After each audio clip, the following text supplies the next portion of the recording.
Yes,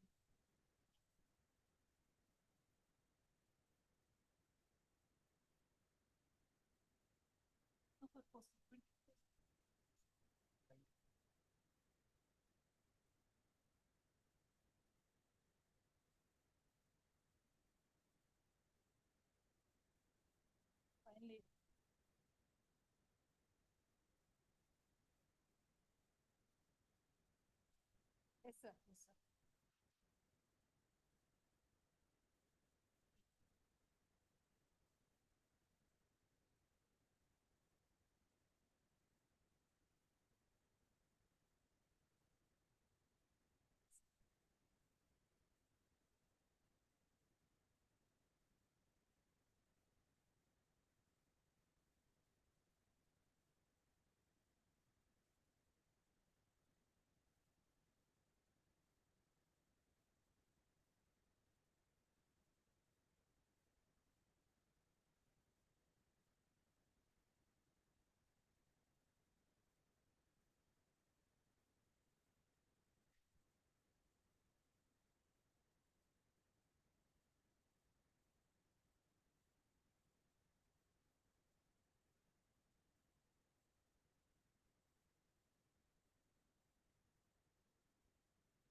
7, 8.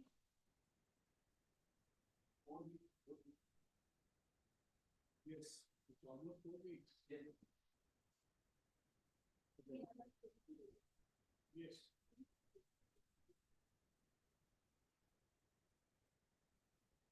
Which number? Yes. Keep the things. Yes.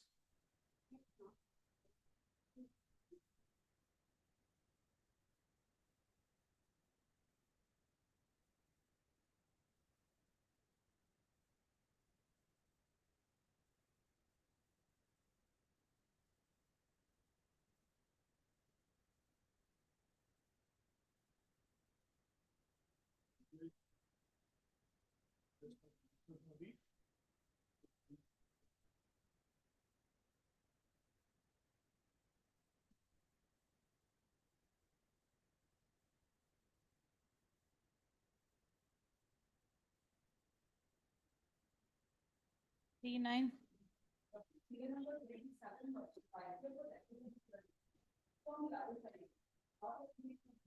Right.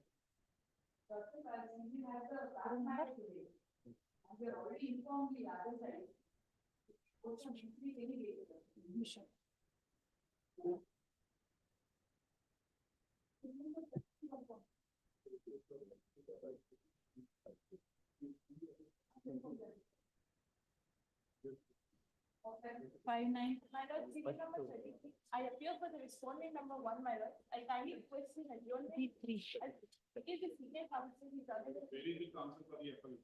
If the government. What do you say? 3 weeks. Maybe that.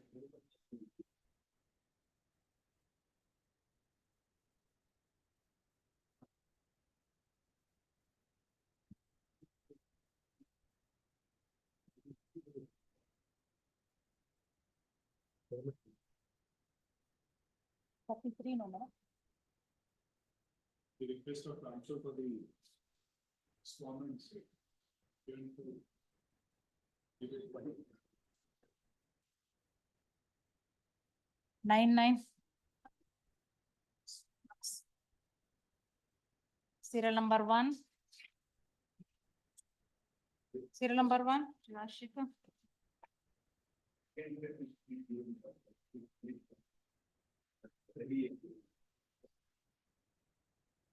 Partition. Who appears for the other side? We do wakalat nama from the other side.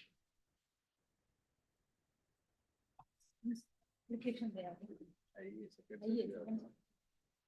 You know, shall we, how much do you, when will you? You are not furnished the second set Hmm. and you have applied for the recalling of the dismissal order. What is this?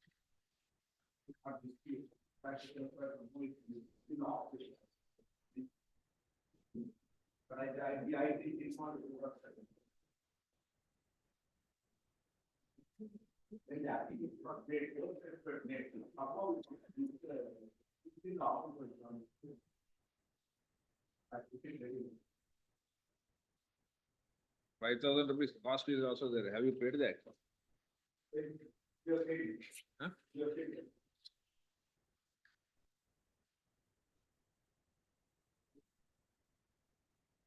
He wants to clear it. Clear pending consideration of IO. Pending consideration of. The IA number 2 of 24. Pending consideration of IO 1 of 24 into one. Yeah.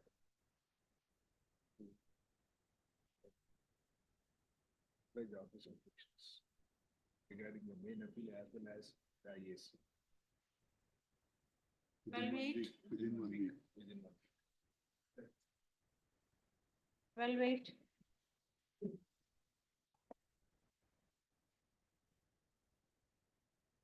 Serial number 2. Chicken Puttegowda.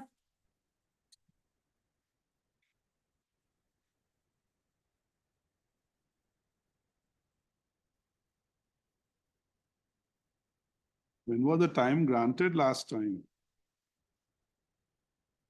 almost a year back. Pardon?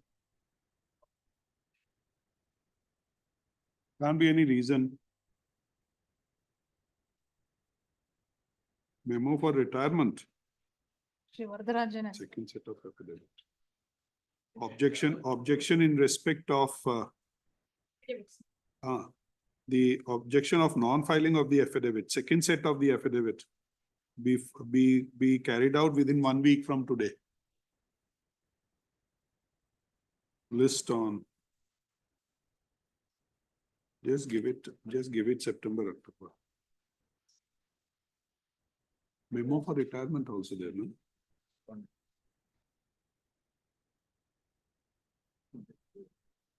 That question has appeared for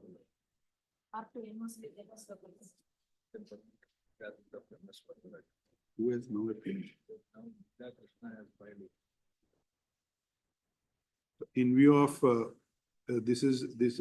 insofar as memo of retirement is concerned, as MS Vardarajan is appearing for the respondent number.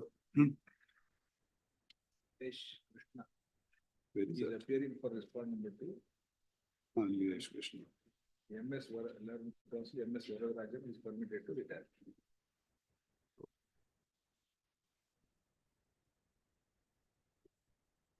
And 9.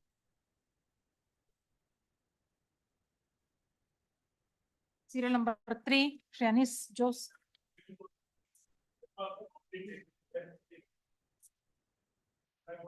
Why today morning?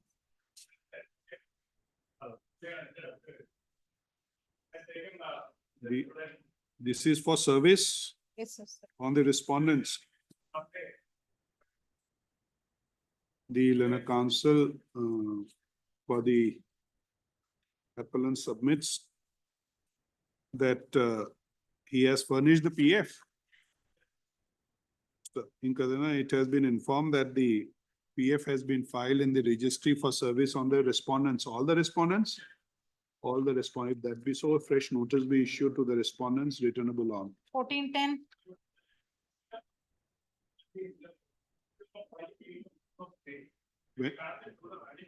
What is the date? We will give you date, get that thing listed along with this. 1410, sir. That with this, No, that would be a different roster. this is 18.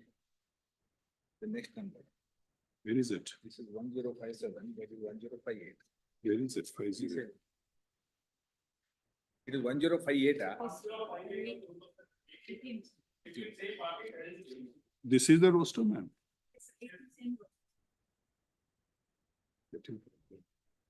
You file a memo. Serial number 4, Shri Sudarshan Suresh. Serial number 4.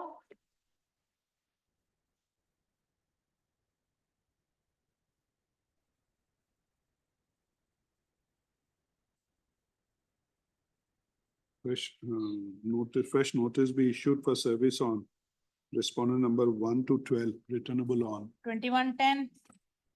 Serial number 5, Shri P.B. Raju. 5. Let notice be issued to let notice be issued to the respondent number 1, returnable on. 1510. Serial number 6, Shri Sachin B.S.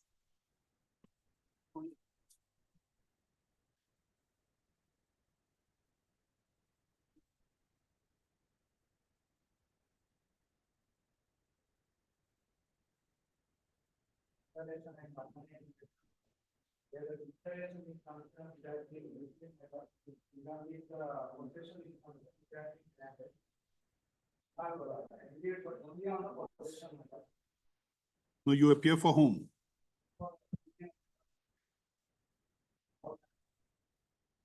This is by the development authority, 2018 objections. Just a moment. See, there are objections which are lying on 1 of 18, 2 of 18. You are appearing for BDA? What about the court fee? We are dealing only on intentional matter.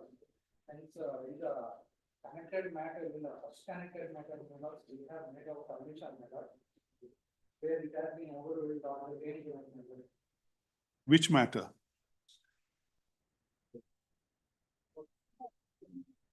One five? Okay. Have I mentioned, have I submission? Where is 5-3, man? So these three are all connected. 5-3? No, this is 5-5. In this only. 145. That one. This is- transaction is over. 9/1/20. Order dated, sir. 9/1/2020.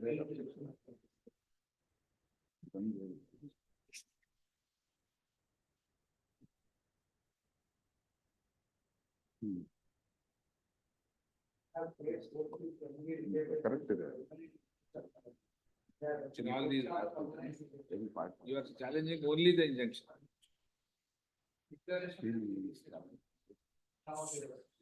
This is this.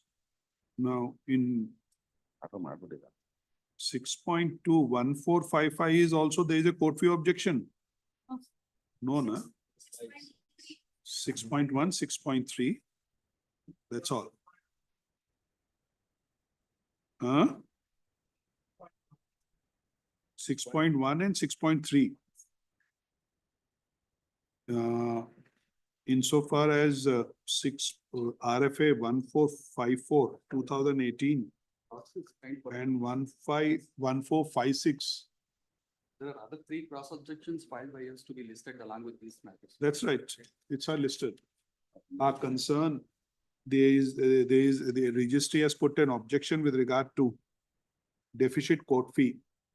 Full stop. The learner counsel for the appellant has drawn our attention to order dated 9/1/2020 in RFA 1453 of 2018 to state that the similar objection raised by the registry, the court has held in view of the fact that the challenge in the appeal is only to the extent of grant of relief or permanent injunction by the trial court, the court fee paid said to be just and proper. Full stop. Next, the learner counsel for the appellant makes similar submission that the challenge in this appeal shall be confined to the grant of relief or permanent injunction by the trial court. Hence, the court fee of ₹25, Please, ma'am. which has been paid, be treated as just and proper.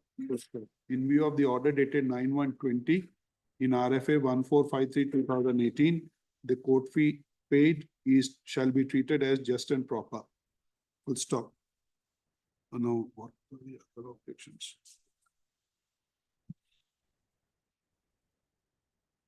The learner counsel for the appellant shall clear the objections in respect of 1 of 18 and 2 of 18 also. Huh? It is them to file objection, my lords.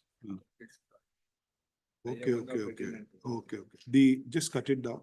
The counsel for the respondents shall file objections to you want to file objections? You have filed cross objection 5, 6, 7, 8. Cross appeal is Once the cross appeal is there, would you like to file any objections to the IA? In the meantime, Lord, there is a provision for settlement. Though we are unauthorized occupant in the social property, the BDA can, by receiving some nominal charges, they can regularize the settled possession of the respondent. That has to be, that kindly, the BDA may be direct, as per the 2020 Act. We say nothing on that. You want to file objections? If say yes, we will record it. We will file our objection. The learner counsel for the respondent states that the respondents shall file respondents in these appeals, that is 6 to 6.3, shall file objections to the appeal, to the IAS, Case number. to the IAS. to the IS, कहते हैं ना, pending IS. To the pending IS. Yes, number 10, sir. Yeah. The counsel for the respondent, who is the appellant in cross objections RFA 6 of 2024, shall remove the objections notified by the registry before the next date of hearing. My lords, a copy to be served, my lord. Let a copy of the cross objections be given to the counsel appearing for the Bangalore Development Authority. May I make a submission? As per 2020 Act of BDA, if we are considered, because since there is a prayer of declaration on our part, if the BDA considers even that we are the illegal occupants, as per the Act, BDA Act, we are entitled for getting those suicidal properties regularized as per the Act. In this regard, if it is in accordance with law, if the BDA is directed to look into the fact, the matter will be settled. We are in the settled position from the year 2020, 2001, Miller. As per the Act, it is permissible. If there is, if there is a chance, let the BDA may look into it.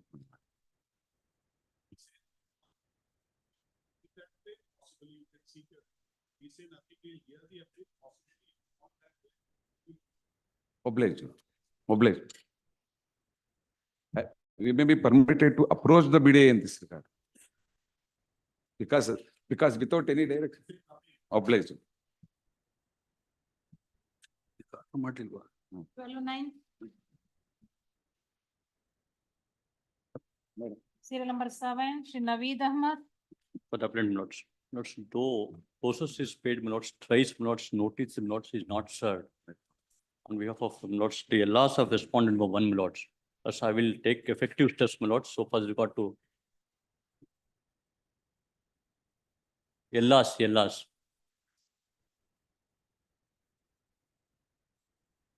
I will verify notes. If they are available in the same notes resident, I will take out notes, hands notes. 20, Yes, notes. 27. I'm not the second IM lots for impleading lots, the tenants, lots of the said property lots. Here notice has to be issued to the tenants. Yes, I have filed IM lots. To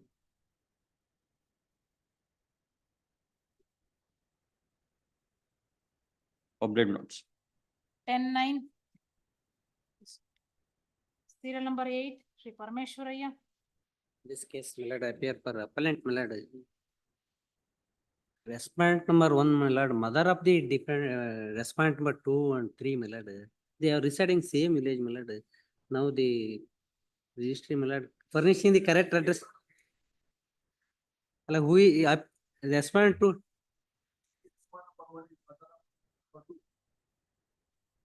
they are residing same. Necessary Millard. He is represented, my lord, 2 and 3 represent.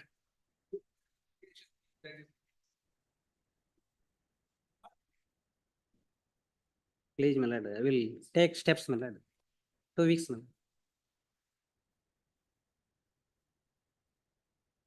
lord. 25-9. Serial number 9. Krishna. I'll take steps to R2 and R4, my lord. The R4 is already in record, my lord. You want to serve them? Have you been served? Already served, my lord. For R4. For R2, I'll take. I'll take fresh steps, my lord. Please, please.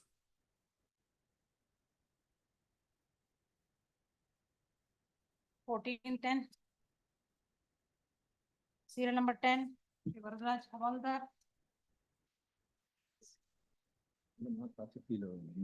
No, 6 of 2020. Appearing for appellant counsel in this matter, my lords, I have filed a affidavit wherein along with the acknowledgement of serving hand summons to respondent number 12 is also produced. Yes, my lords. I have filed it on 6/1/2023. In the acknowledgement, in the last page, presentation signature is there with respect to R12.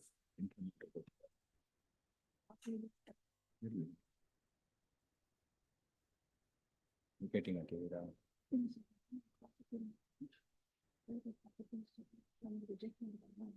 ಆಯ್ತಮ್ಮ. ಇದಕ್ಕೆ ವೆಕೆಟಿಂಗ್ ಹಾಕಿದ್ದೀರಾ ಕೇಳೋದು? ಇಲ್ಲ. ಆಯ್ತು. ಆಯ್ತು.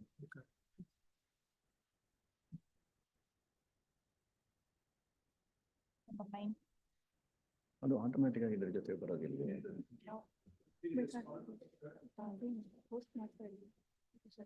Lords, in the memo along with acknowledgement for service of summons filed on 6/1/23.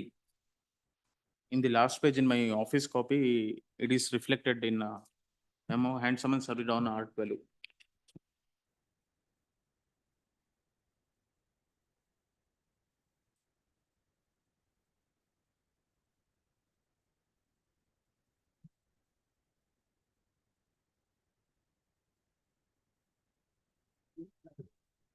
No, my lords, another memo dated 6/1/23.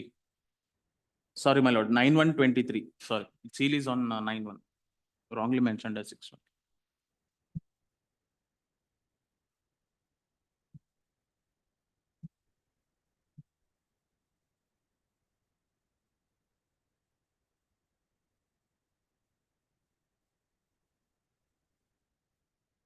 Nine one twenty. Serve ಆಗಿರೋ date 2/1/23 ಗೆ serve ಆಗಿದೆ. ಅಫಿಡವಿಟ್ ಬೇರೆ ಇದೆ.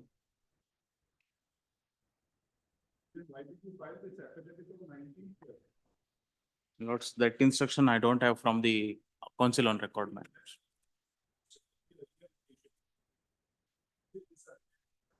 Yes, my lords, yes, my lords.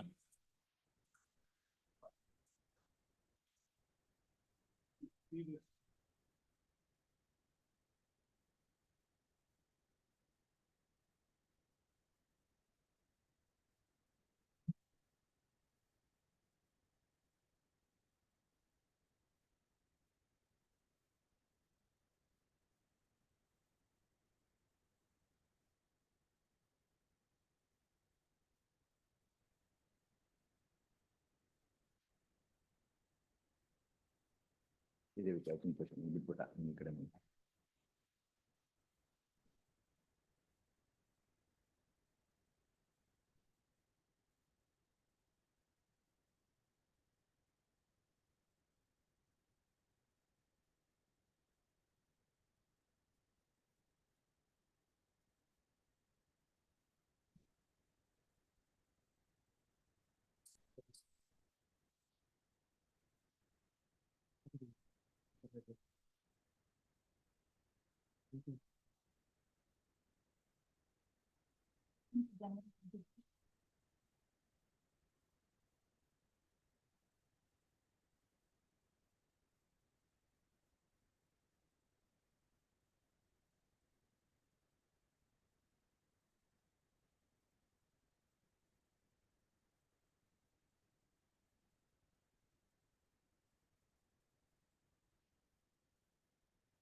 ಒಂದೇ set ಇದೆ, ಇನ್ನೊಂದು.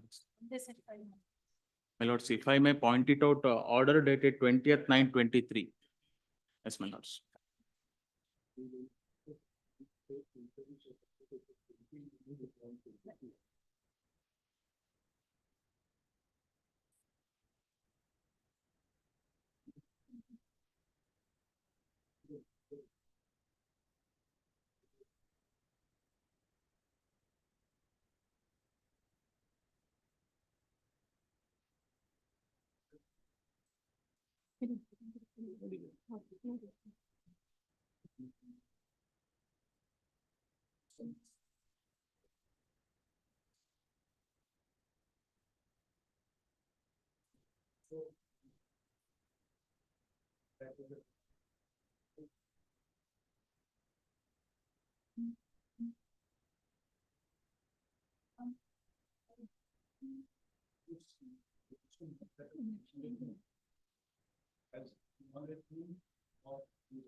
APF another respondent, virtually, my lord, we are supporting them, my lord.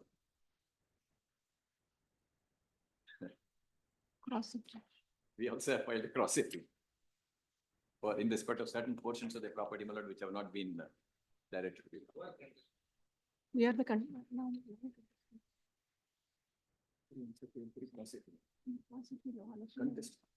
Contesting.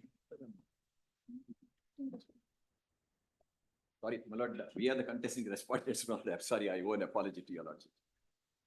You appear for whom, which My lord, we are appearing, my lord, for respondent number 1, Anasuya, my lord. Srimati Anasuya. Who appears for the others? For respond number 2. P and the LRs. I appear for respond number 2. Very well, list the appeal for hearing. Yes, ma'am. Anytime convenient. The paper book file. My lord's paper book is filed. I need to serve copies to the respondent. I undertake to serve the copies. Sorry, my lord. Please, my lord. Office notice that I have not filed any exhibits along with the paper books. I'll get the proper necessary compliance.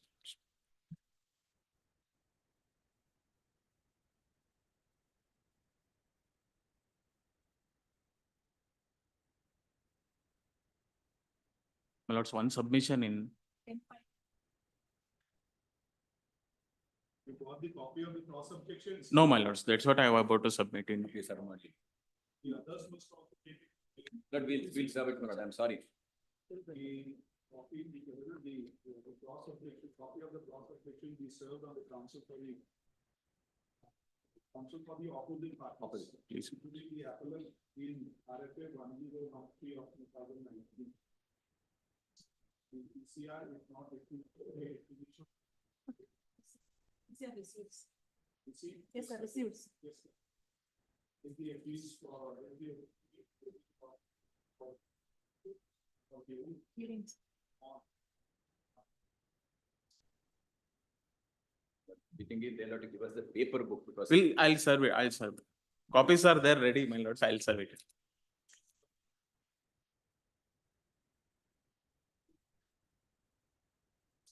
Please, my lords. 9-9.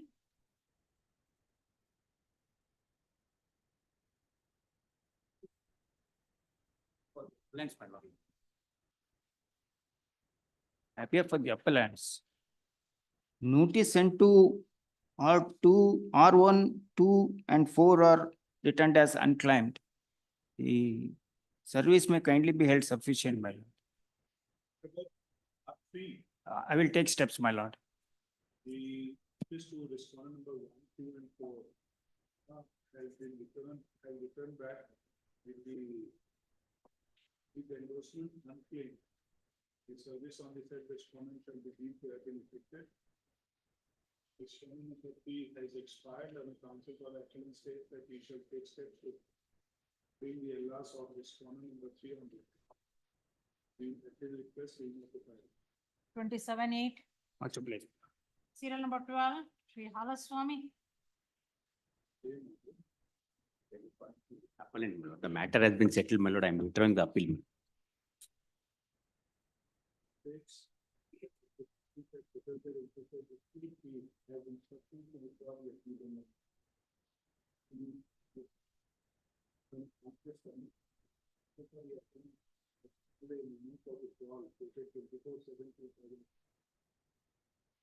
To withdraw the appeal.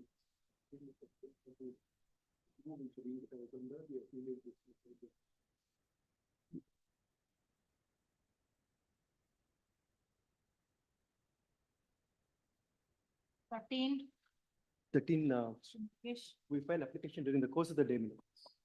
Bringing a Yes, Lordship, I am appearing for R2. I undertake to file wakalat for R2, your Lordship. Still, so appears for the respondent number 2 states that we should file the color. Then will you within 1 week? Obliged, your Lordship. have a copy of the appeal. Not been served, your lordship. I will serve. Please do, your lordship. 24-9. 24. Number 14. Government advocate. 14. 14. Will file application during the course of the day, madam. Will file application during the course of the day, madam. Ready, madam.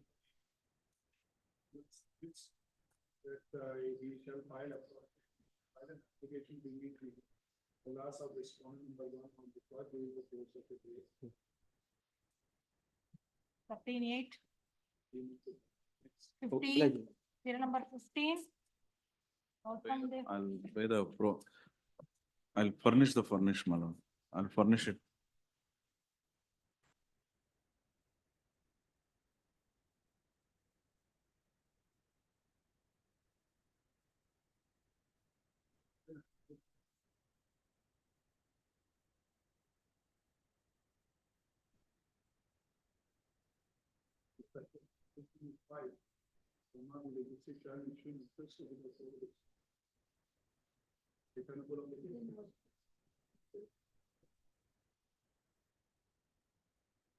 Uh, 21-10. Serial number 14. Mal- 21-10, sir. Date. My lord, I'll furnish the PM.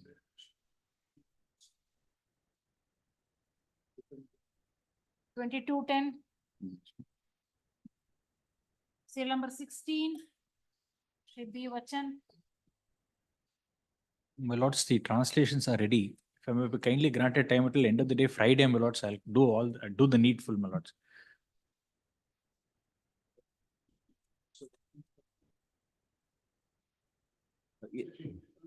I have it with me, my lords. If I have it, the translations with me, just by till the end of the day, Friday, if it's my lord kindly granted.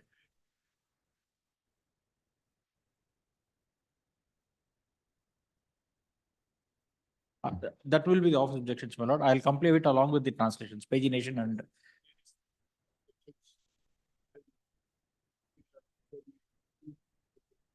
My request for tomorrow, my lords. Please, my lords, obliged. 17. Same order, my lords. Please, my lords. Translations and other office. Obliged, my lords. 18. Government advocate. 18, my lord, the similar matters are before the annual. Notice is already issued. We have served the advocate on record in the WP. My lord. Please, my lord.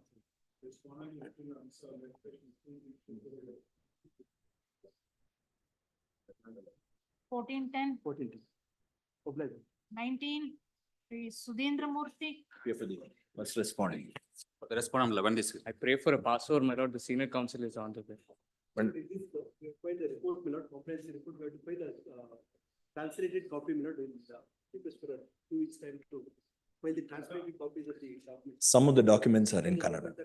But my lord, the documents which they produced, there are 43 annexures to the report. Out of 43, 42 are the annexures which are already produced with the parties before this honorable court, before the learned single judge as well.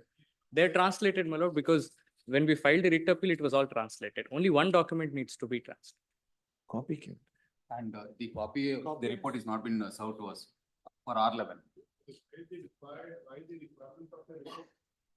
This honorable court passed an interim order about 2 years ago, directing the commissioner to give a comprehensive report with respect to the 4D that was conducted with respect to certain portions of land. And they also said that you take the assistance of the deputy commissioner and all other revenue authorities and give a comprehensive report, which is now complied, though belatedly. Kindly. Great.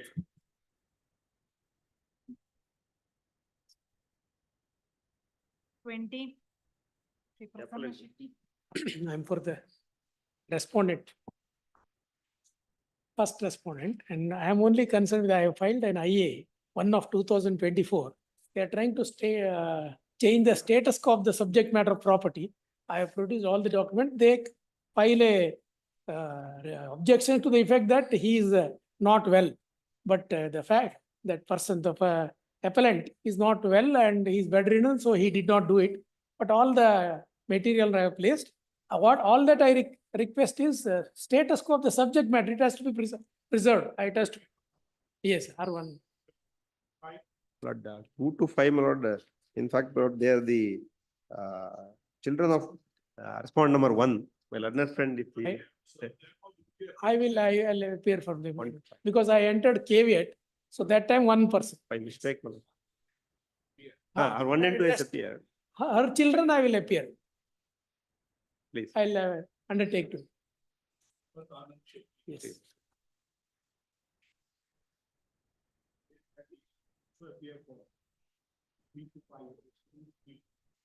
Even R9 is also my lord, son of respondent number 1.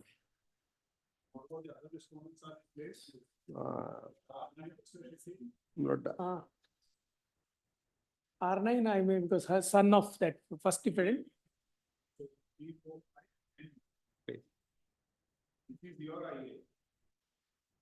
IA number 1 of 2024.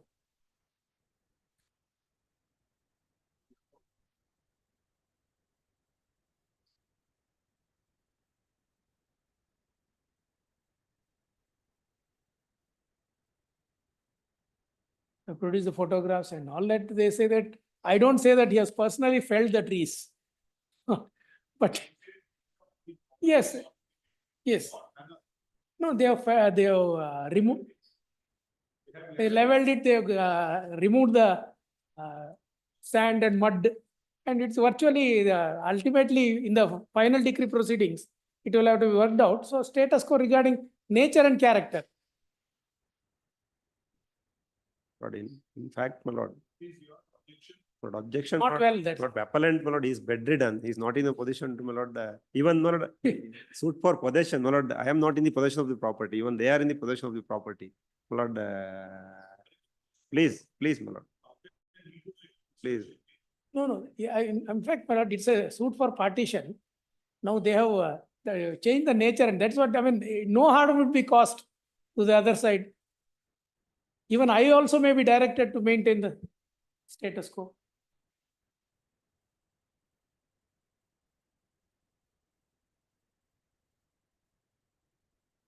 And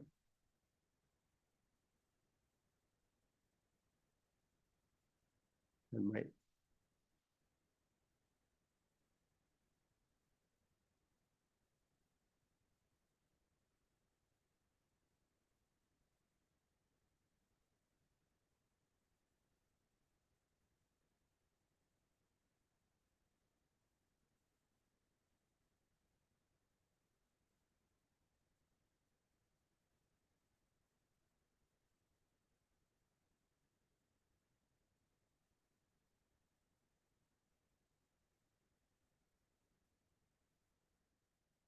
So, what do you say? You are not doing it. Please, my lord, that was my instruction of my client, my lord. The trees were removed, cut and removed in the Kumki land, my lord. It is not in Varga. That is my instruction from my client. But anyway, my lord, for the regarding nature and please, the status quo order maybe. It is enures to his benefit as well. Please. What about you? No, I also because it is to my detriment. Why will I do and file complaint, my lord? Yes, please. Regarding nature and character of the property. Which is that property? All suit shall in this property. What suit shall properties? In fact, which survey number, my lord, it is not mentioned in the application, my lord. No, it is there in the complaint. I given. Kindly see the page 8. It is in Kannada. That 11, 12, 10. Lord, in fact, my lord, I have filed a memo, my lord, on 1/4/2021. My lord, this court has directed me to serve a copy on the counsel who is appearing for the trial court in FDP proceedings. I have served and filed a memo and acknowledgement also. I given this. Please. Yes, ma'am. The complaint I have filed in that survey number I mentioned, page 10.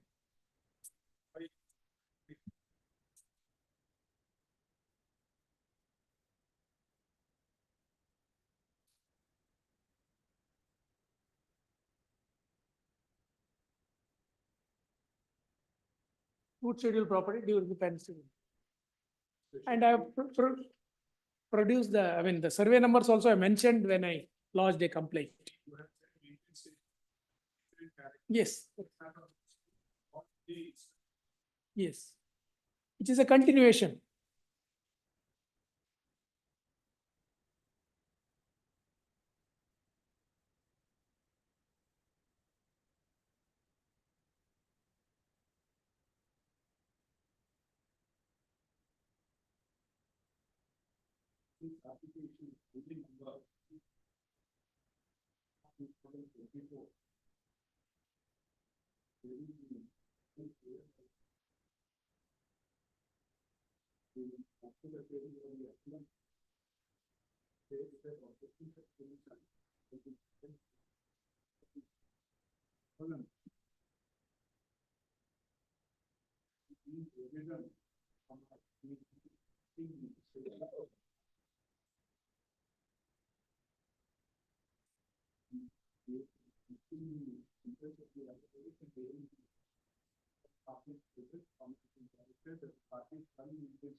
Please. Yes. Please. Please. It applies.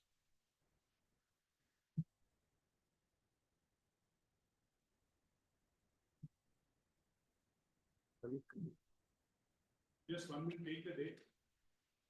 Please. With the TCR, the contribution before the next date of it. Please.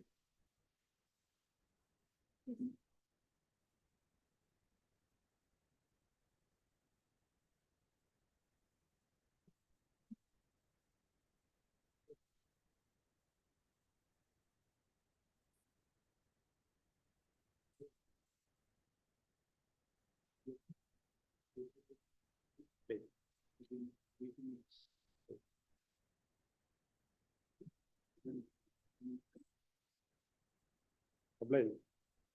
20 date. 21/10.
Service 125 or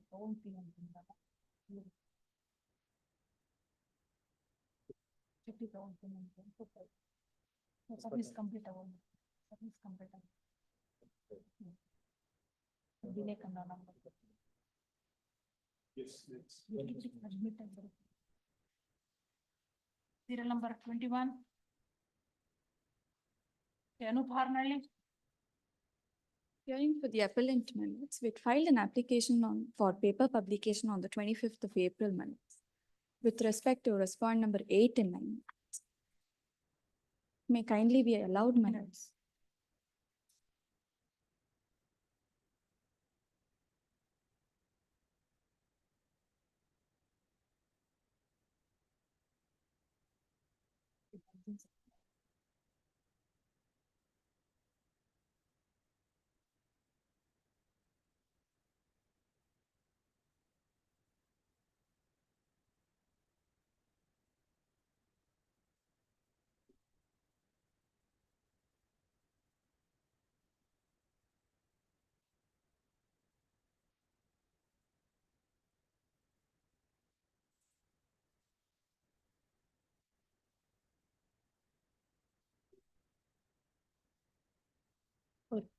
Responding. For 28th of August. 30th.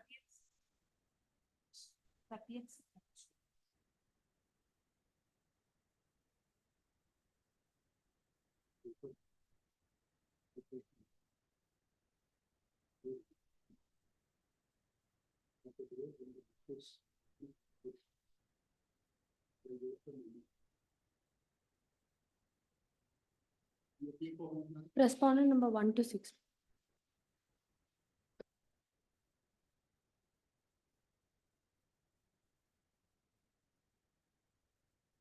22, see, Cyril Prasad. Appear for the appellant.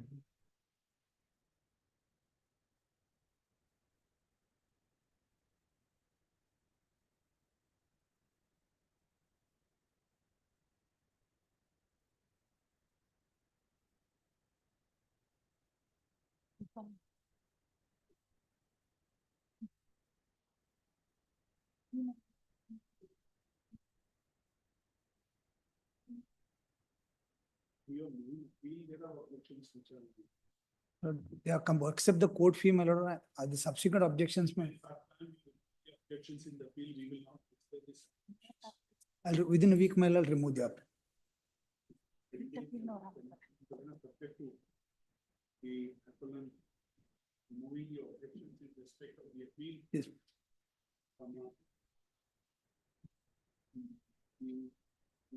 The applications being IA 24 and 2 of 24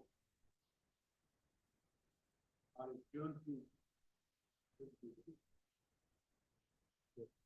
22-8, Yes, ma'am, I'll remove. sir, 22-8. 23. Madhukar Deshpande.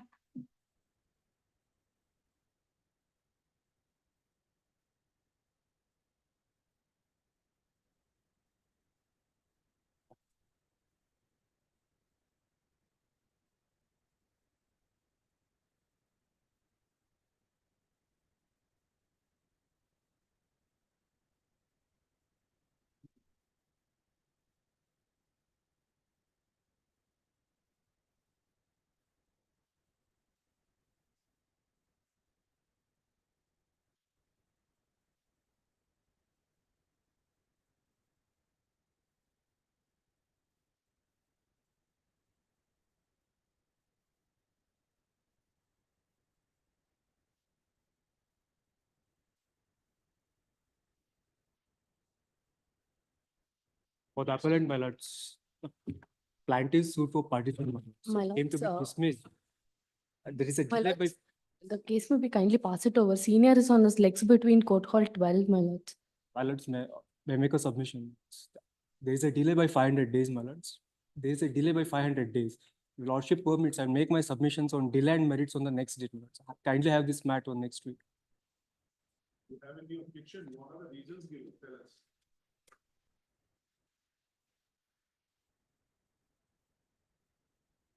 Financial difficulties, my lords. Financial difficulties.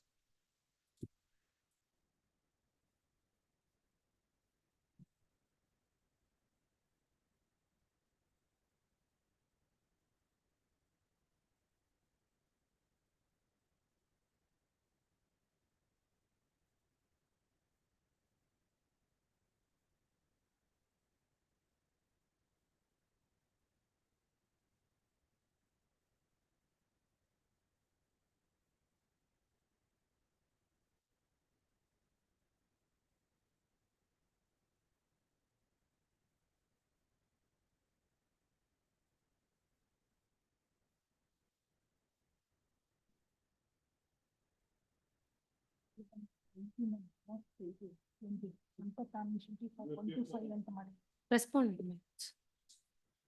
This only one, Sir, appear for Rangama. only one respondent. Only one respondent. Only one respondent.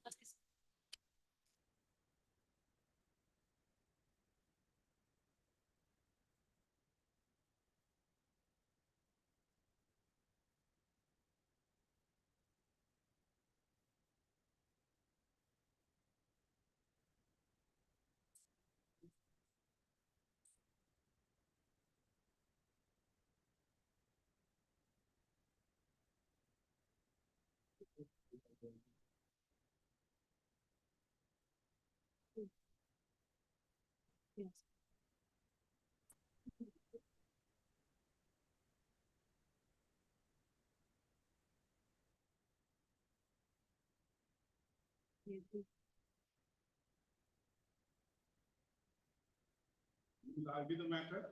The next week, my lords. I will argue on both delay and merits. We pass over. Not prepared, my lords.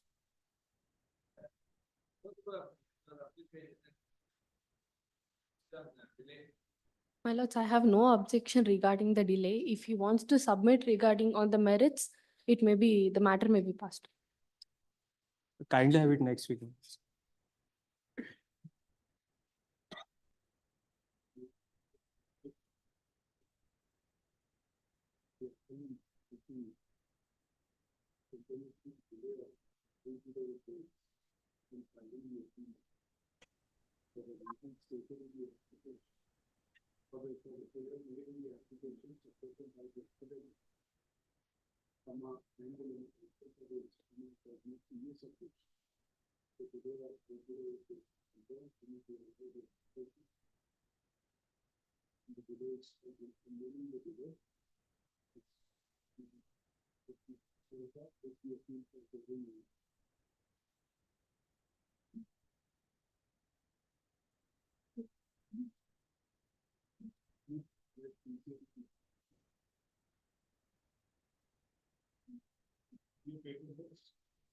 Please.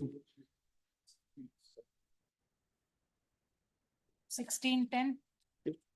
Obliged. 24, serial number 24, admission. Rajendra Shetty. I appeal for the appellant matter.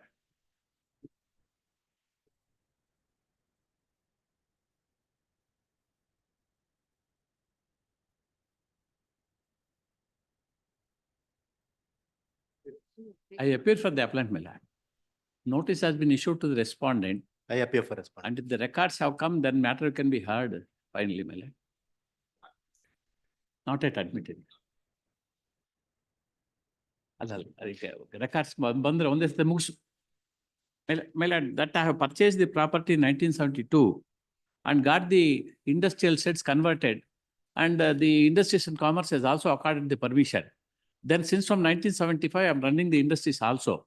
In the meantime, the BDA notified the land, and they have notified under section 17(1) and 19(1) of the BDA Act that they have not passed the award, they have not taken the possession also. And I filed a writ petition seeking for screening committee regularization also. That was pending. In the meantime, they attempted to interfere with my possession. Then I filed a suit. The Honorable Court was pleased to grant the interim order of injunction restraining from demolishing my industrial sheds. And without taking possession and without passing the award, they cannot take my possession. Therefore, it is vested. It is not vested under the BDA. Therefore, I sought for declaration and also injunction. And the court below held that it is land is vested. Therefore, suit is not maintainable.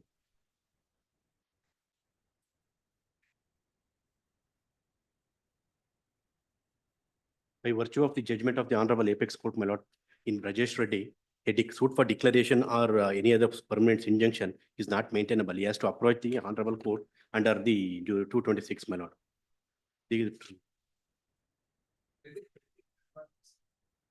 My lord? No, in the writ petition, it is directed to file an application before the regulation committee, and till such time they should not demolish the building. That is already there. Order is there. Well, they have not at all considered BDA, now even yet to be considered. That is what? Even it is still pending. Even they have amended the provision also. Did not prosecute that application. He filed application. Thereafter, he sought to file in bare injunction suit, my lord. If that is pending, you will see some directions. No, that's in the meantime, they attempted to demolish. Therefore, I am before the civil court because land has not been vested with the BDA at all. We'll go to the report saying that my application for regularization is pending, they should not demolish it. That is it. This appeal is concerned. This appeal is concerned, my lord. That is what I say. That they have not, land has not, the Supreme Court says if the land is vested with the BDA, Here, the land has not been vested. They have not passed the award also. Even 2016, since from 2008. Therefore, when they attempted to, because the officials come and get threatened, then I have no other go.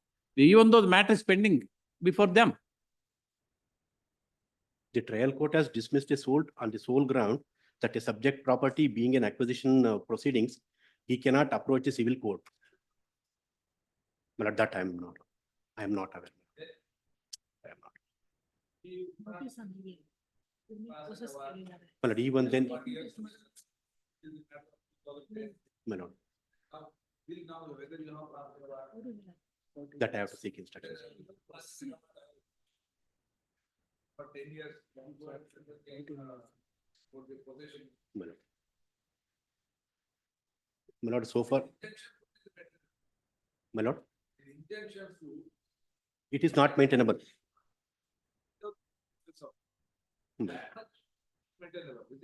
My lord. But my lord, this 2013 AIR, my lord, the SEC 366, it says it bars any suit which is a subject matter of acquisition proceedings from preliminary and final notification has happened. I may be permitted to read the, my lord, the para 36 of the judgment, my lord.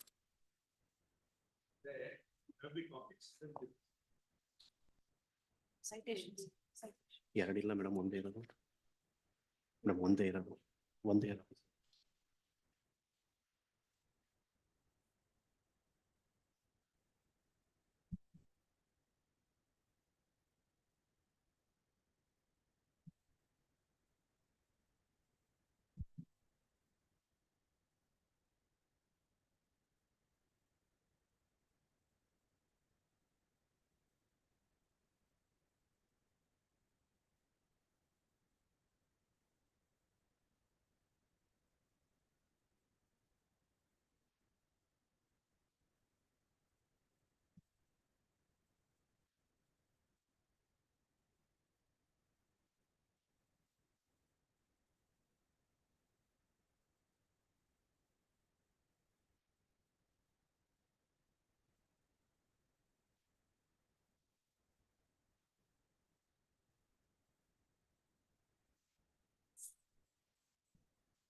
Award as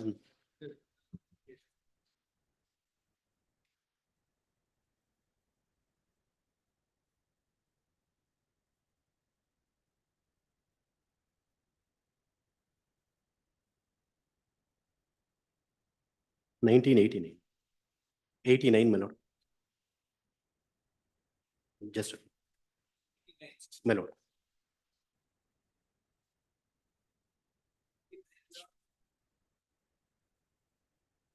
Preliminary notification is 15/12/1984, my lord. Final notification is 28/11/1986, my lord. My lord. Present status, I am not aware, my lord. I have to verify. My lord.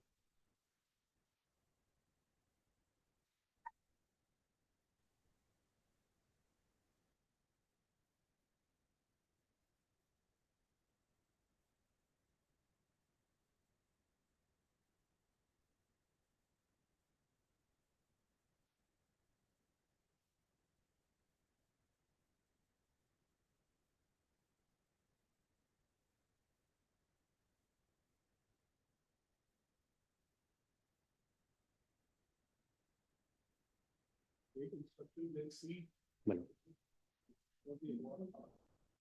My lord.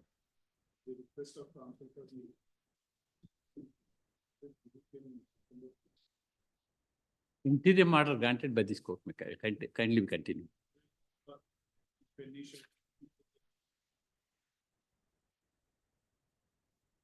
4-9. Much.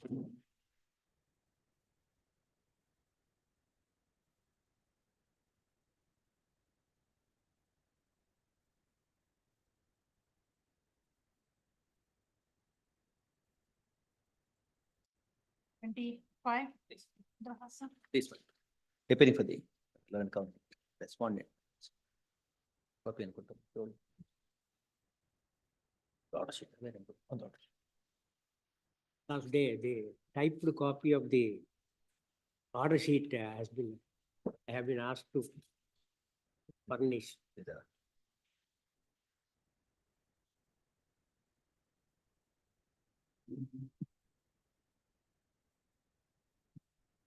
Are you filing? Is this? The typed copy of the order sheet, my lord. Because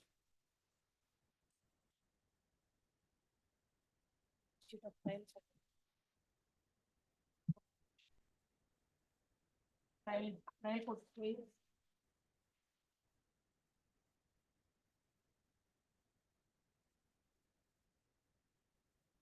Suit has been decreed. The appellant now claims, my lords, that proper opportunity has not been granted to him is one of the contentions. The suit has been decreed. Plaintiff's case is plaintiff is entitled to share in the property. Defendant is the plaintiffs and defendants, they are the children, 3 children. And this aspect is admitted. The property belonged to the father is admitted in the written statement. In the written statement, he claims that there is a will. And my lords, the case, therefore, the learned trial judge rightly framed the issue whether the will is proved.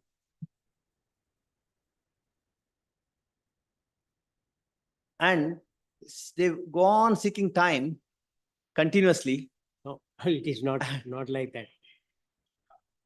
The sheets. You want the translation of the improved judgment. That's not there. And Sorry. I'll give the translated copy. I'm sorry. I thought it is order. The on that may not on 16/4 mile from 8/6/2018 to 1 year 3 months, there was no sitting at all. From one year for 1 year 3 months, there was no sitting at all. the From in-charge judge was honorable. 8/6/2018 to 29/9/2019, my lord. The advocates at trial court are bound to appear before the in-charge courts, my lords, and nobody can say regular court is not there, in-charge court is there, therefore it did not go. Advocate did not go. It was adjourned on This that will ground lead to only. disastrous It was consequences. adjourned on that ground No only. court can function. No, it is not correct. Okay. No, advocate is continuously absent. Advocate and defendant both are absent continuously. Several opportunities were given. They don't lead evidence. No, it is not the case at all. What No, kindly see my the learned order friend which is- my learned friend has produced. My lord, it is on 16/4/2018. The report of the mediation center was received. Then the PO was on transfer No, from on that day 8/6 itself, it's quoted for defense evidence. 2018 to 29/9/2019. On 29/9/2019, fortunately, this defendant missed the track. Therefore, that day he was not available. Therefore, the evidence of defendant side was closed, and plaintiff said no evidence. Then argument was heard next day. No, Date. 1, 2, 3, 4, 5 days are given. No. This is only. My lords, missing the track cannot be a ground at all because there is no material on record to show that who has missed. Advocates, my lords, this allegation is, please, that factually, please, I do bow down. I bow down if that count is to be upheld. I beg to submit, here is a case where on 16/4/2018, it was posted.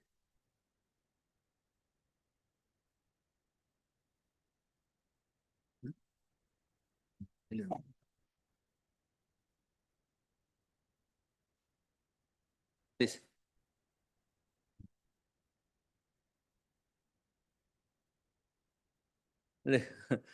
Question is whether it is factually correct. Please. That should be, that should be. Otherwise, No, I'll furnish. I'll furnish. I thought it is order sheet. No, no, Therefore, no. I typed it. And We are the sorry. order We are bound to, my lords. We are sorry. It should be bound. Yes.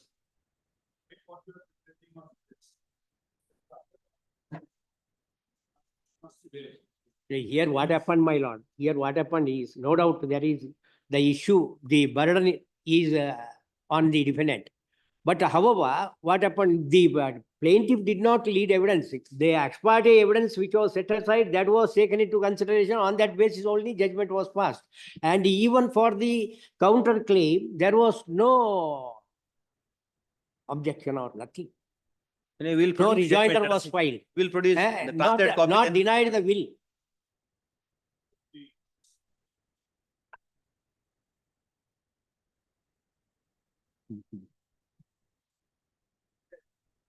Oh.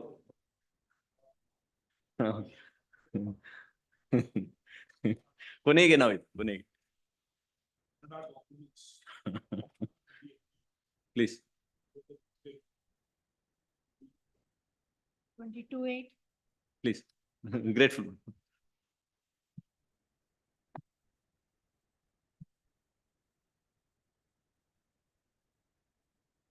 Six. For respondent number 2. That I have prayed for time to file an objection to the application. PA number 1. Seeking not to alienate the Interim order has already been granted, my lord, long back. On, my lord, 12th February 2020, my lord. Matter has come up for admission.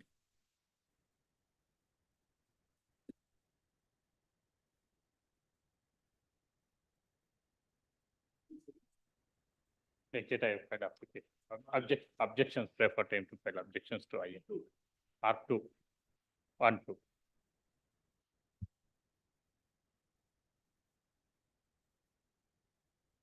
You are asked who? Oh, yes. Who appears, who is R1? Appears to be-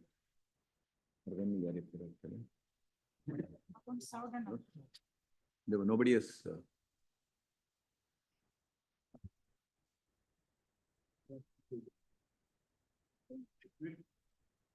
Let the PCR be exchanged because in the state of the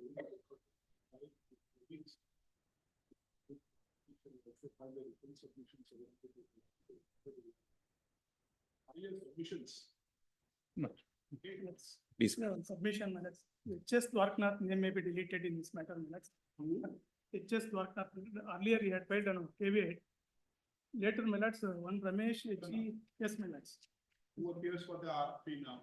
That Ramesh, H.E. minutes. Just they say this. We have been informed that Ramesh H.E. is the counsel for the responding number 3. Yes, please. That we show the name of H.E. Counsel, previous counsel appearing for the responding number 3.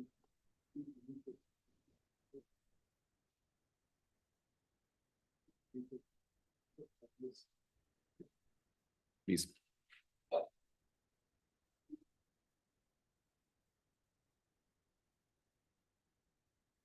Twenty-three 9.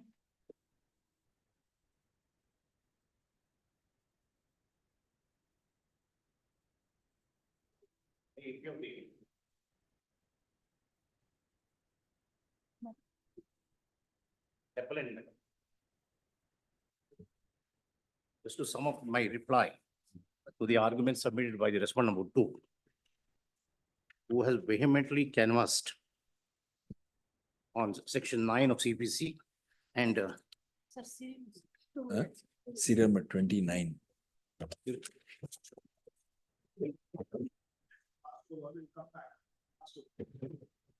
I'm not feeling well, man. I'm not feeling well. I thought that's why I came. I have a severe cough. I thought I'll finish up my lot if you want permits. If your lordship person permits me, I'll finish in 5 minutes. Pardon? I'll finish my argument in 5 minutes. Okay. Then they can, please, madam. Sorry. They are not feeling well. I want to go back. Sorry. I'm furnishing the synopsis. 29. JP Associate, Jay Prakash. 29. The respondent number 2 has vehemently canvassed on section 9 of CPC, section 17 and 34 of Service Act. The rudimentary principle, my lord, which governs section 9, section 17 and 34. The appellant is neither a borrower nor a guarantor. If that is accepted by the other side, then the civil court has jurisdiction. What they were trying to say, my lord? Yes, when the private treaty was signed, you have accepted 50 lakhs. You would have done well to return that money to me. Then you complicate the issue by giving a letter to the first respondent for a settlement when the case is pending, section 52 of TP Act. When there's a stay, you conduct an auction. You get the third respondent coming in to get problem in this case. You have created a lot of problems with the court. Now, your lordship may take to mind.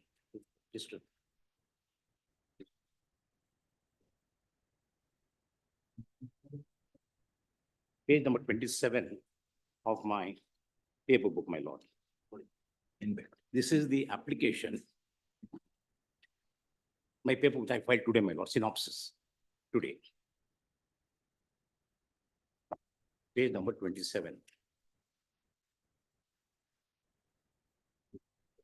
This was an application filed by me, by the appellant, before the DRT, when the possession was threatened by the second respondent. Even though private treaty was there, 50 lakhs they had taken, forfeiture is governed under section 74 of the Contract Act. You have not issued any notice to me. Now, your lordship, my relief is in the DRT is at page number 27. I have not. The appellant is not that imprudent, or for the lawyer to be imprudent to suggest or even recommend filing an application in the DRT court asking for specific performance. But in the pleading, I had said that my portion is there as a tenant. Doing my portion as a tenant, they wanted to come and take the portion. They had a private treaty. I paid 50 lakhs. That's what I said. But the DRT court trampled upon the rights and exceeded the jurisdiction, though they suffered inherent lack of jurisdiction, to say that this thing is barred by limitation. That is but not the court. That's for the civil court. Now, may your lordship take to my prayer at page number 27 in the application to stay the operation and further proceedings under the impugned notice for possession dated 9/3/18 issued by the court commissioner on behalf of the respondent by restraining the respondent from proceeding. This was dismissed. I need not have to go for that because I had a better option to go. Therefore, now the next document number 4, page number 30, where they filed the objections. Now you cannot breathe. Page number 4, page number 30. Yes. At page number. Yes. Yes.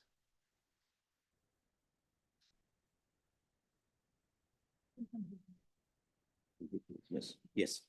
At page number 30, para number 2, your lordship may see what is the defense they have taken at the DRT. At the outset, I say and submit that it is specific case of the applicant that they have entered into an agreement to purchase the property. Admittedly, the agreement is alleged is executed on the February 14, 2014. And the offer letter followed an acceptance letter on 14th February 2014. Applicant seeks specific performance of the action. No, I have not gone there to seek specific performance. I only went there to protect my possession because the notice was issued by the commissioner, issued the applicant. The limitation for the purpose of claiming any such paper is 3 years. You plead there that I'm asking for specific performance. And you say this has no jurisdiction from the date of breach. Admittedly, as per applicant's own case, the respondent refused to perform the contract. That is the civil court will decide. And the civil court in the impugned order, my lord, has said that my suit is within limitation. Only they said in 34, I rejected the plaint. Beginning itself, therefore, the substantive relief applicant is barred by law of limitation. The applicant in this circumstance, just because the respondent has now initiated action under the Provisions of Service Act, and be permitted to assail and seek performance. At the outset, para number 3, at the further outset, I say and submit that the applicant at best has a right to seek specific performance, which is barred by law. DRT has no jurisdiction to grant specific performance. You hear here, and there you say another thing. Further, on the basis of such a right can be sought and granted merely because the student application is well within the period of limitation. I say and submit that document that is the offer and acceptance letter are not registered instrument. It is not necessary. Only in case of part performance. I'm only in possession of property. The only right which can be asserted on the basis of such letter is a right for specific performance. You have admitted. I say and submit that the applicant has admittedly not filed any proceeding for specific performance. So I said, no point me going to the appeal court in Chennai. I filed a suit at the city civil court. Now, may I request your lordship to take document number 5, order of DRT, page number 58. Page number 58.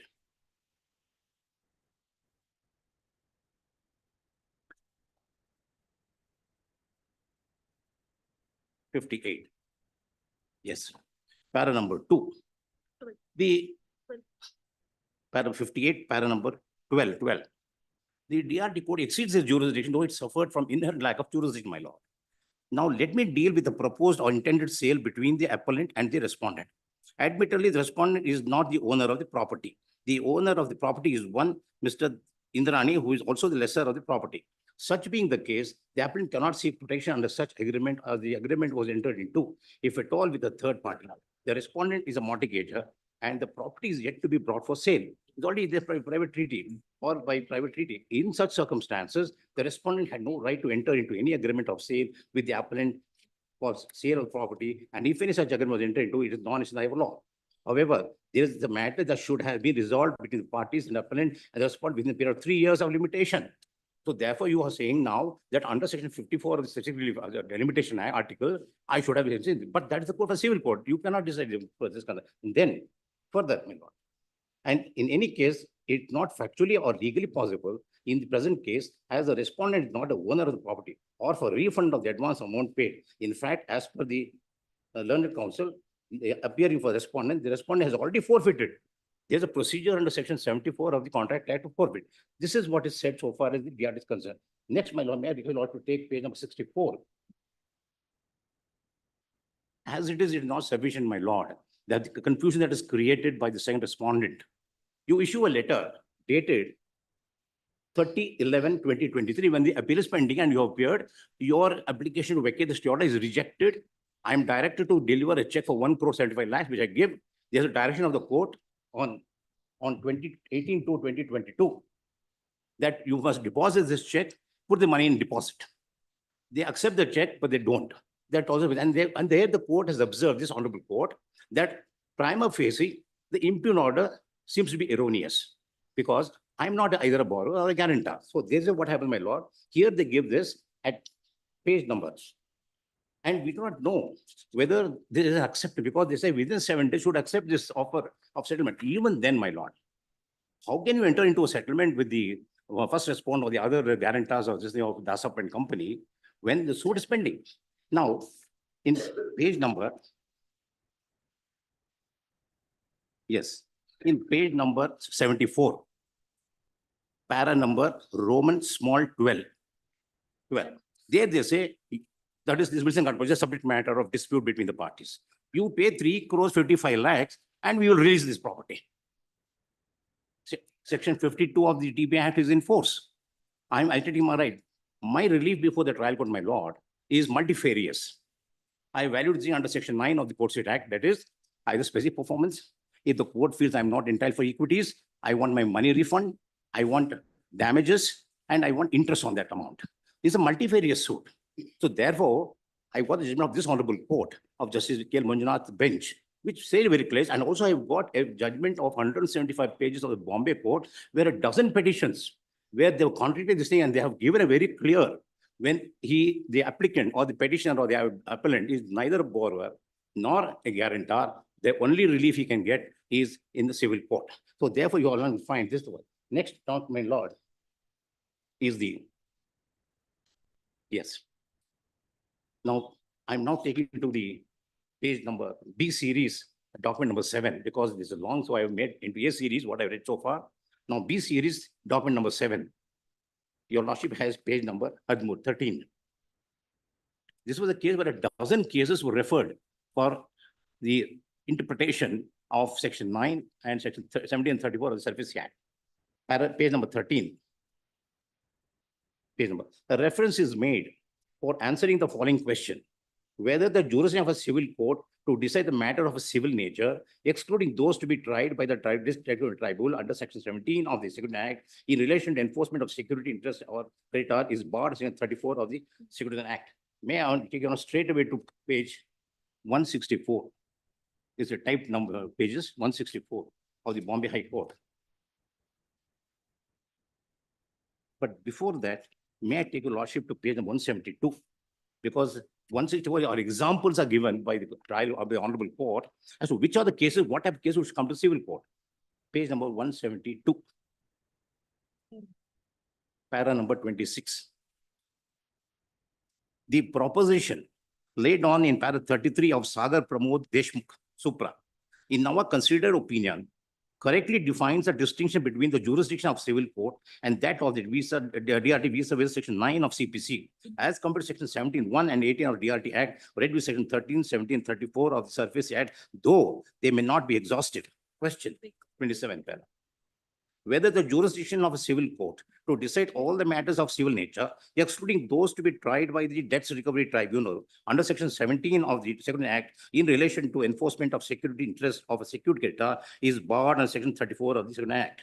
Answer, page number 173. The answer, looking at the nature of the question, in our view, is in parts. Jurisdiction of Debt Recovery Tribunal to decide all matters relating to section 1317 of the Surface Act is exclusive. In all cases where the title to the property in question of which a security interest has been created in favor of the bank or financial institution stands in the name of the borrower or the guarantor, and the borrower has availed the financial assistance, it would be only the DRT which would have the exclusive jurisdiction to try such matters to the total exclusion of civil court. Any pleas as raised by the borrowers or guarantors vis-a-vis security interest will have the determinant only by the DRT. Next, see. The jurisdiction of civil court to decide all matters of civil nature, excluding those to be tried by the Debt Recovery Tribunal under section 13 and 17 of the Surface Act, in relation to enforcement of security interest of a secured creditor is not barred under section 34 of the Surface Act, where civil rights of persons other than the borrower or guarantor, very clear, are involved. Like in case of the appellant, is neither a borrower nor a guarantor. The civil court would have jurisdiction. That too, when it is a prima facie apparent from the face of the record that the relief claim is incapable of being decided by DRT under section 17 of the Debt Recovery Act. Now, may I take your lordship back with this, sir? The Bombay Court in page number 164 gives one example, 164 page, subclause G. Since the claim, page number 164. That's the type numbers, Bombay case.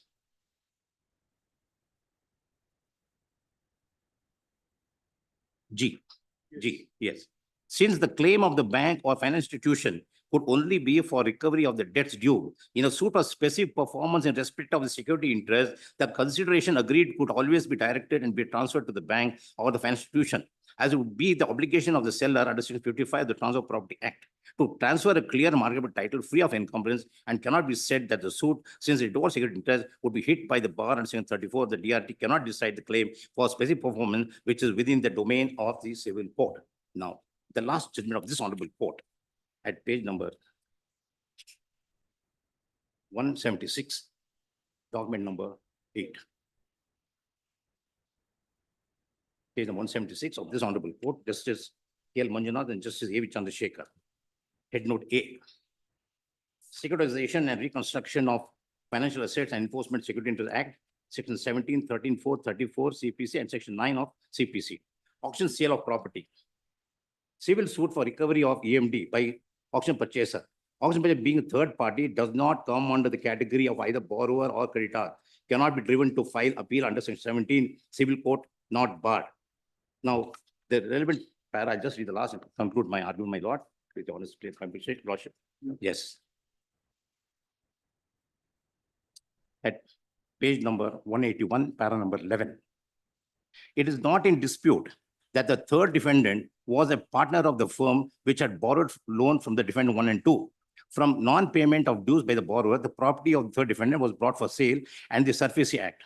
Therefore, the appellant is neither a guarantor nor a borrower, but he is a third party. He has participated in the bid by depositing with 30 lakhs as EMD. Therefore, when you're on paragraph 18 to conclude, insofar as the second point is concerned, on reading of section 34 of the Surface Act, we find that there is no express or implied exclusion of a suit for the auction purchaser to recover the EMD. My lord is also for recovery of money in case the court feels that I'm not entitled in terms of equity for speak for. So therefore, all my multifarious comes under civil court only. So therefore, with this, I conclude my argument in so far reply to the second respondent. Now, so first respondent is concerned, my lord. This is my appeal. I'm dominant litis. Now, because they have given you a letter, second respondent is added more fuel to the fire that's already burning.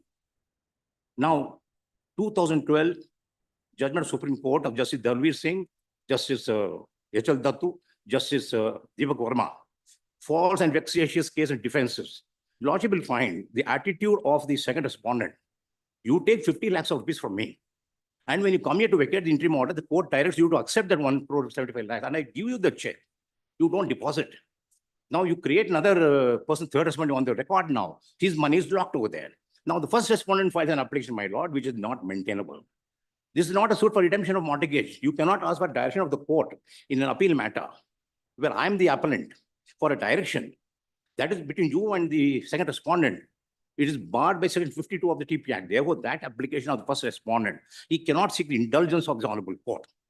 You have not paid the amount due to the second respondent. You have allowed the second respondent to proceed under Service Act. He has messed up the things by giving me a private treaty. Then he goes on auction. Therefore, my lord, it is an abusive process of the court. If this honorable court were to accept my appeal, my lord, I seek 2 release from the honorable court. One is remand of the case for the trial court, refund of the court fee. And if the court feels there's an abusive process of the court, I will quote the judgment of 2012 of just the 3-member bench. 6 lakhs, not my lord. Submission, I said, in case the court comes to the conclusion that my appeal is liable to be allowed, then I'm seeking the refund of the court fee. Because the case has to be remanded, because the court is only at the stage of the argument on IN number 2 that was dismissed for rejecting the plaint. That's one thing. Second thing, my lord, if the court feels the judgment of 1977, just V.R. Krishna Iyer, 2312, that such vexatious defenses that are filed, if the court were to levy heavy costs, as the Supreme Court has been doing, this money, my lord, not to the appellant, may go to the District Legal Service Authority. That's what my colleague will be here, my lord. I see we excuse of my lord, please.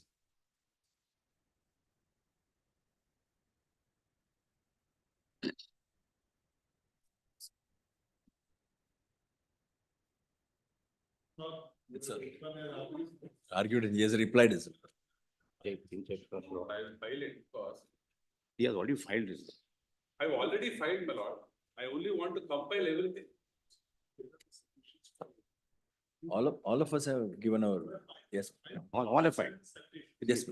I have filed. I have filed. I have filed for dates and citations. Lord, it is very bulky. My endeavor was to make it convenience compilation so that, my lord, it becomes very handy.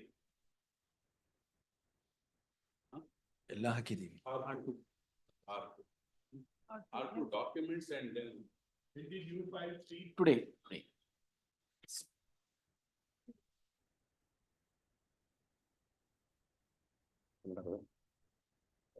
ನೀವು ನನಗೆ copy ಕೊಟ್ಟಿಲ್ಲ sir. ಕೊಟ್ಟಿದ್ದೀನಿ sir.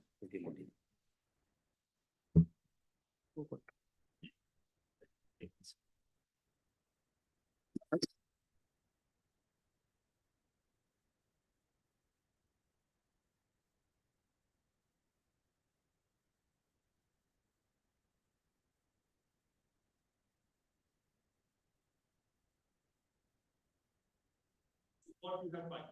Yes, sir. R3, R3 has filed it. R3 is the subsequent, my lord, auction purchaser. What about yours? My lord, my documents and judgments are there. I'll just, lord.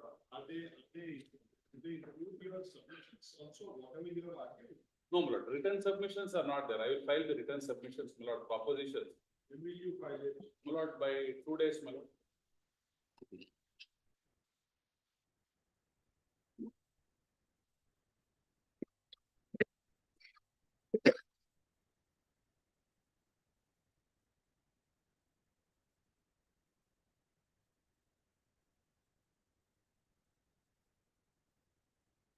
You have to by 26. Yes, ma'am. Yes, ma'am.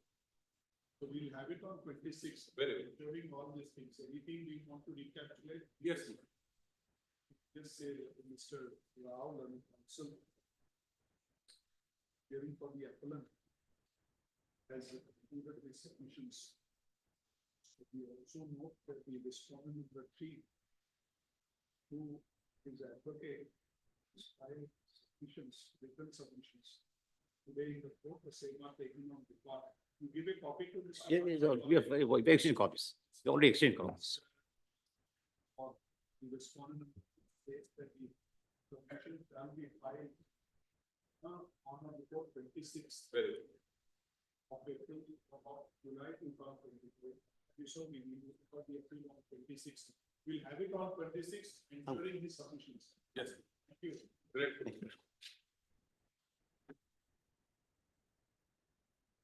Do you have the authorities of the trial court? Yes, my lord, I have the order sheet. I have written the entire thing, my lord. What I was thinking, my lord, documents are very bulky. So I was in the process of doing a compilation, my lord, convenience compilation. Only those documents, my lord, which are readily to be seen. Lord, those I will make a compilation with my written submission.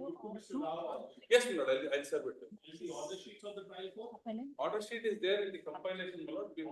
Or just make it part of the. Very well. Thank you. And I have no further submission, my lord. I have no further submission. Yeah, concluded, this is to ensure he files his submissions. Because we have sufficient in office. Thank you. Now, you know the interim order here? Interim order is there, yes. Interim order is there on 20. It is operating. Interim order is granted where Interim order is operating. Interim order is granted on 18/2/22. Interim order first granted on 13/8/2020. And then the final application for vacating the interim order.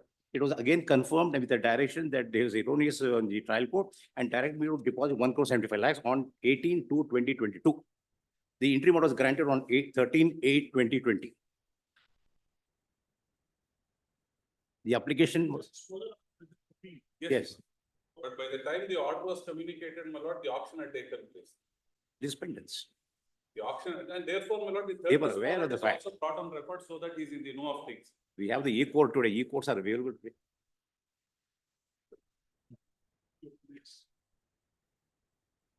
Number 30, Ram Mohan. Your Lordship, I'm seeking a passover, Your Lordship. May it be kindly be taken up after 2:30, my lord, because my colleague, Mr. Subramanya,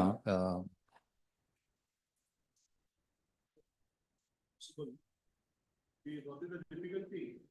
the difficulty is this, my lord, my colleague, Mr. Subramanya is dealing with this case. He is Possible.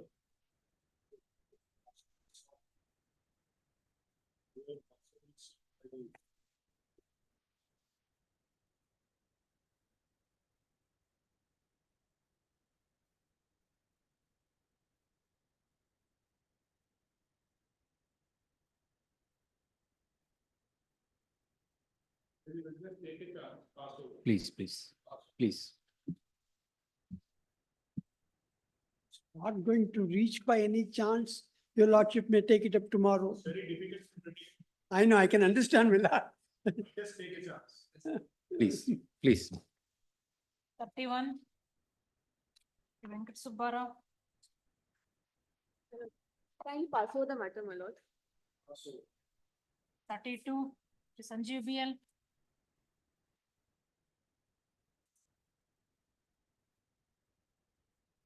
33 urgent, 34 urgent, 35, Shri P. Mahesh.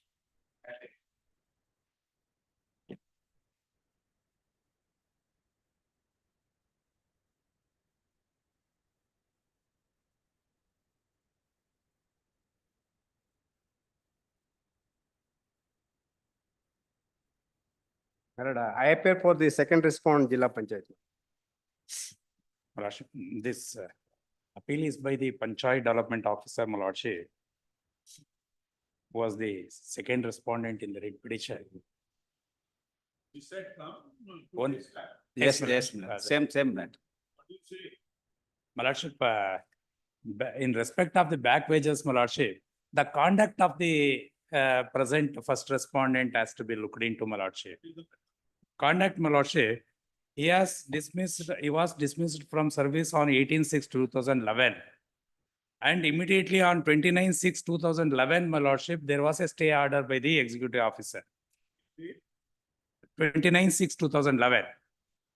My Lordship, later, my Lordship, 14/5/2012. Meanwhile, my Lordship, he has not turned back for the work, my Lordship. And 14/5/2012, my lordship, there was an order by the executive officer. My lordship, still 8/6/2013. He has not at all visited the panchayat office, my lordship. So how much you say should be the appropriate practice? My lordship, back wages, leave it to my lordship because it is a public money, my lordship. Yes, my lordship, it's public money. My lordship, dismissal, we are reinstated. Yes, my lordship. After reinstatement, my lordship, what happened? He has worked only about 30 days in 3 months, my lordship. After reinstatement also. Again, he has been dismissed because he is not working, my lordship. I don't have information, my lordship. That is. Yes, appeal has been filed Against that. against that. So the back page Since- should be, when was the first dismissal 8/6/2011. and the reinstatement. My lord, after the orders of this honorable court. By 29/7/2019, my lordship, he was reinstated.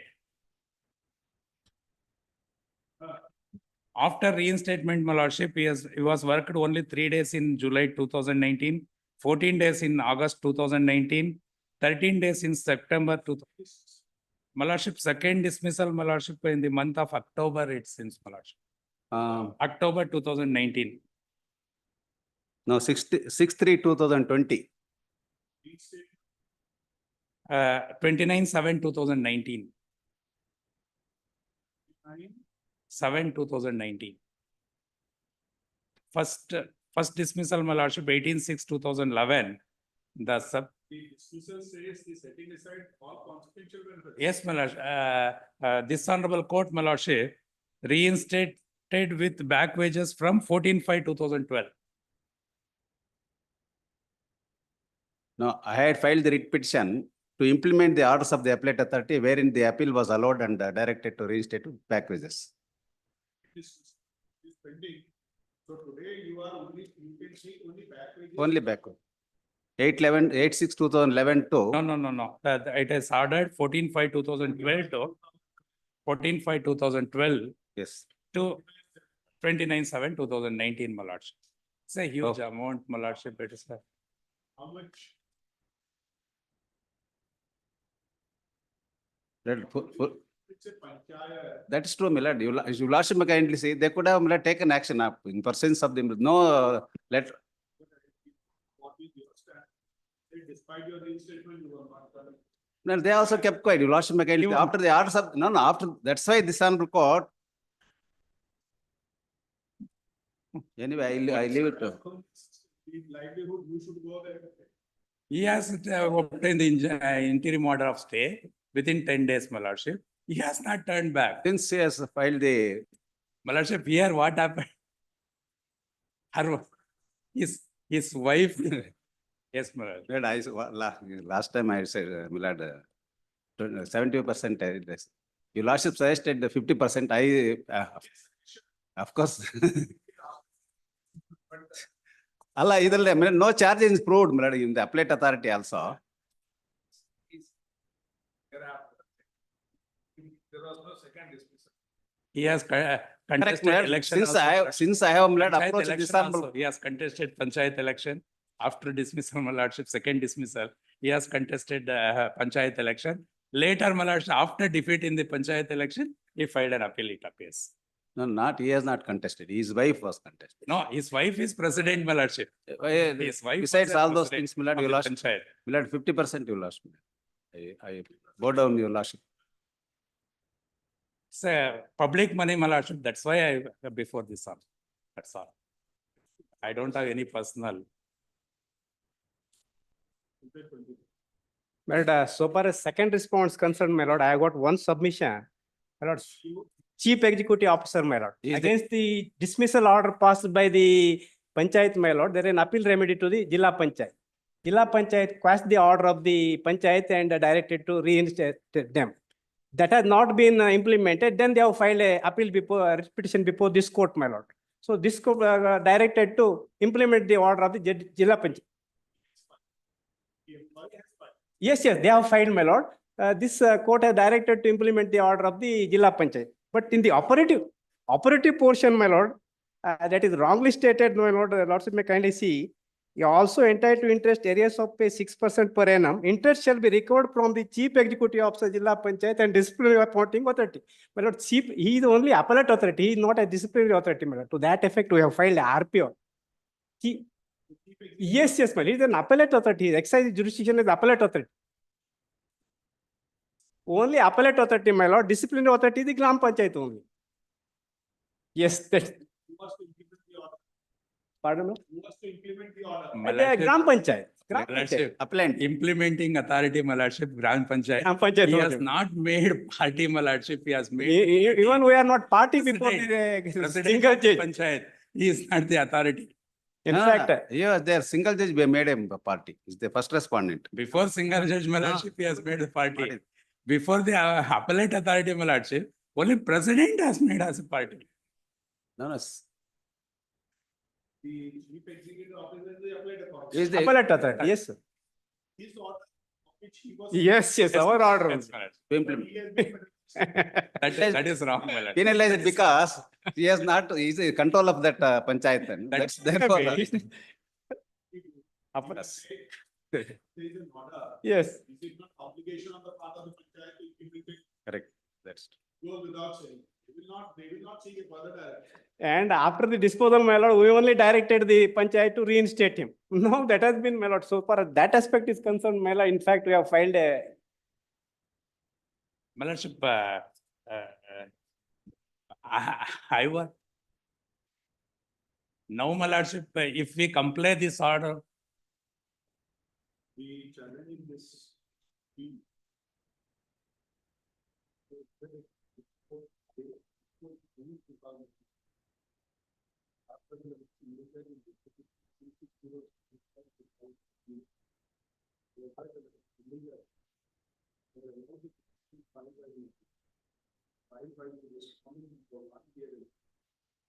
By stating in paragraph 2 of the Indian order as a result.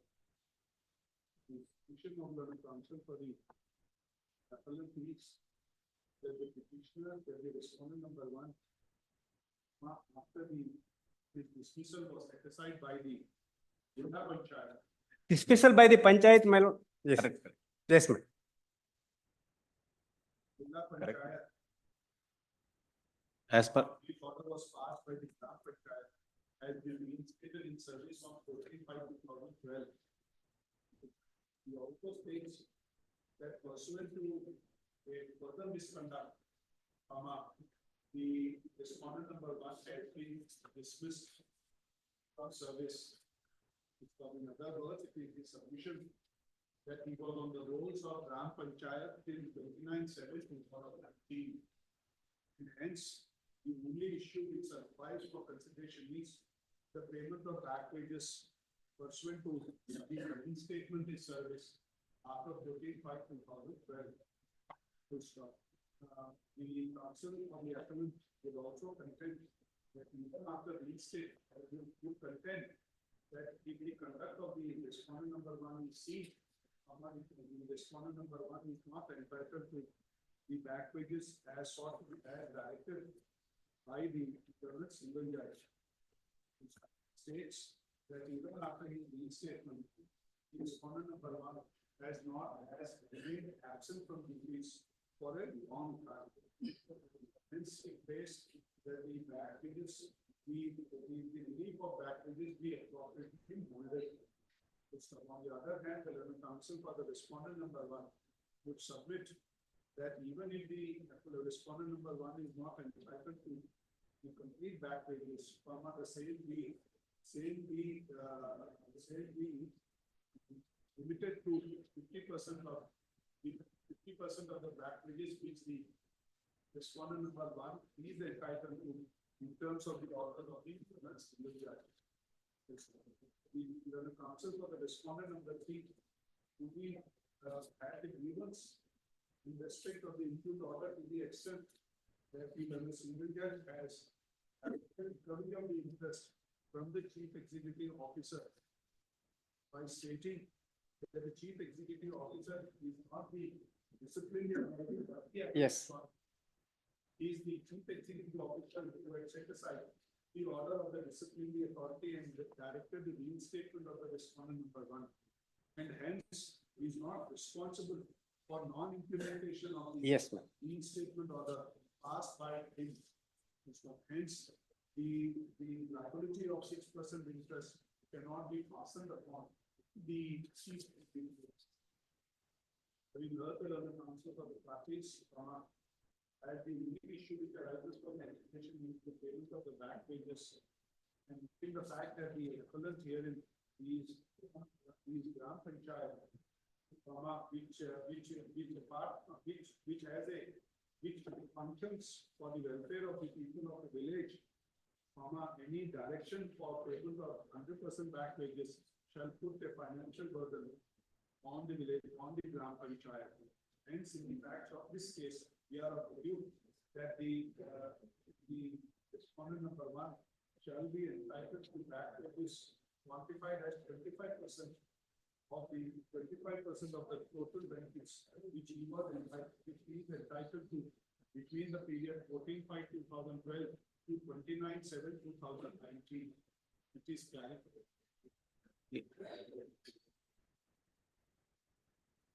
It is clarified while computing the back wages of 25%, while computing and paying the back wages of 25% of the total back wages for the aforesaid period, the respondent, the appellant shall take into consideration as per the directions of the learned single judge, the respondent are entitled to 6% interest. If it is not paid within 6 months, my lordship, then only, yeah, he is entitled. 6 months already over. That's what the single bill. It will make clear that if the back wages are not paid in terms of the order passed by this court today, within a period of 3 months, the appellant, the respondent number one shall be entitled to an interest at the rate of 6% per annum from the date the back wages became due till the date of payment. We also state that insofar as the direction of the learned single judge for recovery of the interest from the chief executive officer is concerned, in view of the sufficient paid by the learned counsel for the respondent, the same is satisfied. One submission to that effect, my lord, we have filed a review petition. I'll withdraw that review petition.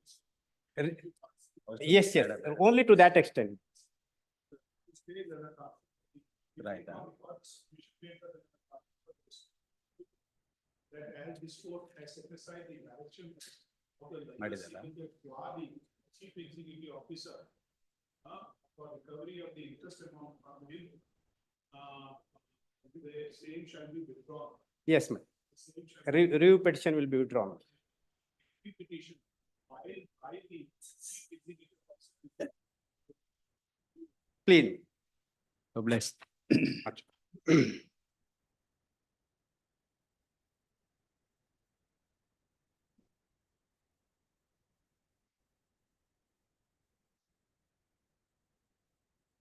Thirty-six, Sri Pradeep Kumar. Tomorrow, my lord, because my senior brother is hospitalized. Kindly have done tomorrow, my lord. Ready.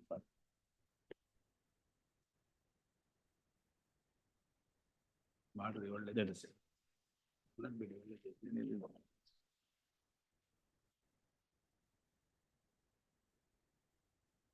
hear him. We'll hear him. Okay. Let's make a beginning.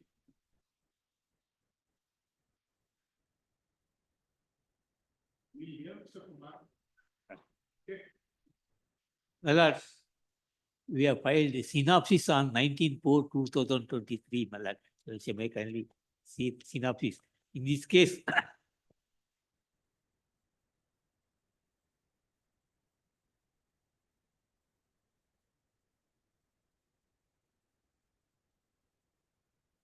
respondent was appointed as a Peter, my lord.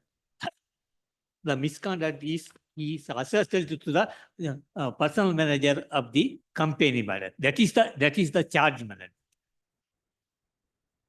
Assaulted, case of assault.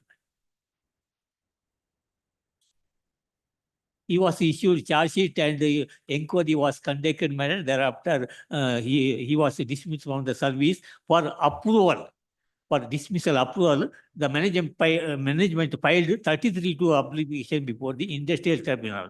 Before the industrial tribunal, evidence was led, madam. But on DE, preliminary issue, whether the management proved that DE is fair and proper in accordance with the certified standards of the company. The industry tribunal hold that inquiry is fair and proper. Thereafter, it is posted for victimization on merits, madam. On merits, the industrial tribunal dismissed the 33-2 application. Against that, we have prepared the writ petition also dismissed. Against this, we prepared the writ appeal before this one report. I am before this one report. Not granted in the effect. Approval is not granted. He is deemed to be in service. So then, Because the industry, that victimization is not proper. yes, madam. Let's see the finding of the labor court on victimization. That is annexure C, madam. Picture? Annexure C. Yes. Annexure C, madam. Dated on 15th March 2018, madam. 15 March 18, madam. Yes. That is findings of the on merits, madam.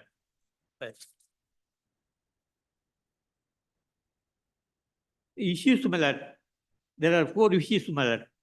Whether the applicant management proves that it had complied with the provision of section 32B of the ID Act, whether the applicant manager is justified in dismissing the opposite party workman from service, whether the opposite party workman proves that the dismissal of the opposite party workman from service is victimization, whether the opposite party workman proves that the dismissal of the opposite party workman is unfair labor practice, madam.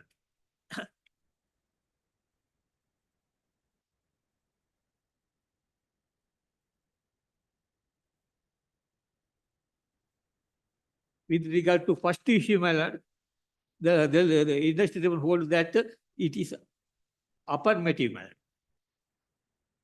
Whether the applicant may justify in dismissing the opposite workman from service, the finding is that negative, my lord. Whether the It's for the tribunal to say that there was victimization.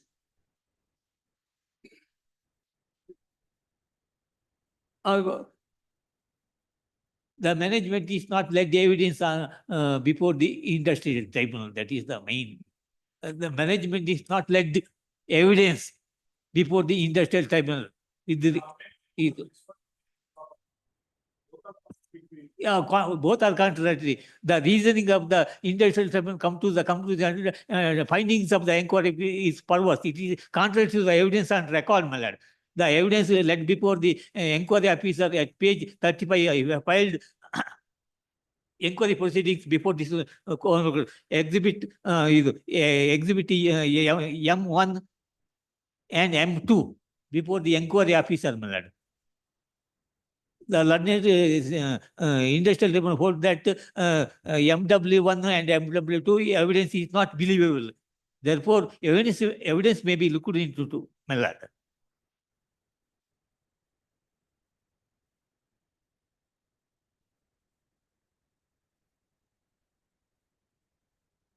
Apart from that, my lord, now the company is the register of a company removed the name of the company, and employee is respondent is retired from the service on 9/5/2018, madam.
Once the D is held fair and proper, the industry tribunal could not go back and reappreciate the evidence on same subject matter, my lord.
Exhibit D20. Exhibit D20.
Page number 93, my lord. Page number 93 in my paper book. Memo along with the proceeding. Page number 93, my lord. 93.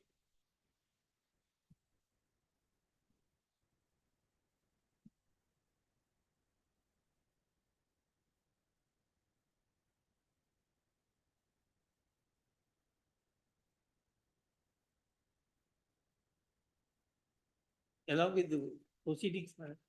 Inquiry. Memo along with the proceedings.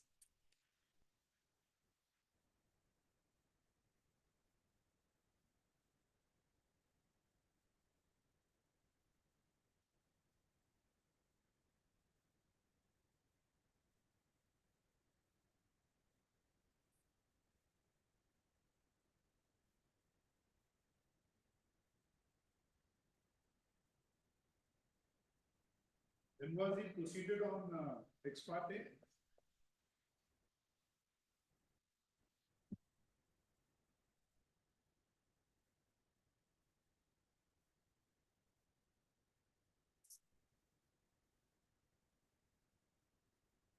What?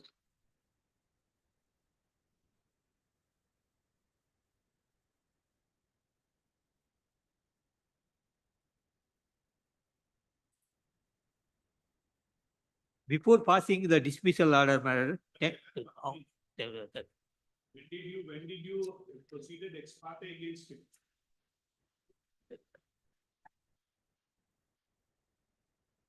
Proceeded ex parte. yes, my lord.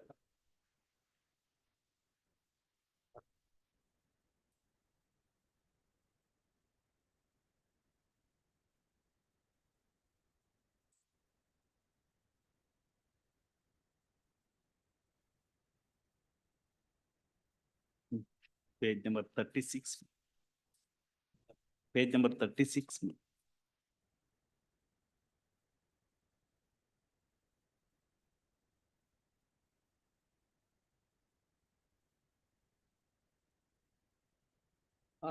Page number Page number 36 in my paper book, my lord, inquiry proceeding. As the charge sheet employee is placed at quality, Mr. Honorable, Judge, page number 36, my lord.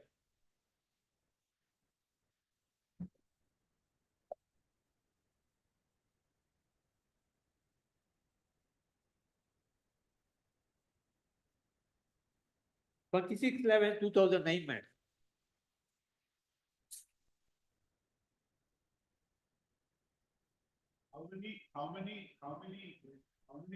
This is fourth sitting. Yes. Yes, ma'am. Where are the first two, three sittings?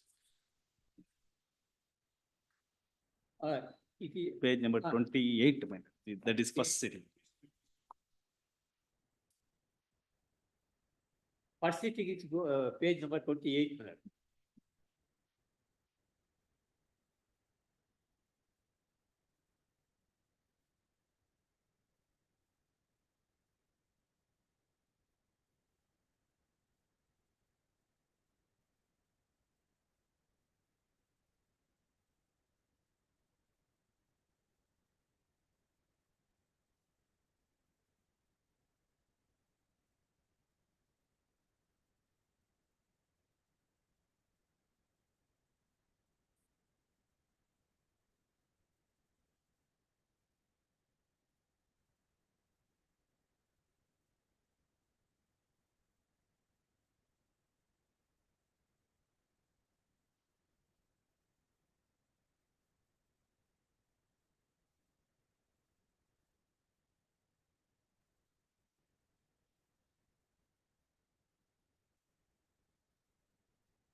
Why didn't you leave your evidence before the labor court? It is fair and proper. Yes, ma'am.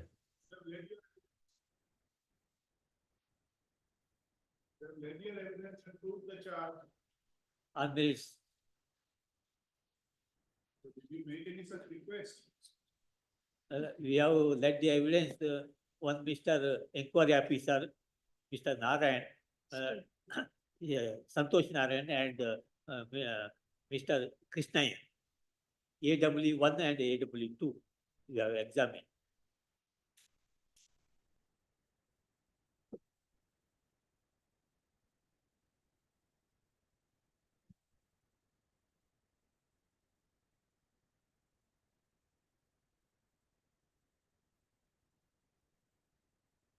So he makes a request that he should be allowed to participate. How can you reject it? Even in civil proceedings, if the defendant is proceeded expired, when he comes and files order 927, it is considered, he is allowed at least from that stage. Right? So to say that I will not allow you to participate is what? You don't want any no, opposition to the proceedings. So logic. Yes, ma'am. Maybe by that time, the examination in chief of the MW1 had happened. Still, he says, look here, let me join the proceedings now. I will cross-examine whatever it's given.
You produce your witnesses before the tribunal. No.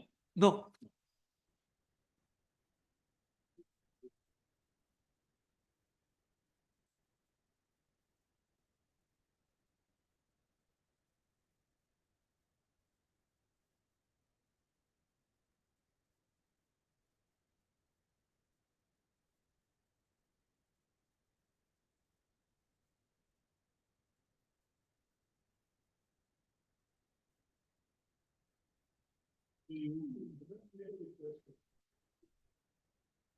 So the tribunal look here, now I produce the witness.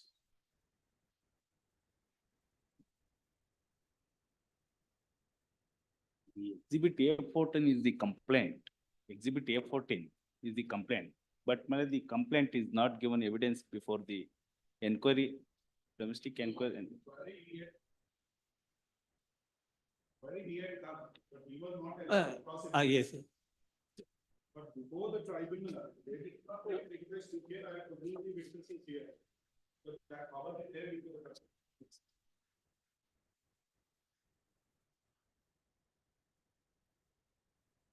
So,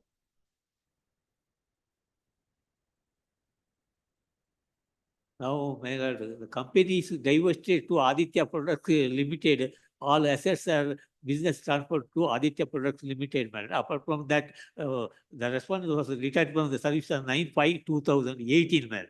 At the time of dismissal 10/2/2011, he was in the cross he is admitted in the cross examination at page 134. Man. Maybe kindly see page 134. He has received on 10/2/2011, I have been dismissed from service by the applicant management. It is true suggest that on 10/2/2011, I have received an amount of 2,70,720 by way of check dated 10/2/2011. It is true suggest that the applicant management had paid gratuity and 1 month wage at the time of dismissal.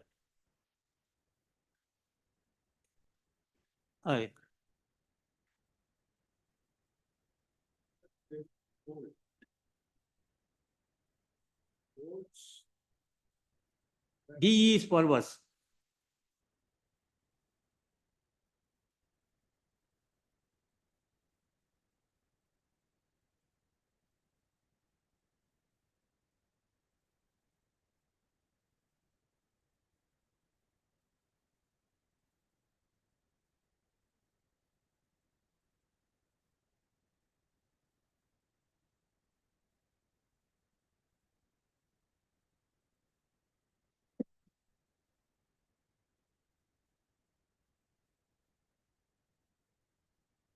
Can the ground of victimization, can victimization be a ground?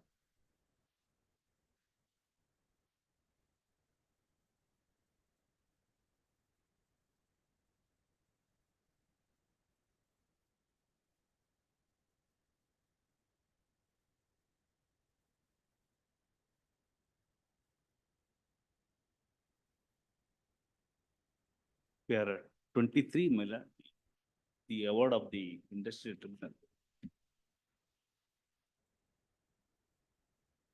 We are 23.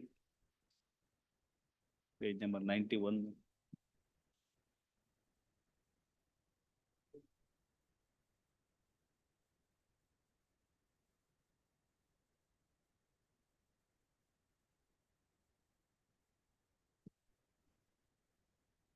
There are 23 million, page number 91. Therefore, upon considering the entire evidence on its preponderance of probability, there is victimization is occurred in the present case in dismissing the opposite party workman from such. Millard, the What? statement is already. Salary.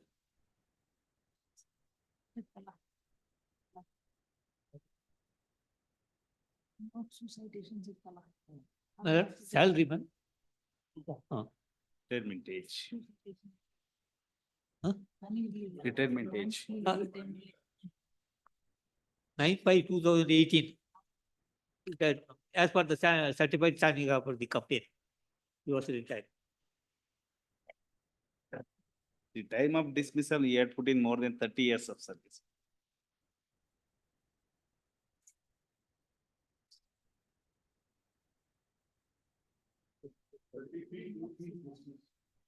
Yes.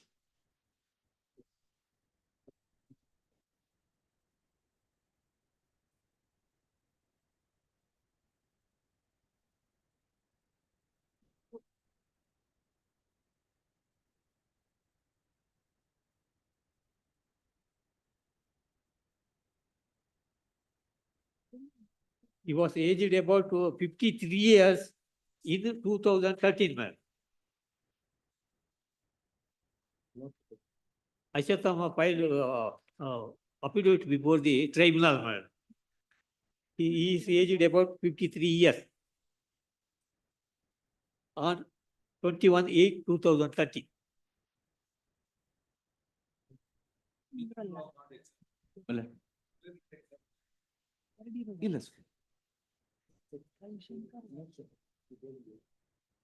Complaint was examined before the inquiry officer only, man. Only, not before the court. Is correct. Oh.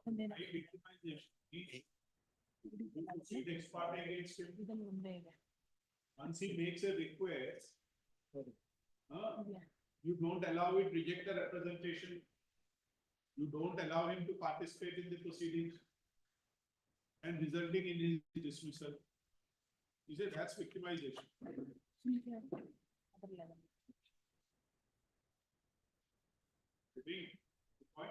Yes, sir.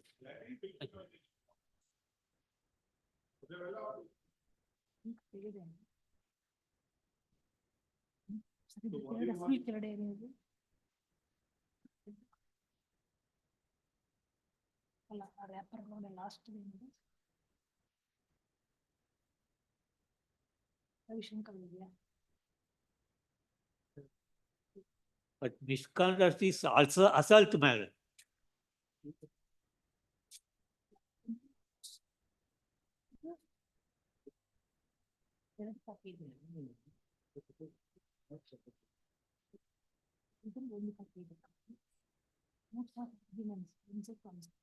ಅದೊಂದು ಇನ್ನೊಂದು ಒಂದೇ copy. ಒಂದೇ copy. Para number 26. ನೀವು ಹಾಕಿದ್ರ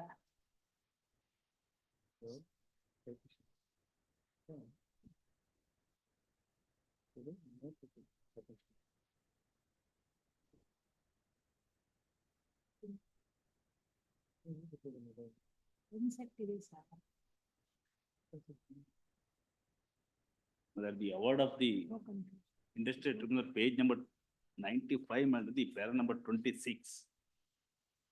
Therefore, upon considering the entire case and its probability and applying the theory of the preponderance of the probability above discussed and under the facts and circumstances stated above, the allegation of incidents stated to have been occurred is found to be full of suspicion. And also there is doubt occurred in the mind of the tribunal that whereupon the suspicious facts and circumstances, a purported domestic inquiry might have been initiated just to target the dismissing of the opposite party workman. Therefore, under these circumstances discussed above, the dismissal of the party service found to be victimization and unfair labor practice. The order of dismissal first is not in good faith. Therefore, by following the principles of law laid down by the Honorable Supreme Court of India stated supra, the approval cannot be granted and the serial application they will be.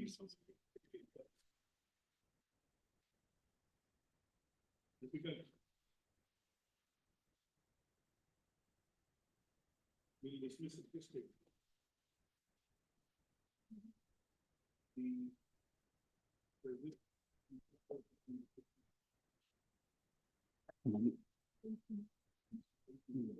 Yes. GS, I mean, GS. Thank you. No, come on.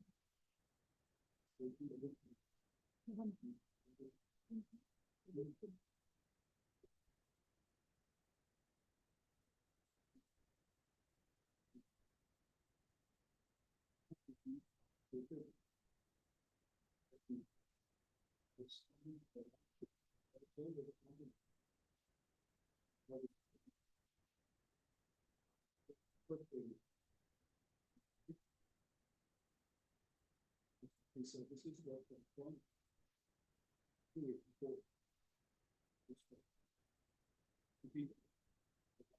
Working side.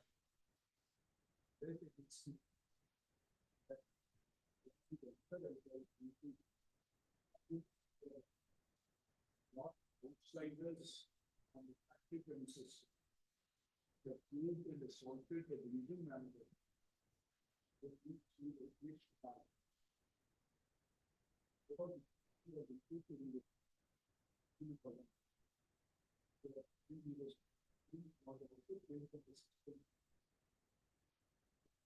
basis of the receipt from the state delivery manager.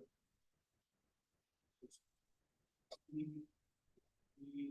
respondent herein denied the allegations level against him. The appellant proceeded to hold an inquiry by appointing an inquiry officer. The first date of inquiry was fixed as 20. 5/11. Was fixed as 14/11/2009. The hearing was concluded on 28/12/2009.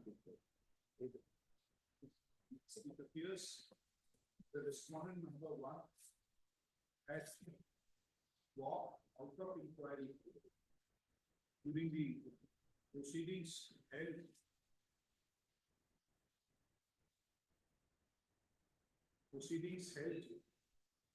on 26/11/2009. The same date that the respondent was proceeded ex parte by the inquiry officer. Full stop. The there, after the respondent was proceeded ex parte, the proceedings were held for foremost sittings. And the foremost sittings, the last one being 14/11/2009. The inquiry officer submitted his report dated 27/2/2010, finding the respondent as guilty of the misconduct.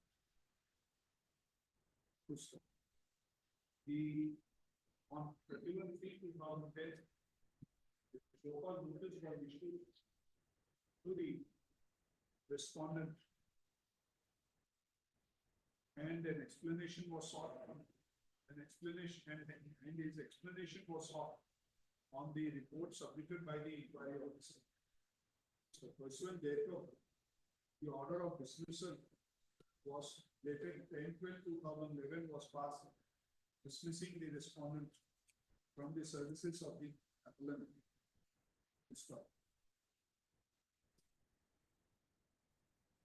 It appears that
since this fiscal dispute was pending, being the fiscal dispute was pending consideration for the labor court, the appeal hearing had filed an application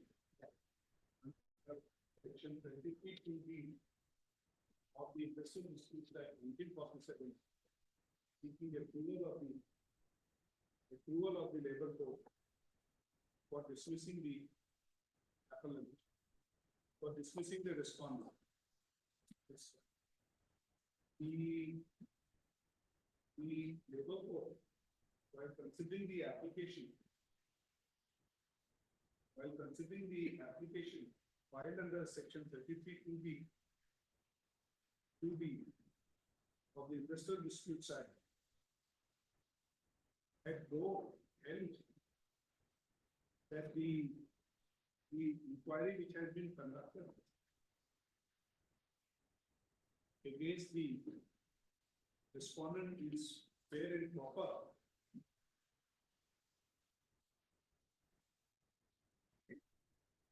it has to be considered whether the order of dismissal passed against the respondent number 1 is arbitrary, perverse, not justified, amounting to victimization of unfair labor practice.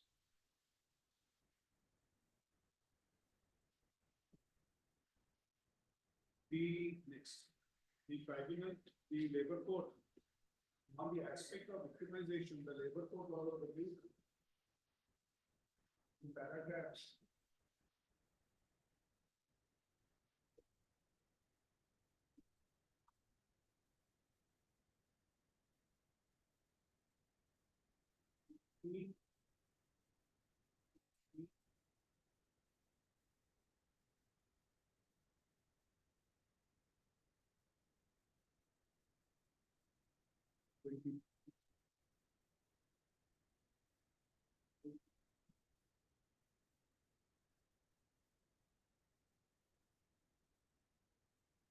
Twenty-three has said, so the labor court also, by considering the judgment of the Supreme Court, in the case of Jaipur Vizas Sarkari, Bhumi Vikas Bank Limited versus Ram Gopal Sharma and others, 2002, 1 LLJ, 834.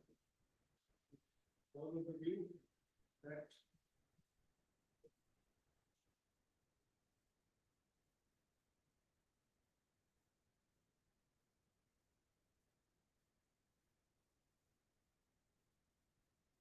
was in paragraph 26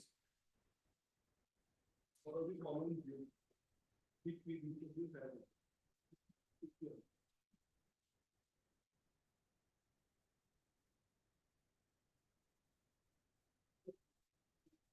suffice to state a reading of paragraphs 16 to 23.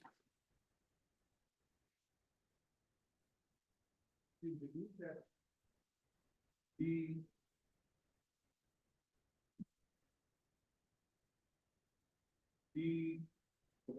the appellant management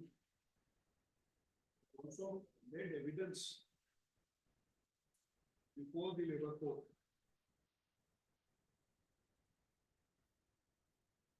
So the inquiry office, it had produced the inquiry officer as AW1.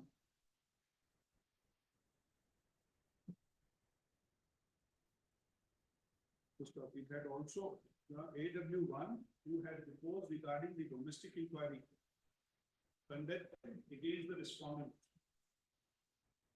So it had also produced AW2, division manager HR, who according to the labor code proposed regarding the ingredients of section 33 2B of the Industrial Dispute Act.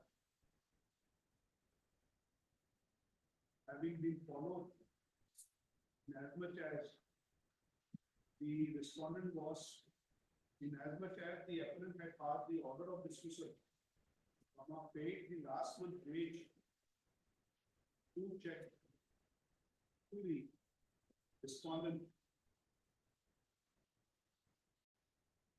and filed an application under section 33 of the Industrial Dispute Act. The labor code also notes that the appellant had produced the documentary evidence exhibit A1 to 826 regarding charges leveled against the respondent, holding of domestic inquiry by issuing articles of charge, intimating the opposite party to participate in the inquiry, submitting inquiry report, passing of dismissal order, payment of one month wage,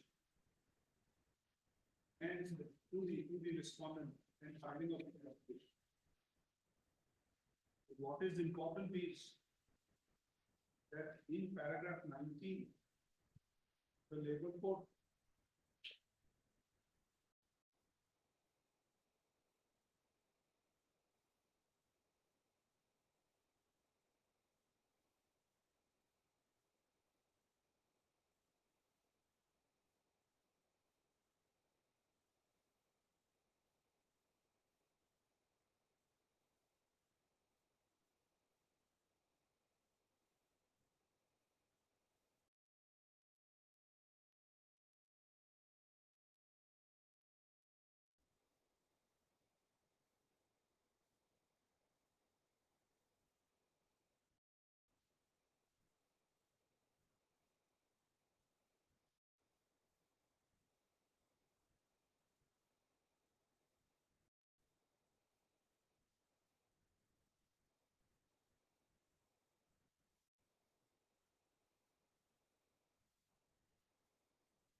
This says that insofar as the merit of the charge is concerned, the labor court, after weighing the evidence produced by the appellant before the inquiry officer to NW1 and NW2.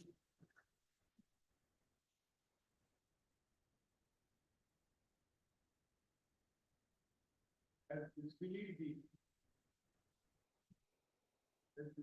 the delegation framed by the appellant against the respondent, stating that the allegation that 20 outside persons have come along with the respondent is highly improbable, as every factory premises has security arrangement, and without entering in the register maintained in the office of the facility, no person can enter inside the factory premises.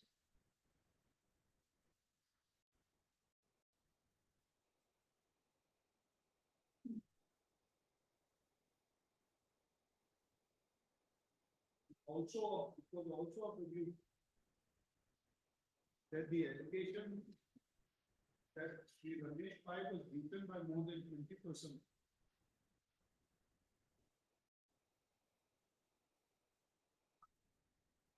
That resulted in severe injuries on him. There is no evidence by Ramesh Pai that he had come to the hospital for taking treatment for the assault injuries. And as such, the version of MW1 and MW2 cannot be believed.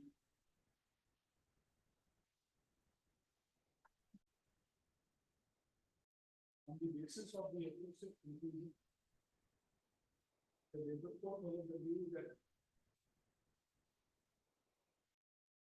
there is a victimization that had occurred by dismissing the respondent from the services.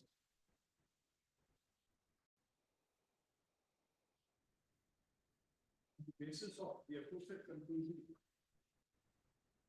the labor court had denied the approval to the appellant under 33 to the idea. The challenge, the appellants having challenged the order of the labor court before the single judge in the above writ petition,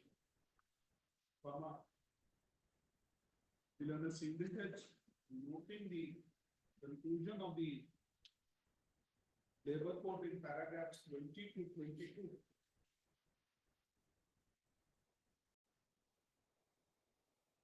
Was of the view that was in paragraph 10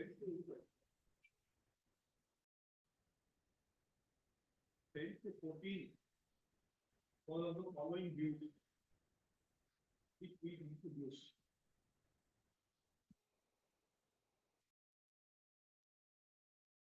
Here before us, the Kumar and the counsel for the appellant would submit that the conclusion arrived at by the labor court and the single judge, holding the denying the approval under 33(2)(b) of the ID Act and approving such an order is is totally untenable in as much as the labor court, having arrived at a conclusion that the inquiry held against the respondent being fair and proper, comma, it could not have reappreciated the evidence. It was led by the appellant before the inquiry officer and told that it was a case of victimization. Similar is his submission challenging the order of the learned single judge. Single judge who had upheld the order of the labor court. Labor court, more specifically, the finding, the only finding, more specifically the finding of victimization. He states that the labor court was only required to look into the fact that the inquiry which has been held against the respondent was fair and proper.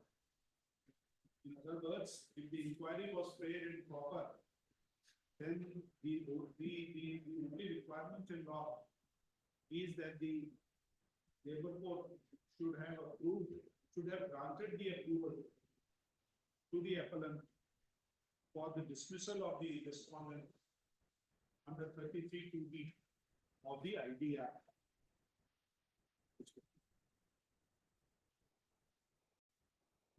We are unable to stop. Even otherwise, it is a submission that even the conclusion of perversity by the conclusion of the inquiry officer as being perverse is also is not borne out from the report, in as much as there is a sufficient evidence to MW1 and MW2 who had proposed that the 20 persons had entered the office of Ramesh Pai and threatened, accused and assaulted him. He said evidence of the complainant Ramesh Pai remained unchallenged as the appellant, as the respondent walked out of the inquiry and oblique inquiry, resulting in the inquiry officer proceeding ex parte against him. He also states that he also states that till 31/2010 to till 19/4/2010, the petitioner the respondent had made no request for opening of the inquiry to enable him to 15/4/2010. The appellant, the respondent had not made any request for reopening of the inquiry. It was only after he had received the copy of the report submitted by the inquiry officer that such a request was made.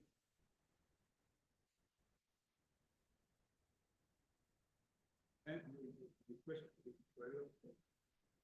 and second that such a request was made. We are unable to agree with both the submissions made by Mr. Kumar for the simple reason that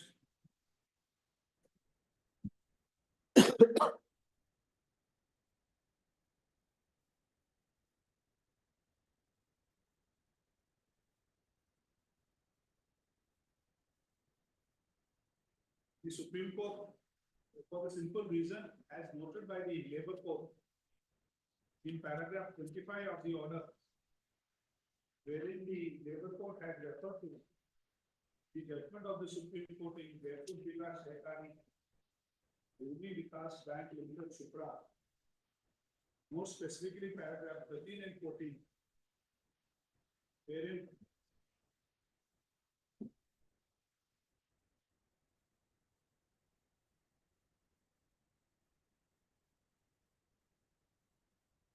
wherein in para 13 and 14,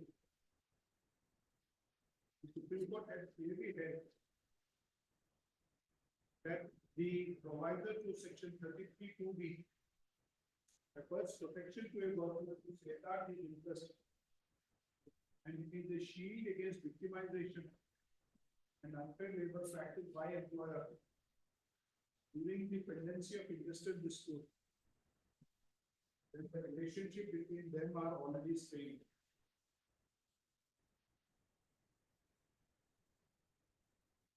That apart, even in paragraph 14, the Supreme Court held where an application is made under section 33 to be proviso, the authority before which the proceeding is pending for approval of the action taken by the employer has to examine whether the order of dismissal or discharge is bona fide, whether it was by way of victimization or unfair labor practice, whether the conditions contained in proviso were complied with or not, etc. There is no doubt that the process which is contemplated for seeking approval under section 33 to be have been fulfilled as noted by us in the aforesaid paragraph. But the question is the denial of opportunity. The question is even after the inquiry officer has submitted his report and after the issuance of the second so-called notice, before an order of dismissal was passed against the respondent, the appellant could have allowed the appellant could have allowed the respondent. No, the appellant could have reopened the inquiry proceedings and allowed the respondent to cross-examine the MW1 and MW2, as it is on the basis of the evidence adduced by those two witnesses that the charge against the respondent was proved. To that extent, though the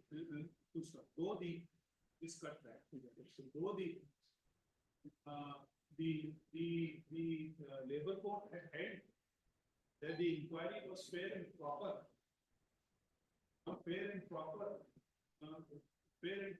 but the fact remains that denial of this opportunity to the respondent would also make the action of the appellant as not bona fide.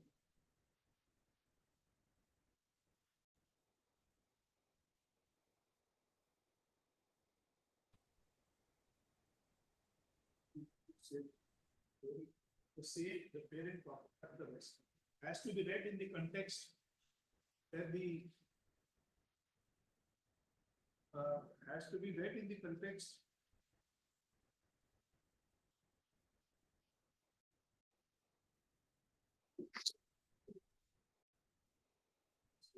fair and proper, but the fact remains that the denial of the fact remains that the appellant, despite request from the respondent, had not reopened the inquiry proceedings, and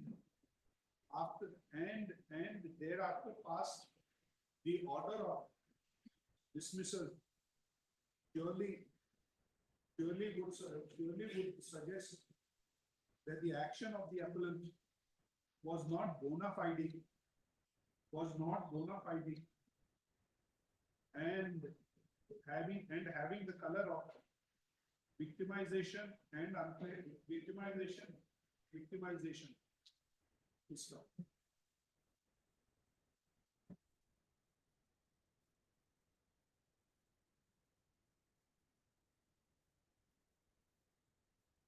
Victimization, as it is full stop. This we say so. That this we say so that this we say so as the denial of that opportunity to reopen the inquiry proceedings has resulted in grave prejudice to the respondent in as much as he has been dismissed from the services of the appellant, resulting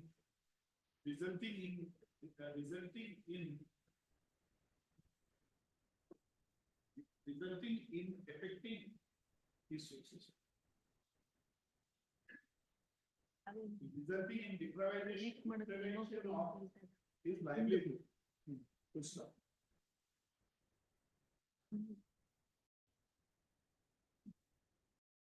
Full stop. We must also say the labor court additionally found the action of the additionally justified the victimization of the respondent by concluding that the allegations which have been leveled against the respondent of assault could not have been said to have been proved.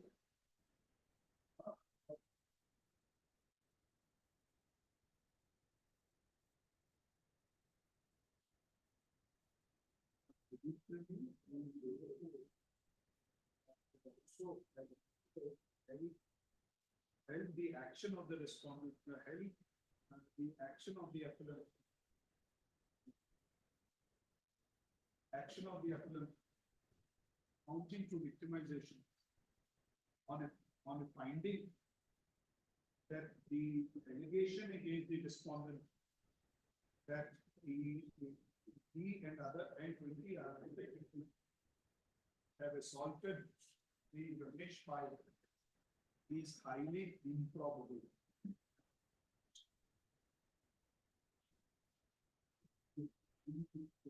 Highly improbable. There is some basis for the labor court to hold so. More specifically, in view of the findings in paragraph 21 and 22 of its order, which we have already introduced about. In view of our discussion, we are of the view that the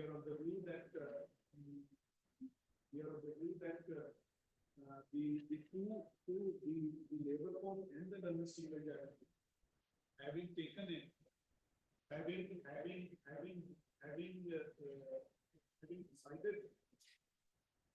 decided in the manner they have done, purely at the appellate stage, we are of the view that in the facts of this case, the impugned order of the Lemon single judge does not call for any interference. Accordingly, the appeal is dismissed.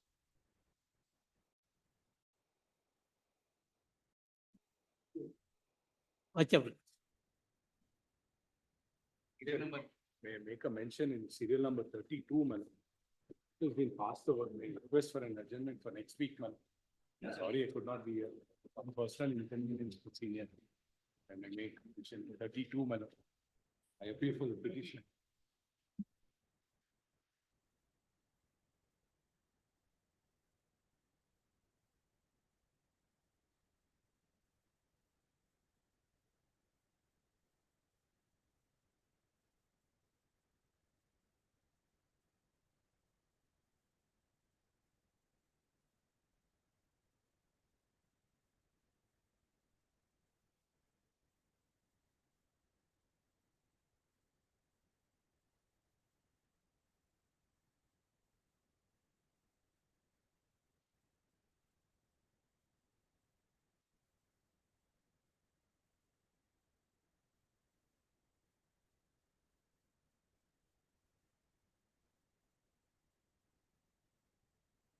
will have it because we have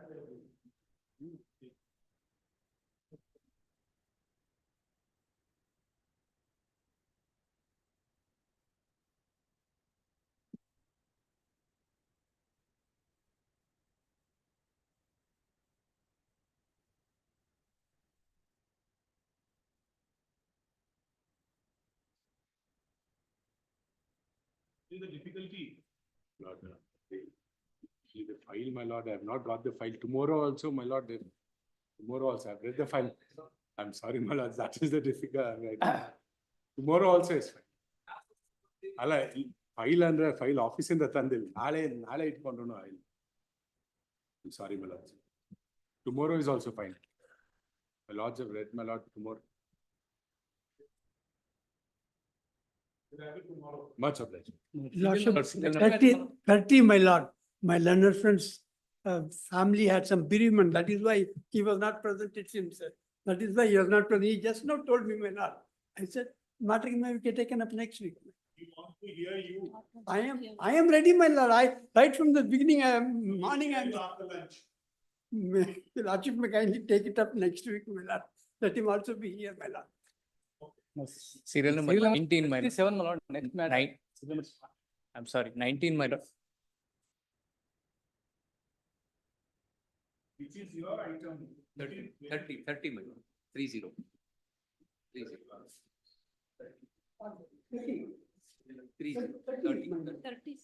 30. Oh, 30.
Nineteen, my.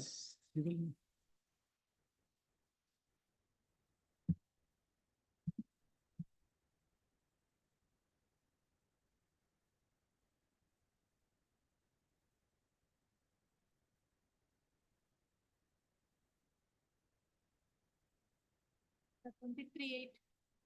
Serial number 37. Please. 19, 37, my lord. Next matter. Serial number 37, my lord.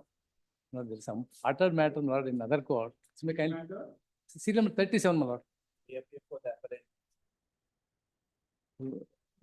Both of us have one matter, partnered matter before other court. I'm ready.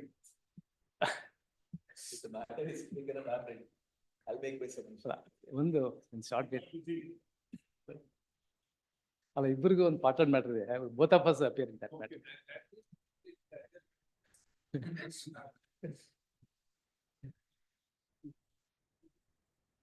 No, it's not.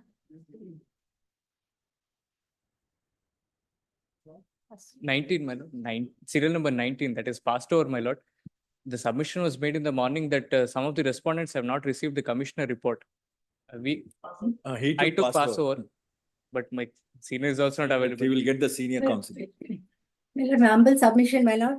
I appear in behalf of petitioner of respondent number 15 and 16. We have not been furnished with a copy, my lord, of the report because your lordship had directed on the last date. Just say this. States that the copy of the report. Yes, copy of the report. By you. Yes, ma'am. Filed by him. shall be given to the councils appearing for the. R11. Appearing for the other parties. Or the opposite parties. Okay, within how much time? 1 week time. Within weeks time. Maybe listed Well, after I- 2 weeks. Any Some date? difficulty next. Well, one humble Any date? submission, my lord, your lordship had granted time for us to file a written submission, my lord, after receiving the report. Very well, you file your response, whatever you want. The report to be furnished to us, my lord. Yes, he will be giving you the copy of the report. Please, my lord. Okay, Thereafter, your then you lordship, want, whatever you want to do it then. please, my lord. Because last time your lordship had given us 10 days to make a reply. Okay, thank you. My request for shorter date, my lord, because We are giving you the date now. shorter 4/9 is a long date. Last week of this month and next month, my lord. Just Because see it, man. the report is delayed by about 8 months. Just see last. 7, 8, sir. Grateful. My lord, serial number 29, please, my lord. Yes, My lord, I seek for a week adjournment because I need to comply the offer's objections by furnishing the second set, please, my lord. in item 29, please, my lord. 29, that is a different matter. RFA, my lord, 992 of 2021, my lord. No, no, no, no.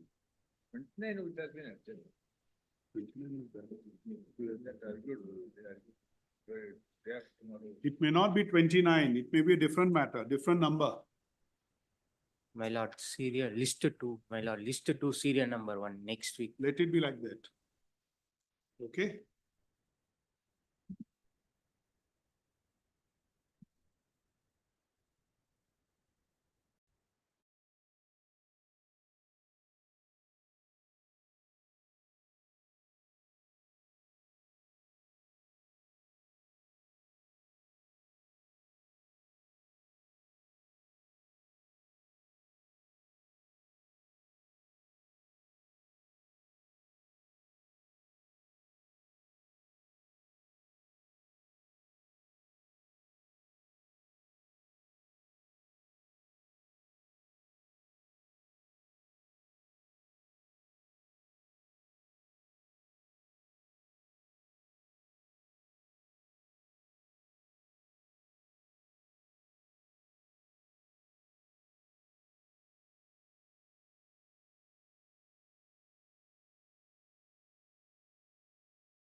A medical document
You want to argue? Not pass over for maybe around 5 minutes. We have passed over, we have again called over. Call him.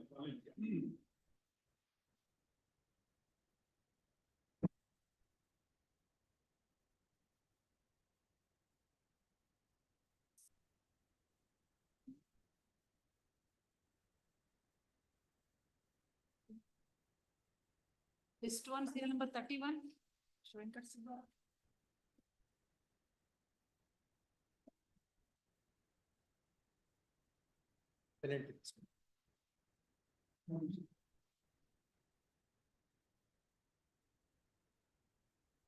Yes. Lord, done a single judge, my lord, in the writ petition file. Now directs, my lord, the grant of approval in respect of respondent's institution for, my lord, commencing, my lord, pharmacy course. But my lord, there was, my lord, some lacuna in the order, my lord, we challenged it. My lord, because, my lord, the approval, my lord, had to be, my lord, by the pharmacy council, along with, my lord, AACT, my lord, All India Council for Technical Education. But subsequently, what has happened, my lord, by virtue of a subsequent judgment of the Honorable Apex Court, but it is clarified that, my lord, for commencing, my lord, pharmacy courses, AACT no longer is the body, my lord, of approval. Please. The pharmacy council is the board. May I please?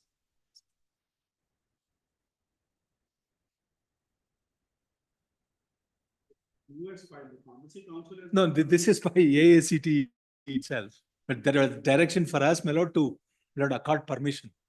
But which, my lord, there was no fulfillment of the requirements.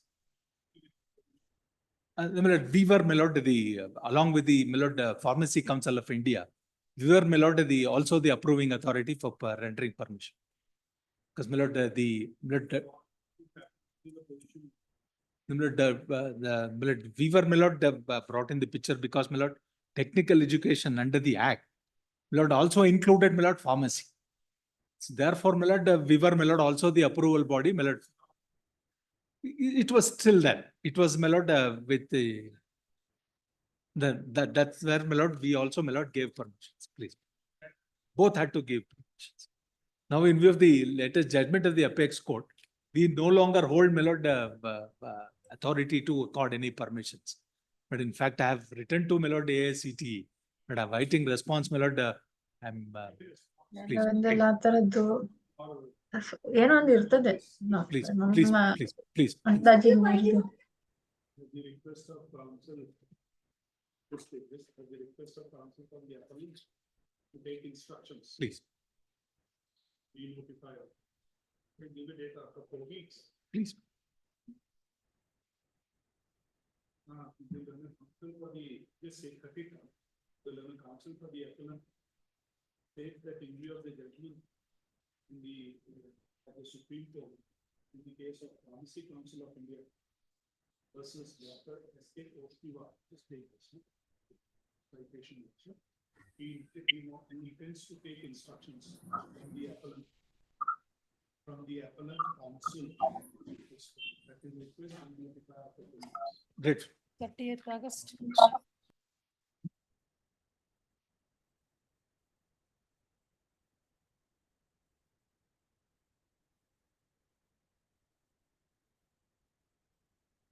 Two 30 matter. Serial number 38.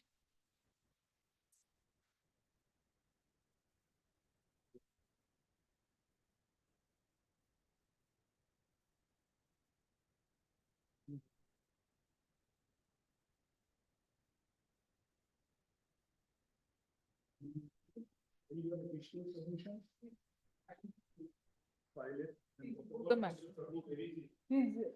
I think he should be here any moment, my lord. He's also filing his synopsis on this. We have just culled out primarily what was argued, my lord. Not very much more. Please.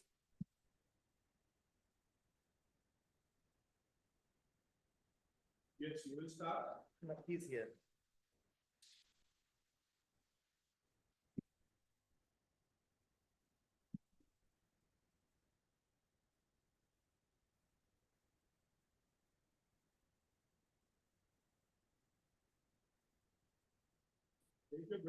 No, I was in first court, my lord, so.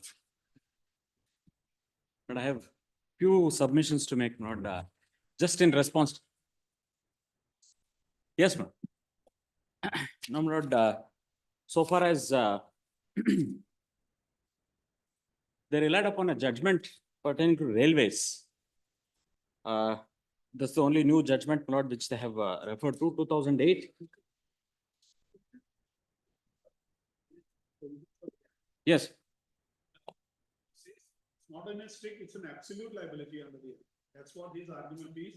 Going by the provisions, the obligation, in whatever manner, is continues to be with you. Whether that's an obligation on your part to ensure it no such untoward incidents happen. That's his definition. So it's an absolute. I'm sorry, my lord, lordships are not audible. My apologies. Lordship.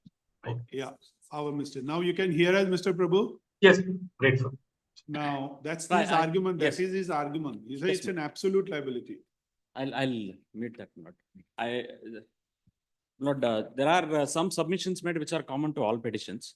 There are some submissions, my lord, which are specific with regard to some of those petitions. My lord, I have tried to segregate them. Now, so far as this particular new judgment, my lord, which they relied upon, 2008 is concerned, my lord, Union of India versus Prabhakaran. This is a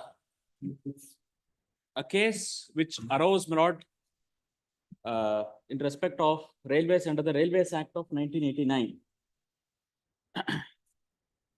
Railways Act 1989, my lord, has a specific clause, section 124A, which deals with the nature of liability, exclusions, etc. It also has a mechanism for adjudication of any claims.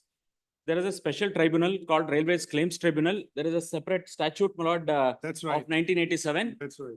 There is a schedule, Schedule 1 to the Railway Claims Tribunal Act, which enumerates, my lord, what is the loss, whether it's life, limb, etc., and in what circumstances, what should be the compensation.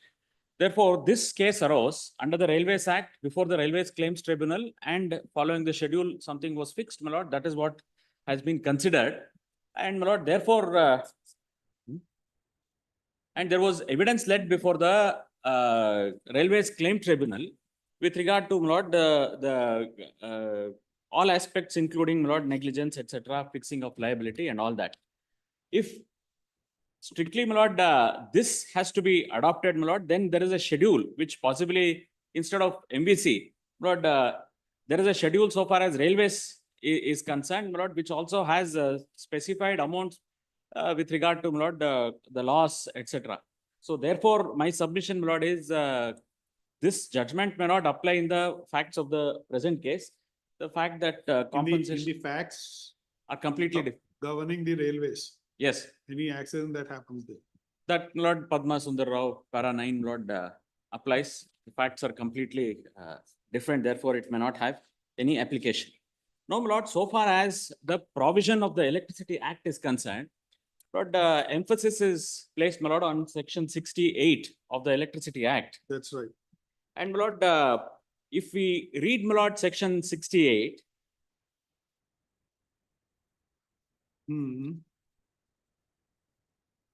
it provides a certain, my lord, bestows on me certain powers. An overhead line shall, with prior approval of the appropriate government, be installed or kept installed above ground in accordance with the provisions of subsection 2. The provisions contained in subsection 1 shall not apply in relation to an electrical line which has a normal voltage not exceeding 11 kilowatts. This applies, my lord, in two cases because they are not exceeding 11 kilowatts. They are distribution lines. Only in one case, there is a transmission line and is used or intended to be used for supply to a single consumer. In relation to so much of electric line as is or will be within the premises of the occupation or control of persons responsible for its installation, or in such other cases as may be prescribed by rules, my lord, we don't find any specific rule with regard to the exclusion. this later part applies to internal, whichever is within the premises of the consumer. Appropriate government shall, while granting approval under subsection 1, impose such condition, including conditions as to the ownership or operation of the line as it appears to be necessary. Appropriate government may vary or revoke the approval at any time after the end of such period as may be stipulated in approval granted by it. 5.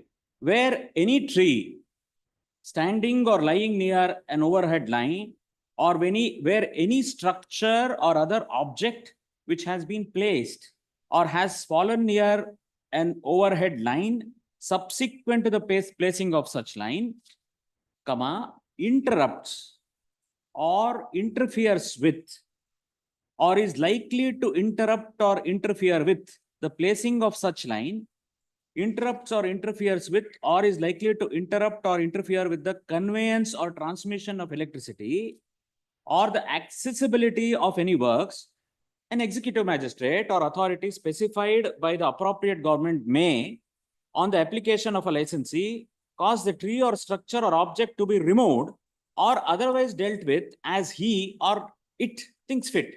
Therefore, my lord, this 5 applies in situations where there is a structure or a tree or a building which has come up subsequently and which is causing hindrance in transmission, or in a situation where I am not able to access my installation because of existence of such structure.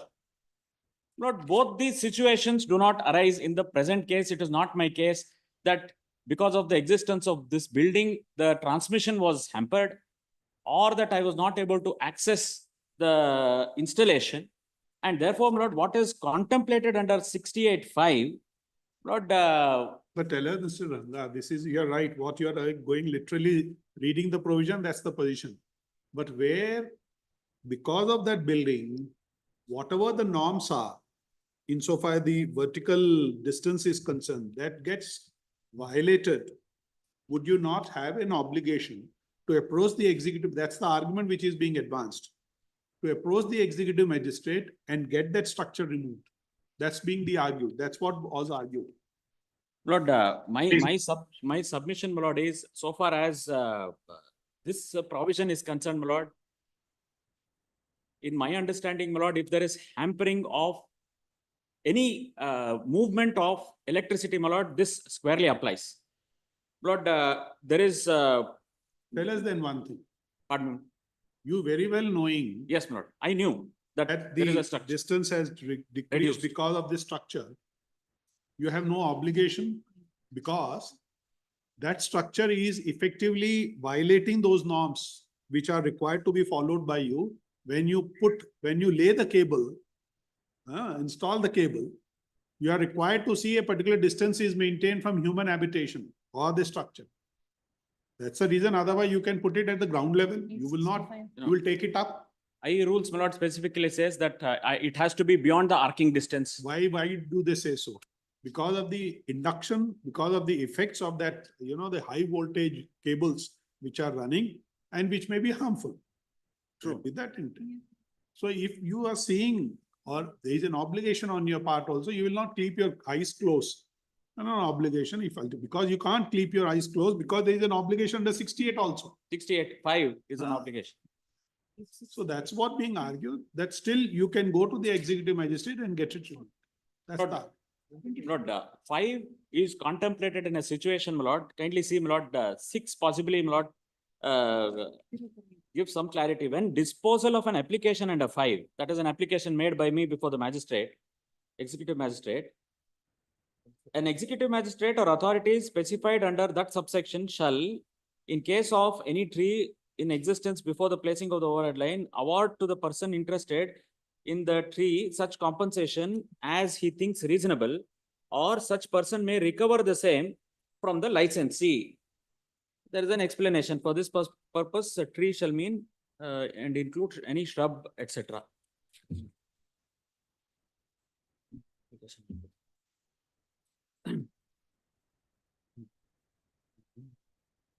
Lord, my submission, my lord, is I knew the my lord, that 1976, so far as the transmission line is concerned, my lord, in one of the appeals. It existed from 1976. Lord, there is a construction which has come up subsequently. I have noticed it. As a transmission licensee, my lord, I have noticed it. I have notified the owner that this is in violation and therefore this needs to be remedied. My lord, one possible, my lord, flaw that has kept in, my lord, is, which is also on record, my lord, is that when we notified, my lord, the owner of the building gives an undertaking to say that any damage that happens because of this, any situation that may arise, I will hold you indemnified and you will not be liable for, my lord, that may not, my lord, insulate me That in, would not answer. in any manner. See, to my recollection, the construction beneath that kind of a high voltage cable is actually, it appears to be banned. Or they are not allowing it. Not construction beneath is banned. Agricultural activity, my lord, they do it. This is not the case here. Yes. My lord, construction is not permissible. Therefore, my lord, in that situation, this issue of as to whether, because I don't pay compensation for any land, my lord, if it is a situation where a new line comes up, I don't pay, I don't acquire the land, then what should happen? The diminished, because of the diminution in value of the land, what should be the compensation paid? My lord, all that has been considered. They said 50% of the value has to be considered. Then the utility said that this is temporary. Today it is there. Tomorrow, my lord, if there is a change in the voltage, change in the direction or any technology, I will just remove it. Then land goes back because the land does not vest in me. Therefore, they have fixed it at 30% because the construction is not possible. Therefore, my lord, but this, all these, my lord, are urban developments which have come up. And my lord, because construction is not possible under this, but plans have been sanctioned by the authorities. And my lord, that is why I pointed out, my lord, when regulations were made to say that if there is a building in violation, such a unit will not be serviced.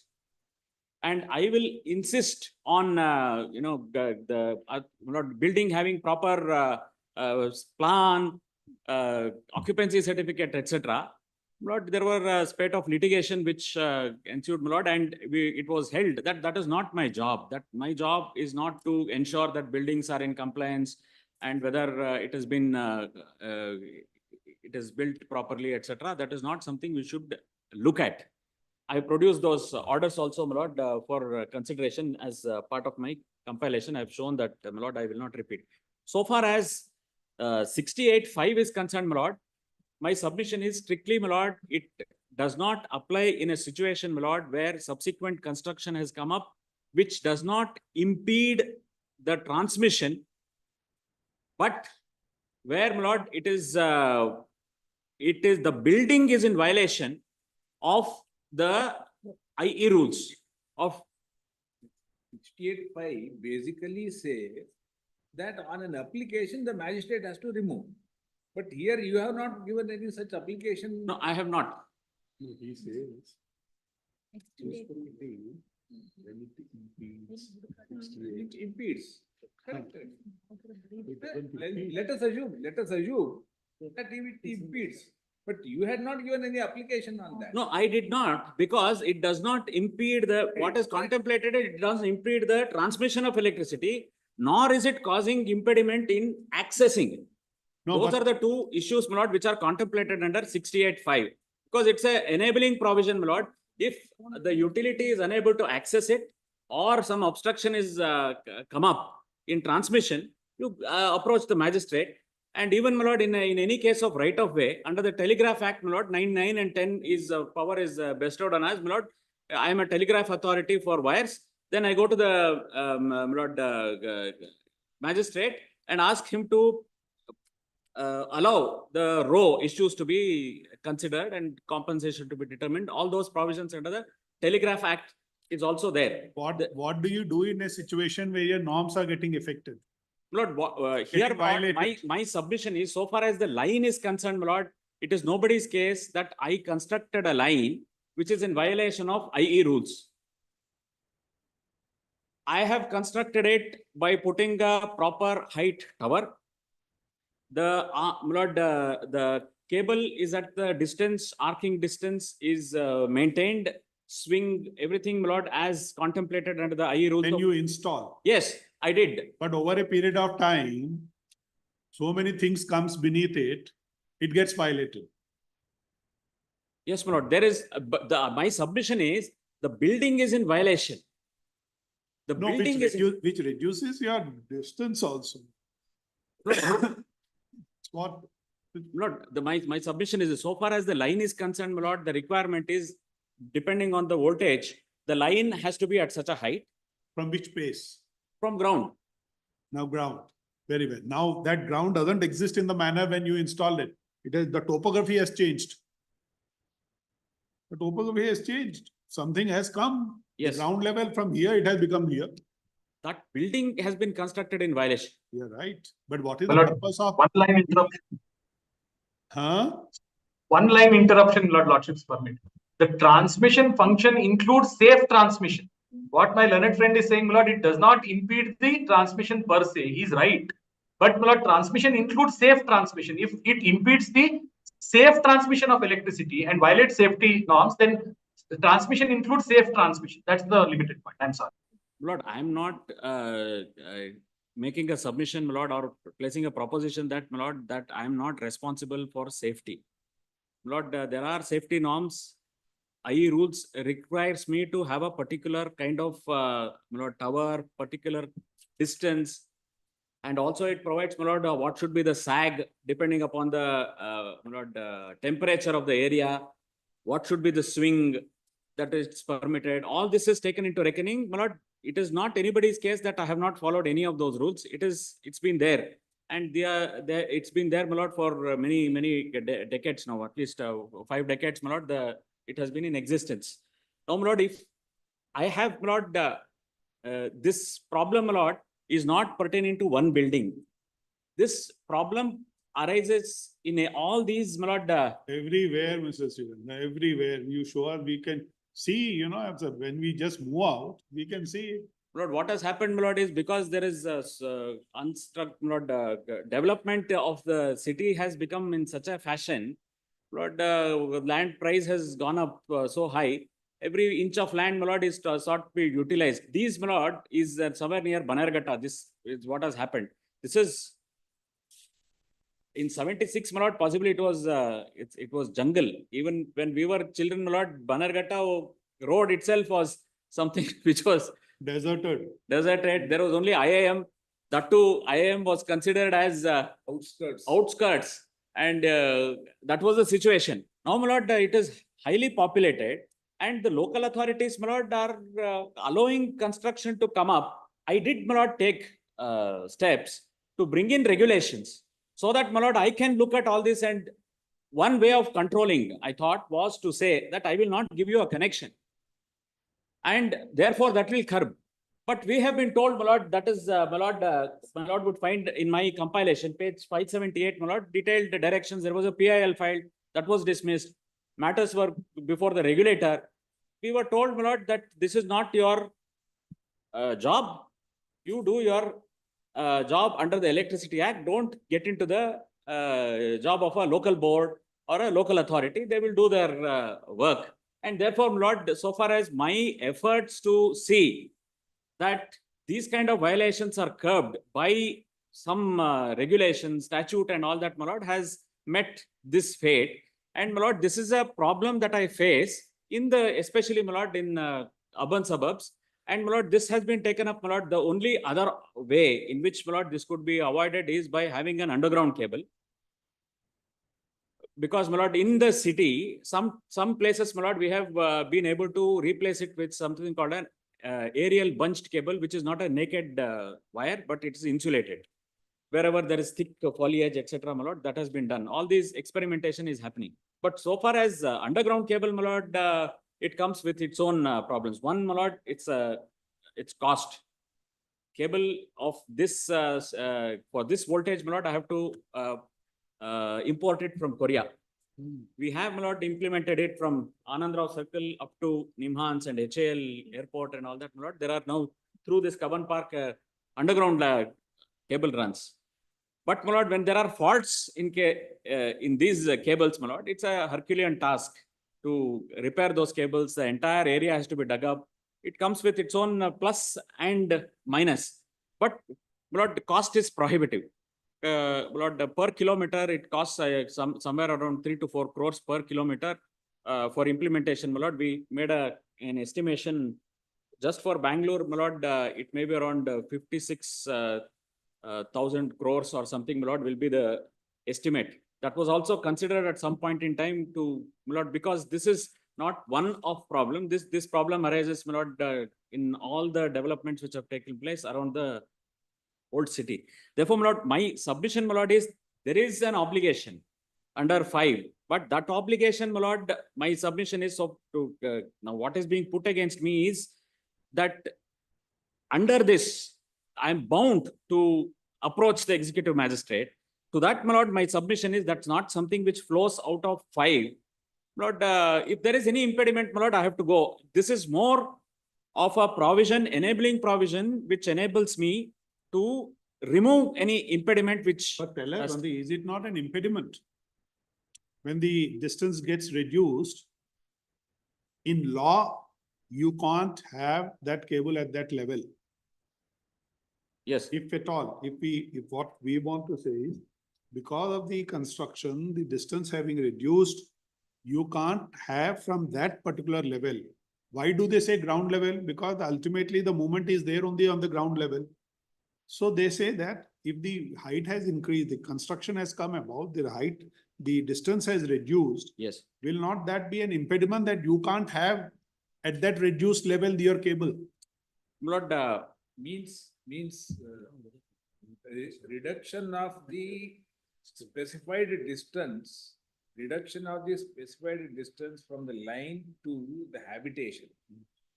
That itself is an impediment. Can it be interpreted like that? Lord, because it says interrupts or interferes. Lord, Interrupts or interferes. And if that distance is got reduced, say for various reasons. Today it is by some unregulated development. Yes. Tomorrow it may be by a regulated one. Yes. Let us say some entity, some government entity, they put some structure, then that itself is an impediment.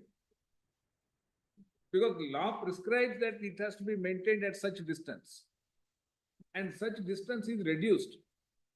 And thereby, that itself is an impediment for you at the 68.5.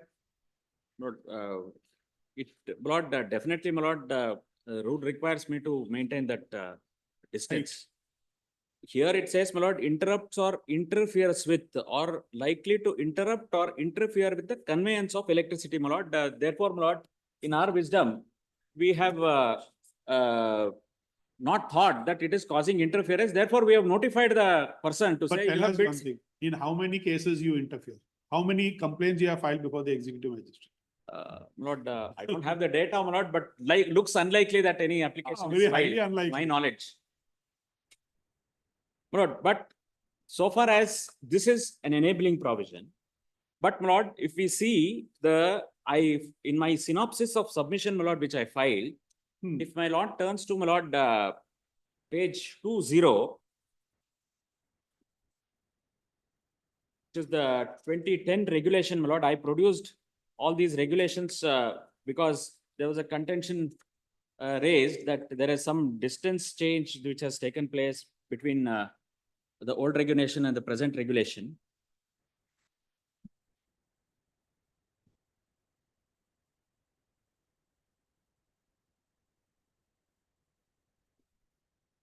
Lord, at page 20, my lord, of my synopsis, 63.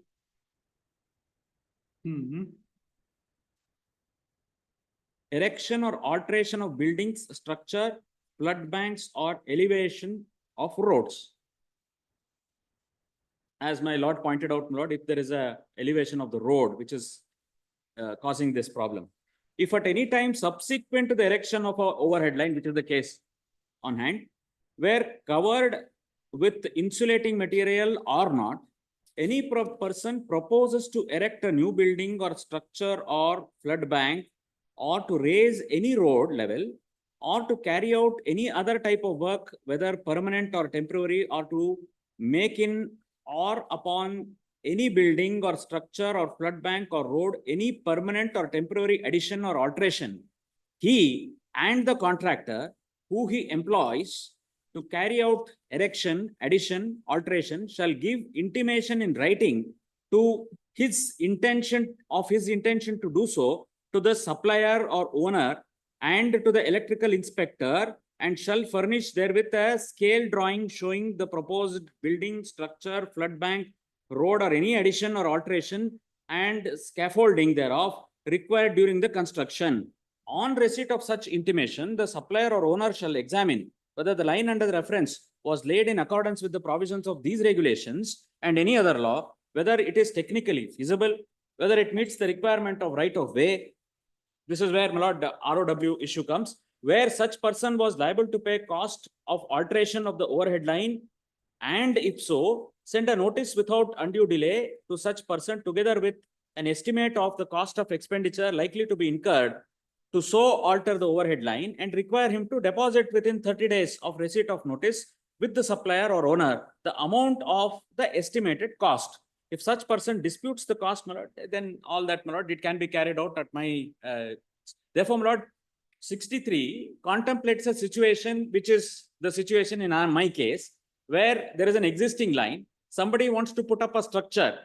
If that is so, the owner has to notify me to say that I'm putting up this structure, it is going to cause this kind of a change in the parameters, change in the contours of the place where it's being put up. Then feasibility, I have to come to a conclusion. Then it is possible to, if it may be possible to alter the line so that it could be facilitated. It may be at a cost. Either he does at his own cost by, there are different classes of contractors certified by the government for this purpose under separate rules who can undertake this. Or if he does not want to do it, then, my lord, at that cost, by depositing that, my lord, on depository basis, I can also get this done. Therefore, my lord, in this case, that is the reason I made an application to say that you bring in the owner, you bring in the local authority who are responsible for all this happening without following any of this process. That application, my lord, has been summarily rejected to say that this is public law remedy. I will not get into those issues. That is the context in which, my lord, relied on my lord's judgment sitting in division bench in Delhi, my lord, where similar local authority was involved. There was a distribution licensee involved, my lord. All that was gone into, and when fixing the liability, my lord, it was all apportioned. That is one aspect, my lord. Therefore, to answer, my lord, Sridhar Prabhu's submission, 65 is an enabling provision when it comes to removing of obstructions which may occur, to which, my lord, if in those circumstances, if it is interrupting supply or a transmission or interrupting my access, then I have recourse to 65. 63 contemplates the manner in which a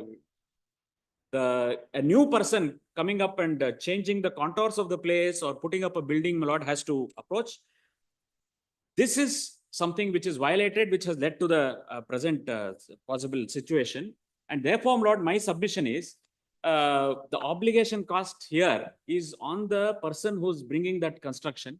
And my submission, my lord, is the owner who's notified, and, my lord, the local board which allowed this to happen without taking my lord, necessary precaution, because they had to inspect the place before granting any approval for construction of the building. And this has been apparent. The structure is very much there. It's not that it is underground. This is only in one transmission case, my lord, all this arises. In the other cases, my lord, there is no violation of any distance, etc. But here, my lord, there is, in the transmission line case of Bangalore, my lord, there is this vertical distance. There is a slight reduction in the distance that has, therefore, my lord, 68, which is being relied upon, my lord, may not cast a liability on me. Apart from that, my lord, they have not addressed this issue, my lord. They have been saying complaint was given to the inspectorate under 161. There is some finding of the inspectorate to say everything was not correct. That order was not challenged. Therefore, it has attained finality. There is no examination of any fact that is necessary. Therefore, everything could be done in a writ petition because 161 order takes care of all the factual aspects. But, my lord, in 2 of the cases, they took recourse to the provisions of my lord, approaching the Child Rights Commission, agitating the right, getting a recommendation, which is far less. Recommendation itself is far less compared to what has been fixed now by the learned single judge. Initially, they tried to implement it. Utility came before this honorable court and said that this is a recommendation. The act says that this recommendation has to be considered by the governmental authority, then fixing of any compensation arises. After that order, my lord, the principal secretary of the government considers this, passes a detailed order, fixes compensation. That order is not challenged, neither in this writ petition or any other proceedings. And, my lord, in the objection statement, it was specifically raised, this point was raised. They have not met that, my lord, contention. Therefore, contention that has been placed for consideration, my lord, is that having taken recourse to that mode and having got a compensation determined, the question of now agitating the same issue before this honorable court in a writ jurisdiction may not arise because that will amount to forum shopping. And how much did they get any benefit on this? yes, my lord, 5 lakhs was awarded. They have received it without any protest. Lord, in that matter, when the order of the Child Rights Commission was challenged by them, and this honorable court directed the government to consider the order and consider the recommendations that have been made and pass orders. There is specifically a mention in this honorable court's order, which says that it is placed by us, my lord. It specifically says, this order shall not affect any claim of the victim made by way of filing a writ petition before this court seeking compensation.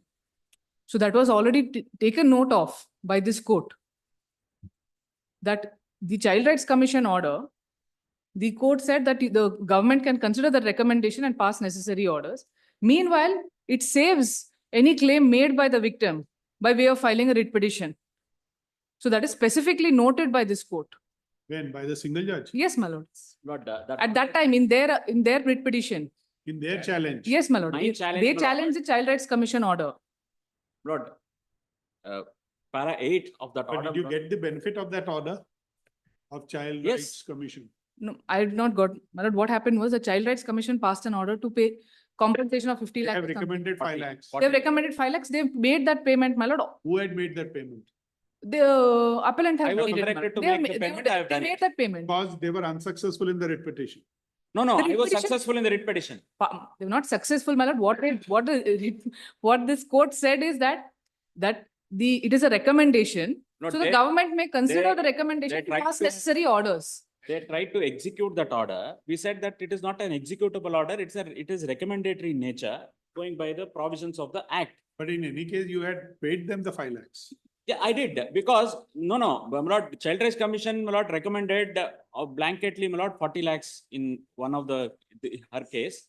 And my lord, that was thought to be implemented. We said that that is recommendatory. It has to become an order after consideration. All that the learned single judge says, my lord, at their behest, needless to state that any observations made in this order shall not affect the claim of the victim made by way of filing writ petition before this court seeking compensation.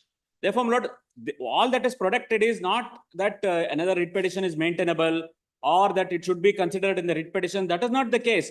Observations that have been made here will not affect. As and when any claim is made, because her claim would be Yes. for a higher amount. Yes. Not confined to only 5 lakhs. That's And true. in fact, in one of the cases, my lord, there was a writ petition pending. So what the court said is that the order of the Child Rights Commission is Yeah. only recommendatory. So since it is recommendatory, let the government take whatever action it wants to take on it. And meanwhile, my right to approach this court, that is not affected in any way. That is specifically mentioned in that order, my lord. So there's no case The of language is for clear. forum shopping. Observations made. Lord, it Mr. is in my Sridhar, compilation, my lord. The bottom line is this. Yes. The Child Right Commission says 5 lakhs recommendation, which ultimately you paid. I did pay. Suppose they have a claim more than 5 lakhs, they will seek some remedy which is available, which can be a public law remedy under 226, which they have done it. There is something which has been given.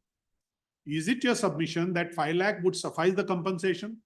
Lord, my submission, my lord, is they approached the Child Right Commission, came with the same set of facts, got a recommendation, and they, my lord, ultimately got a, that was considered, found to be not proper. Rightly or wrongly, my lord, under that, those set of provisions, my lord, 5 lakhs was fixed. My submission is, after this entire exercise has been done, when this amount is fixed, this was not, my lord, fixed as a interim compensation. They, on the very same set of facts, another channel is, my lord, Right. opened up. What was their claim before the Child Rights Commission? 90 lakhs. 90 lakh. That's the point. So as against 90 lakhs, see, you can argue once they have argue possibly. Yes, yes. Now to seek another remedy for the same cause of action for a claim which was meant for 90 lakh, limited to 5 lakhs, they could not have. You can argue that. That's the point, my lord, which has been placed for consideration, because all that we pointed out, my lord, is how many proceedings do I face? You, because it was a child, you chose to elect a, my lord, forum. Remedy forum. You did make a claim. They made a recommendation. That is sought to be implemented. We said that you cannot implement because it has to be considered by That we authority. will ask her also. Yes. Therefore, my lord, We this, want to know. But I'll just clarify on this, my lord. The conclusion of this line of claims that they made, my lord, resulted in determination of some compensation. They have not challenged it. Without demur, my lord, they received that. Therefore, my lord, my The point for only- consideration. Is there any limitation for the Child Rights Commission to only grant compensation at a particular limit? No. None. None. It can be 90 lakhs also. It could have been, my lord. They recommended 40 lakhs initially, but there was no. They recommended 40 Yes. lakhs. Yes, the order says. And how much, why it got reduced to 5 lakhs? Lord, there is consideration by the, there is a detailed order by. No petition. No, there's a detail, no, when the recommendation went before the government, my lord, they have considered the material available and whether there was any negligence on the part of any of the officer, etc. All that has been considered, and then Limited to 5 lakhs. Yes. Now, see, let's see. What has been said by the Child Rights Commission is only a recommendation. It was, yes. That recommendation is not implementable. In that sense, it's not like a decree of a court. Yes. Say that now there is a final conclusion. Only a recommendation to be considered by the government, then take a call. What does the government do? If they have actually implemented the recommendation for 40 lakh, they may not have any grievance. Yes. But it reduced to 5 lakhs. Two remedies for them. Either challenge the conclusion drawn by the government from reducing the recommendation from 40 lakhs to 5 lakhs. Yes. Okay. Or grant 5 lakhs or 40 lakhs. If they had given, government had given 40 lakh, they would not have any grievance. But when they reduced to 5 lakh, they said, no, I am entitled to more. But this order, Lord, which I produced in the writ petition also, to which their party produced as annexure R4, in this appeal, my lord, 865, that is at page 257, that was not challenged. The government order. Yes. The government order. Yeah. Government's order, considering the determination, is not challenged. No, right. See, it's like this. That government order actually emanates from the Child Rights Commission. To the extent 5 lakhs have been granted, it has attained finality on an issue which emanates from Child Rights Commission. They say very well, whatever you have done, you have done. I Yes. have no grievance against you, but I will go against this BESCOM, for whom Mr. Sriranga is appearing. And they went in a, maybe before the public remedy in the court. Lord, the by, court says yes. by the same logic, Lord, my submission is this. If this honorable court comes to, Lord, unless it is an interim compensation fixed, if a compensation is arrived, Lord, fixed in this writ petition, they can possibly now say that this is my public law remedy. I will again file a claim before the civil court. If my submission is, my Lord, for consideration, is that having invited an order by choosing to go under a particular statute, which has a recommendatory process by the commission, which needs to be considered by a higher authority as per the scheme of that act, having not challenged it, they have taken a chance.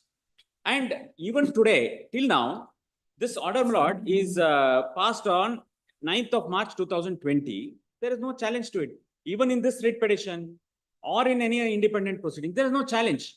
Therefore, my Lord, my submission is, even before the single judge, my Lord, we placed this on record to say that this is something that has happened. Nothing prevented them from even challenging it by way of an amendment in the present writ petition. That has not been done. Okay. Now tell us one thing. 5 lakh, you did not give 5 lakhs. I did. 5 lakh has been given by the government.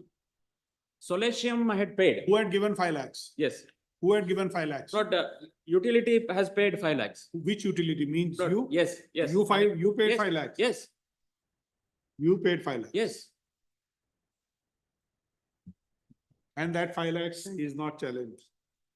My lord, may I Yes, just that is not clarify some challenged. facts? Tell us That one is thing. attained Okay, finally. Let's look it from a different perspective.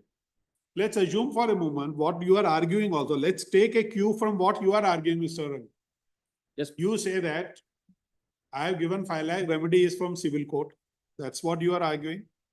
I have given 5 lakhs. Yes. For them to go to the civil court, work it out everything, making others a party also, other, the statutory organization, because the building plan, everything.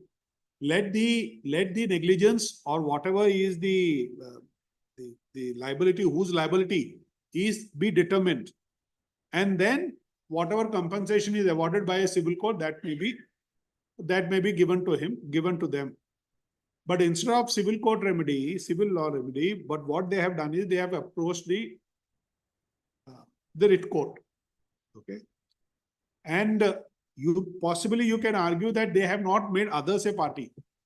So that whatever the civil court could have done it with others being a party, the writ court could not have done it with you only being a party, not others being a party. That's one limb of my argument, my lord. I did not just take that as a contention. We'll I did wait. make an application to bring them on record. We will ask her, we'll put it to her, what you have argued. That was contested, and the applications, my lord, along with the main order, they've been rejected. Now tell us one thing, did you in your counter affidavit filed in the writ petition, impressed upon the court that what were the relevant considerations for you to give 5 lakhs? There must be, application of mind for what reasons, A, B, C reasons.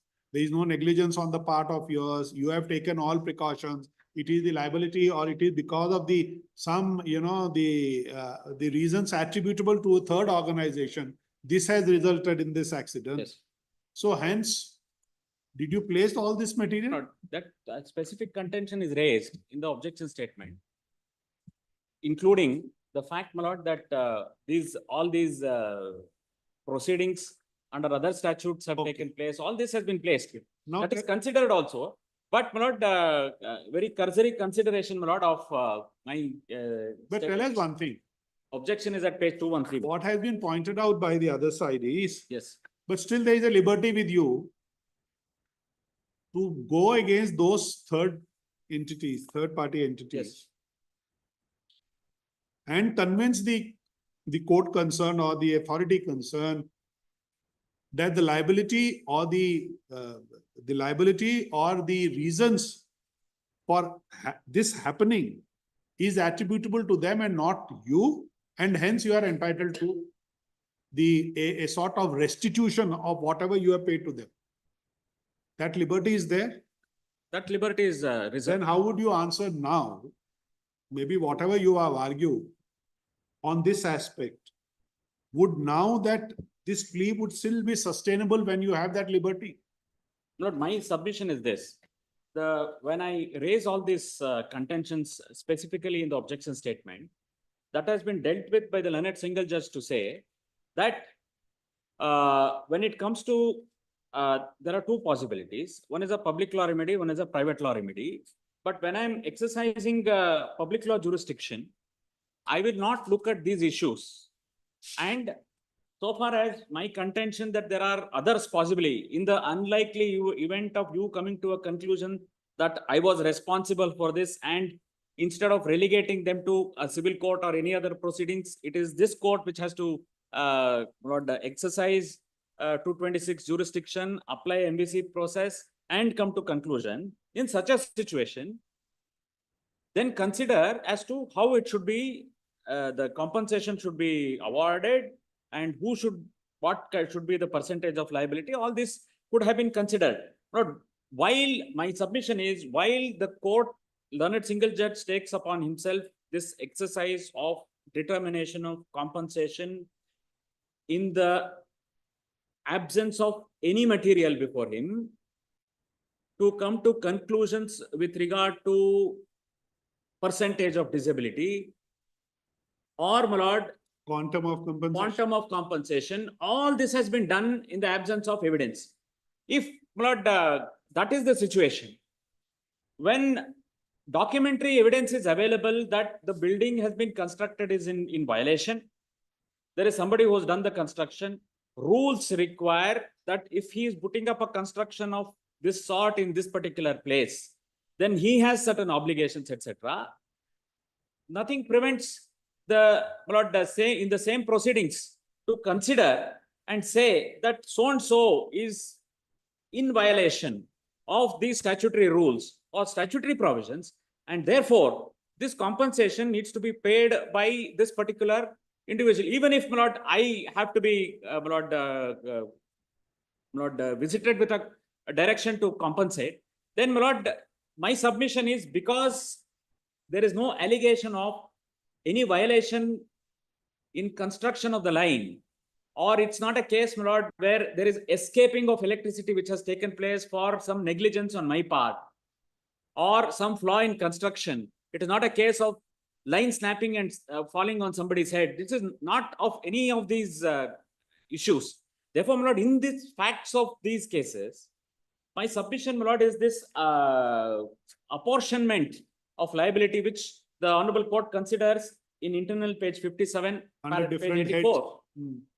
My lord, that I will not consider it. I will reject all your applications. If you have a remedy, you go behind him and get that. It's like subrogation. I get into, my lord, their shoe and then claim for that amount to be paid. My lord, is something, my lord, which possibly did not arise in this case. Therefore, my lord, to that extent, rejection of the application and fastening the entire liability on me, lord, is something not okay, correct, is my submission. Then, my lord, they rely on Bhagya Bai's judgment, which is a division bench. I have relied on another judgment of division bench of this Honorable Court. The learned single judge, my lord, has not dealt with the second judgment of division bench of this Honorable Court, where interim compensation is fixed and parties are relegated to civil court remedy. If, my lord, the learned single judge was faced with two judgments which take different views in the same situation, considering a situation where there is an electrical accident which has taken place, possibly, my lord, his remedy would have been to place it before a larger bench. Instead of that, my lord, he follows Bhagya Bai, which in turn refers to Shaila Kumari, tries to, which my lord, then says the SDO, Orissa's case, is distinguished in Bhagya Bai. But Bhagya Bai forgets the fact that Saila Kumari arose out of a suit where there was evidence available. The quantum of compensation determined based on documentary evidence which was available before the court was in consideration before the Honorable Supreme Court in Saila Kumari, and it was a case of snapping of a wire, and Lord, as a person who was cycling on the road got electrocuted. That's right. Yes. But on a fact situation. Yes, and therefore, my Lord, Bhagya Bai considers Saila Kumari, which arises out of a suit, and based on that, determines some compensation. Ultimately, my Lord, we got hit on the knuckles by the Supreme Court because ultimately in Bhagya Bai, compensation fixed was in terms of the Solatium order, 5 lakhs is fixed. So a corporation going before the Supreme Court, my Lord, in a case where my Solatium circular also says 5 lakhs, what is determined by the my Lord, court under 226 was also 5 lakhs. Many cases, my Lord, we are told, being a big corporation, why have you come with, in such cases where there is a small claim or whatever, my Lord, that's even in Central Excise, etc. Are you arguing 5 lakhs is the limit? Not 5 lakhs is the solatium that I have to pay. Not with, Lord, the scheme of things seems to be, my Lord, that if then an accident happens, immediately some compensation is to be awarded. Initially, my Lord, it was 50,000, then it was raised to 2 lakhs. Now it is raised to 5 lakhs, my Lord. Without going into any other issue, my Lord, under the circular, my Lord, I am expected to pay 5 lakhs, which I pay. For any other compensation, my Lord, there has to be a mechanism of determination of compensation. If there is, my Lord, contributory negligence, if there is factors, my Lord, in this case, my Lord, my submission is learned single judge takes estimation of what could be the medical expenses given by some private hospital, copy of which is produced in the writ petition, and says that whatever they have said, I will just take that as gospel truth and give that as the claim. If this is followed, my Lord, I can get any kind of an estimation for, and here it's for plastic surgery.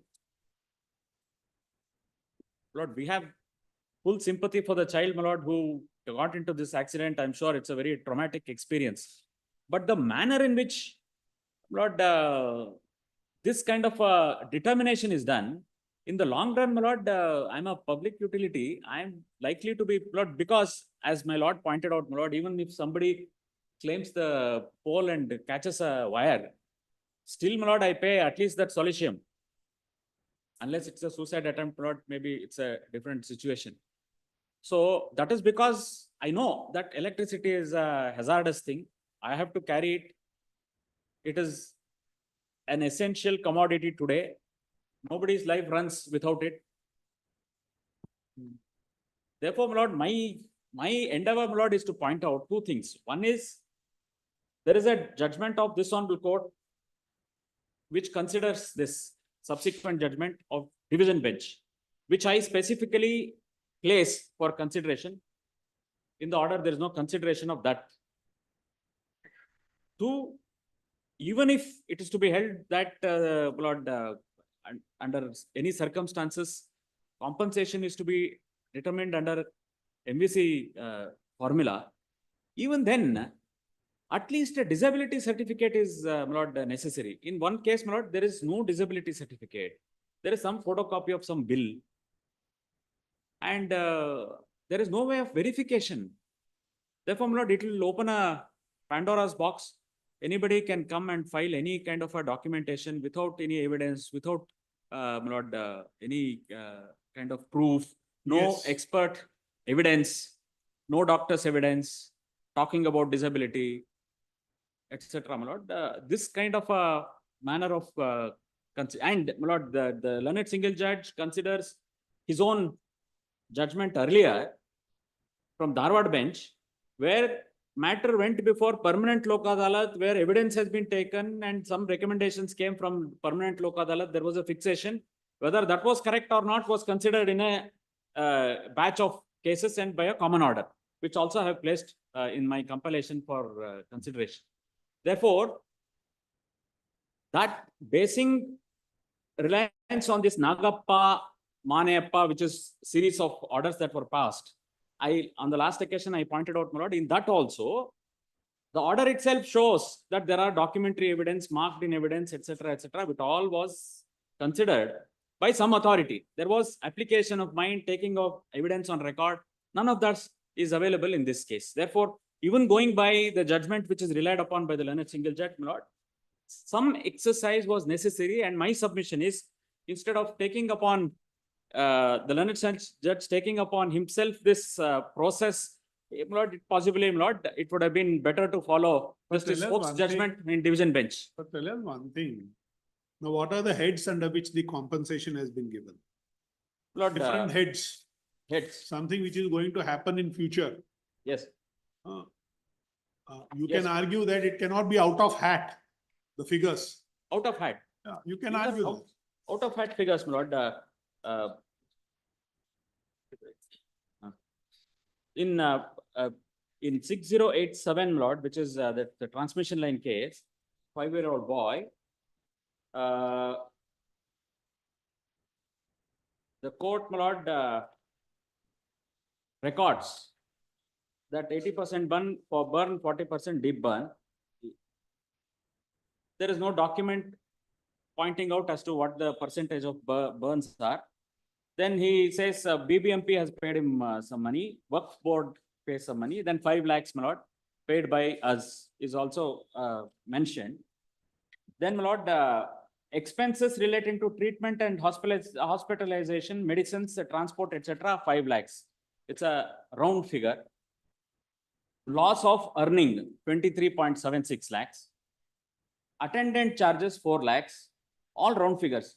Pain, suffering, compensation for disfigurement, 5 lakhs. Loss of marriage prospects, 3 lakhs.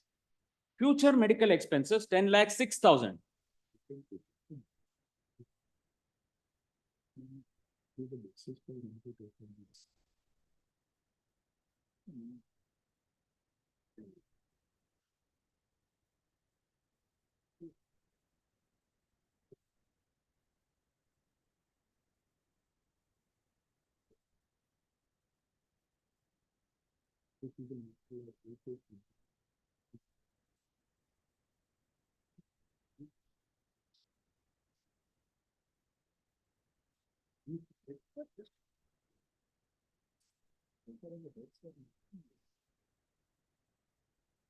But tell us one thing. Yes. Ultimately, what has been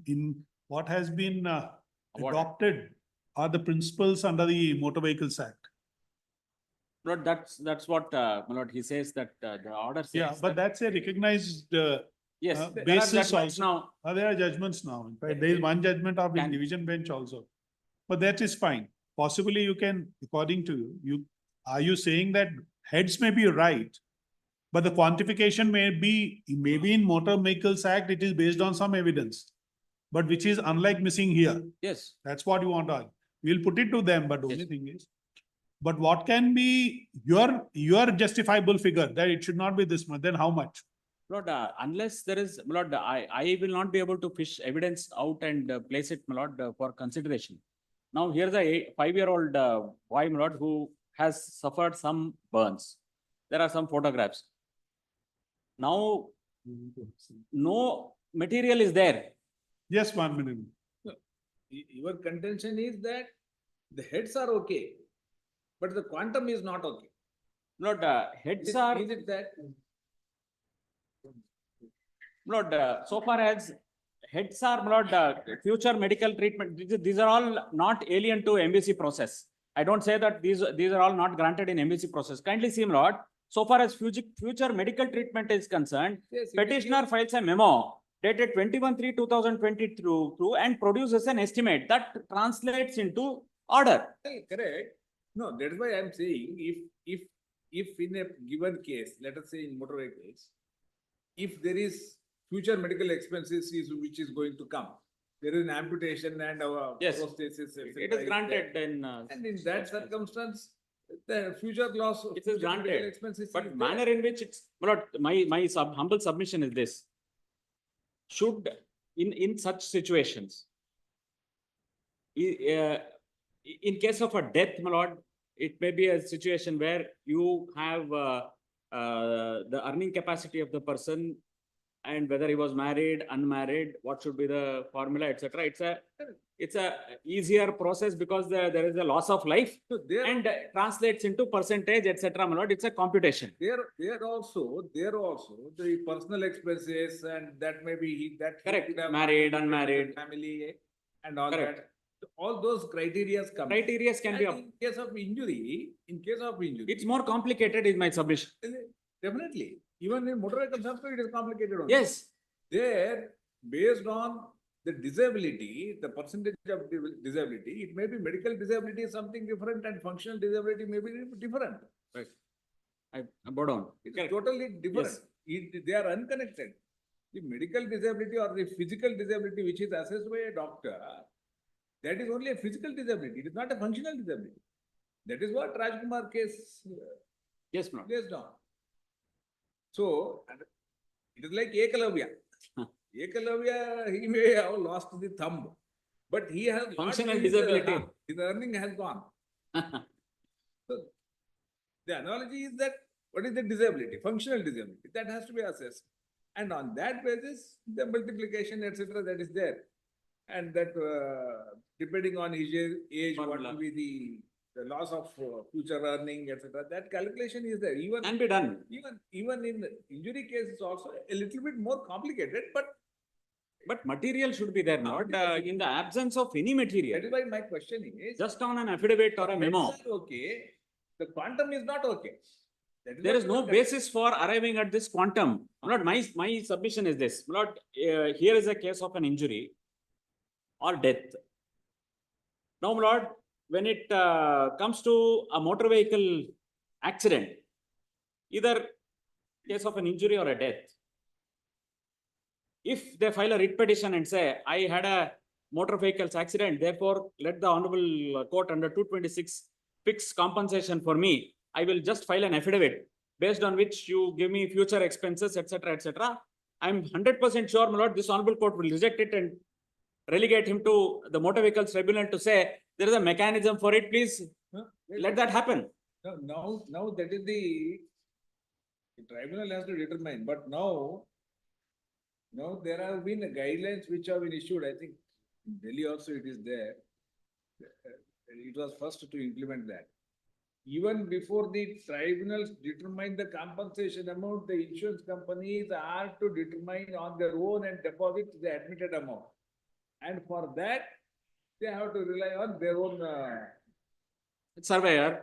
Not IRDA has surveyors, specialized surveyors, licensed surveyors under the IRDA Act. It has virtually come to, we are moving towards a situation wherein the adducing of the evidence before the tribunal is done away with. We are trying to move in that. No, that's possibly because of the amount of cases, my lord. I was told, my lord, when the Bhopal gas tragedy case was sought to be reopened, my lord, in that context, my lord, persons who had appeared, I had the good fortune of, my lord, meeting the Solicitor General who appeared in that case. And I heard, my lord, the decision taken to do away with this process of determination individually by all this process was because court was aware of the fact that if individual cases had to be considered, the machinery will collapse. It is not possible by a sheer calculation for the next 25, 30 years, courts will be flooded with only those cases for determination of compensation, and most of them may not be able to go to court and have it determined also. Therefore, they came up with a formula by which the company was directed to deposit money and a process of dispersing based on certain parameters. Lord, that's why I cited, my lord, they are relying on oleum gas case or accident cases in Delhi theatre, etc., which are all cases where there is a mass situation where injuries caused to a lot of people, and there is a huge number of people who are affected, etc. That criteria, my lord, if it is adopted to individual cases like this, my lord, I'm a state utility. I understand, my lord, that I have to, my lord, I have lakhs of kilometers of line running throughout the state, which is my jurisdiction. I have high tension, low tension, everything. My lord, out of millions of connections that I have the figures, my lord, with regard to accidents, they're minimal. As Prabhu pointed out, my lord, I have an obligation under the Electricity Act. Not only it should be efficient and also economic and safe supply of power, my lord. All those obligations are there under the statute, and I'm regulated. If I don't follow it, my lord, regulator is there with the stick to beat me because it is monitored. There are rules, all that, my lord, which I'm following. Therefore, the kind of operation that I'm in, the number of accidents or cases, my lord, that arise out of this, my lord, is very minuscule, is my submission. Therefore, my lord, I have no hesitation in saying that, my lord, I am quite efficient in what I am doing. But these aberrations do take place, my lord. I will not shirk my responsibility to say that this should be ignored. I may be liable, my lord, to pay some compensation because much water has flown now. It is held, my lord, that I do have a liability because of the kind of material that I carry. But the determination, my submission is that courts have been conscious of giving some succor to the victim who has faced an injury immediately, and then relegating him to a civil remedy for fixation. Because Lord, we are not like American system. We are not in a system where exemplary damages are granted. And here, my lord, damage is commensurate with just compensation. That's the philosophy on which, my lord, we are operating. And therefore, my lord, what is just is a determination which has to take place. Therefore, instead of spending the time here in repeated writ petitions, proceedings and all that, if they had, my lord, initiated the process, by this time, my lord, the process of fixation of compensation would have been over. By the, it happens, my lord. You are so confident that they would not have gone in appeal, even if it is fixed? These are all process. Unlikely, my lord, if there is. There are cases which have been filed there also. In fact, in some of these many cases, of- the prayer also was that.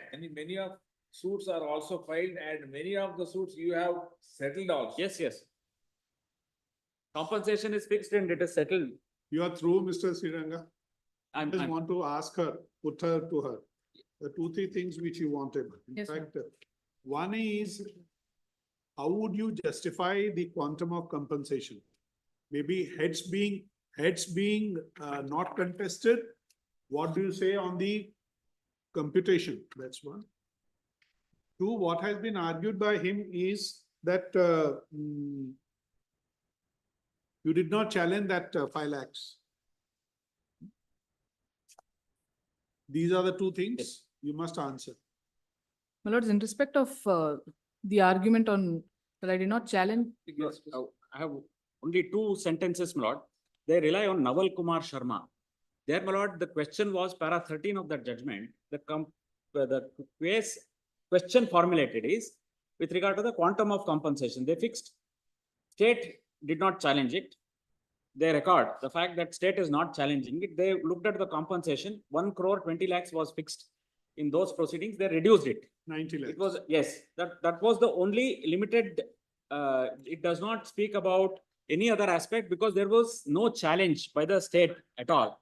Then, my lord, the only other point that I wanted to make, my lord, in this Rekha's case, writ appeal 861 of 2022, I have already pointed out, my lord, that it was a distribution line, and the contention is that 161 order is not challenged. That's what the learned single judge also holds. But the line does not belong to the transmission utility, but liability is fixed. That order is not even communicated to me. So, but it is held that because I did not challenge a 161 order, you have no other recourse. Therefore, my lord, that is completely erroneous on the facts, my lord. That's my submission. Okay, thank you. Right. Lord, in respect of the Child Rights Commission and what happened, Lord, just some facts to clarify this issue. After the accident took place in 2017, my lord, they approached the Child Rights Commission In April 2018, the Child Rights Commission passes an order directing them to pay an amount of 40 lakhs in one of the cases and another amount in the other case around 40 lakhs, and also ensure that she has a robotic arm because her arm is amputated. On the basis of that order, my lord, we submit representations to the state authorities as well as the appellant, saying that please pay us compensation as directed. Nothing is done, my lord. Thereafter, we approach this court and we file this writ petition. After we file this writ petition, they file the writ petition challenging the order of the Child Rights Commission. In that order of the Child Rights Commission, which is passed, my lord, specifically what is said is that the orders of Child Rights Commission are only recommendatory in nature. It's not an order in that sense. So since it is recommendatory, what it specifically says is they shall be treated as a recommendation and proper orders thereon shall be passed by the state government. After that, my lord, is when they pass the order. So well before that, I had filed the writ petition on the basis, in fact, one of the grounds that is taken by me in this writ petition is that the Child Rights Commission has also passed such an order. And the learned single judge, my lord, in the petition filed by them, they specifically, I had read out that observation that is made, my lord, where the learned single judge says, needless to state that any observation made in this order shall not affect any claim of the victim made by way of filing a writ petition before this court seeking compensation. So when my petition was pending and was being heard is when the order of 5 lakhs came to be passed. And in one of the cases, my lord, the girl, it's only an amount of 2.5 lakhs that has been paid. It's only 2.5 lakhs that was paid in respect of the 13-year-old girl. Despite that solatium of Yes, my lord, the amount that the order that has been passed is only only for 2.5 lakhs, and that's the only amount that has been paid to her. To him, my lord, 5 lakhs has been paid, and another 1.5 lakh has been paid by the BBMP. All of that has been taken into account. So therefore, my lord, my liberty was one specifically reserved by the learned single judge in their writ petition. And moreover, my lord, my writ petitions had already been filed. In fact, like I mentioned, one of the grounds is that the Child Rights Commission has also considered it. In fact, even in my synopsis, which I'm filing, my lord, and in my memo of list of authorities, I have produced a judgment of the Supreme Court, which says that, yes, the Child Rights Commission recommendations are recommendations in that nature, but it is broadly understood that ordinarily the government would implement it completely because it looks at the interest of children. It looks at the various conventions that protect the rights of children. And it says ordinarily the government should actually implement the same. So that is also part of my compilation. My lord would recall that Child Rights Commission is also a party in these proceedings, but notice was dispensed with them in another on another date. So therefore, my lord, there is absolutely no bar in respect of, it's not that I have done any kind of forum shopping. It's after I approached this court that they approached the court, an order was passed, and then compensation was paid to me. In their petition, that order was passed. Yes, my lord. In their petition, an order was passed saying that liberty to me. How would you answer computation? Computation, my lord, please.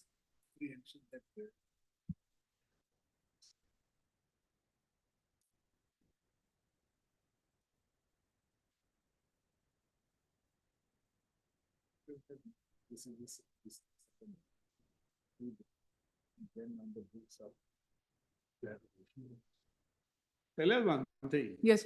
Now let's assume for a moment you went to Child Rights Commission. They have determined the liability. What has been given is 5 lakhs. Now you have come to the learner single judge. Single judge has quantified certain amount of compensation. The matter is in appeal. This attained finality. What would be, we won't say guarantee, can we discount that you would not go to a third forum? Certainly, my lord. I would not go to a third forum. Lord, even if it is seen what has actually happened, after I went to the Child Rights Commission, the Child Rights Commission says, this is you pay an amount of compensation of 40 lakhs.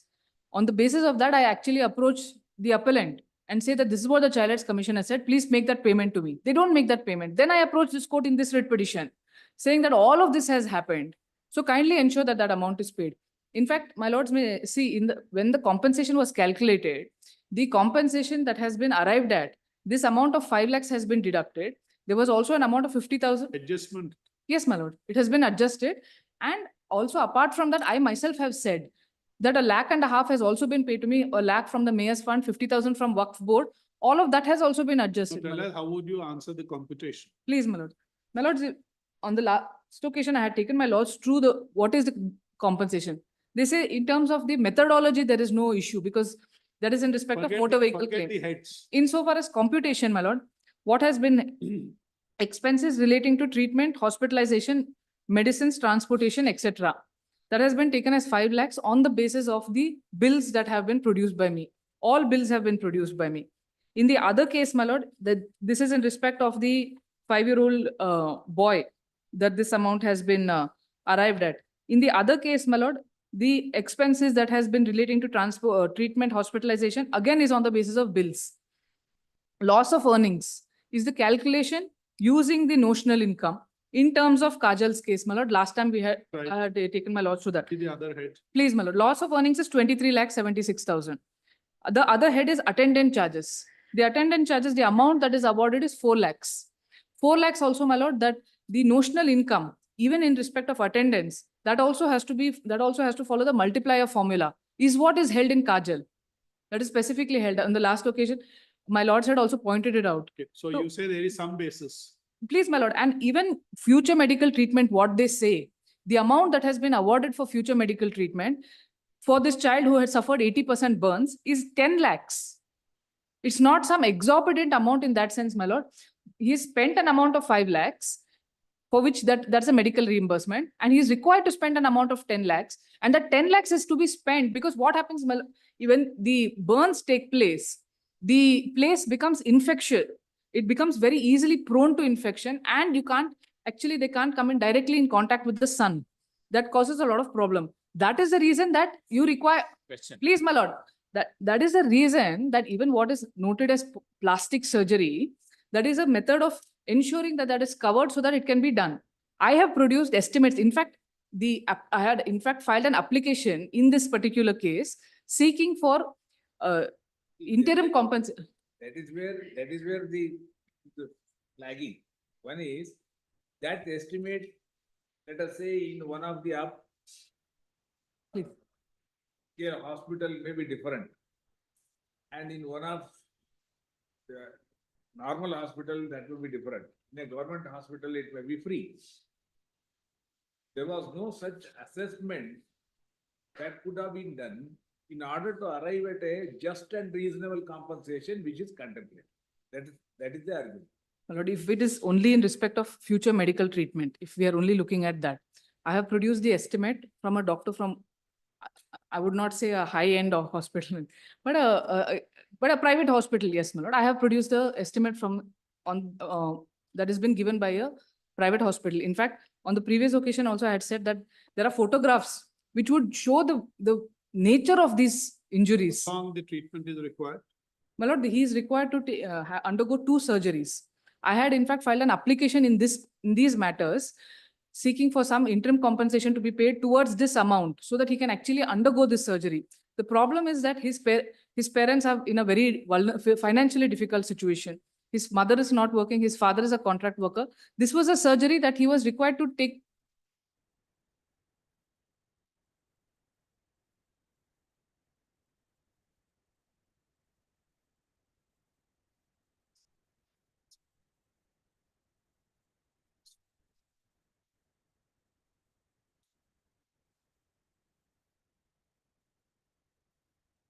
See, what is being argued is only this. Please, my lord. So what has been taken into account for giving 10 lakhs is whatever advice that was placed of the doctor on record. It was not tested. Nor that kind of an, procedure was followed where maybe he comes in the witness box, or maybe they give an opportunity to, cross-examine. It's something, called, you may be right. Possibly the figure should be more than 10 lakhs. It can be an eventuality. You can surely say so. Why only 10 lakhs? Possibly you can argue or you can examine the doctor saying that 10 lakhs is nothing. Going by the, the medical expenses one incur should be more. You can argue that. So that is what being contested. Should not be out of hat, something like that. So there is, according to you, other heads may have some basis, but this surely is only because you are going on a premise that for this kind of a, condition, at least there should be 2 surgeries to ensure it that he doesn't. Which is the other head other than this, that's all? That's it, my lord. The only head, effectively, my lord, what they are saying. Now, sorry to Yes, interrupt you. Now, insofar as those medical bills are concerned, everything, Please. possibly you will say these are the genuineness of those things cannot be contested. Suppose they have any something doubt, possibly that can be the persons who have issued those bills, those can be brought in, or these are the bills of the in-house hospital only, where you have undergone the treatment taken? Yes, my lord, this, where I underwent the treatment, those bills are from there itself. How And much is the bill? 5 lakhs, my lord. It's 4,50,000. How did you repay? How did you pay them? My lord, I had taken some loans, I had made those payments. I had also, BBMP Mayor's Fund, my lord, they gave me a 1 lakh. 50,000 I had gotten from the Waqf board. Even the 5 lakhs you got it. 5 lakhs came later, my lord. It came after 2020. This accident took place in 2017. I had to immediately undergo treatment.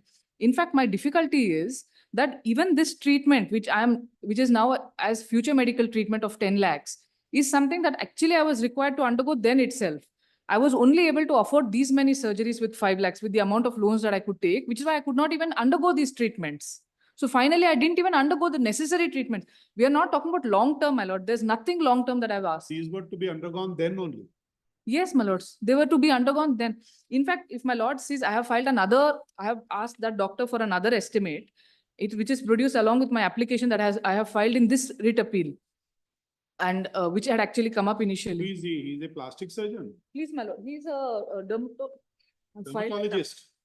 Not a dermatologist, my lord. I have that application is there, my lord. If my lord sees that application, which I have filed, which contains the bills.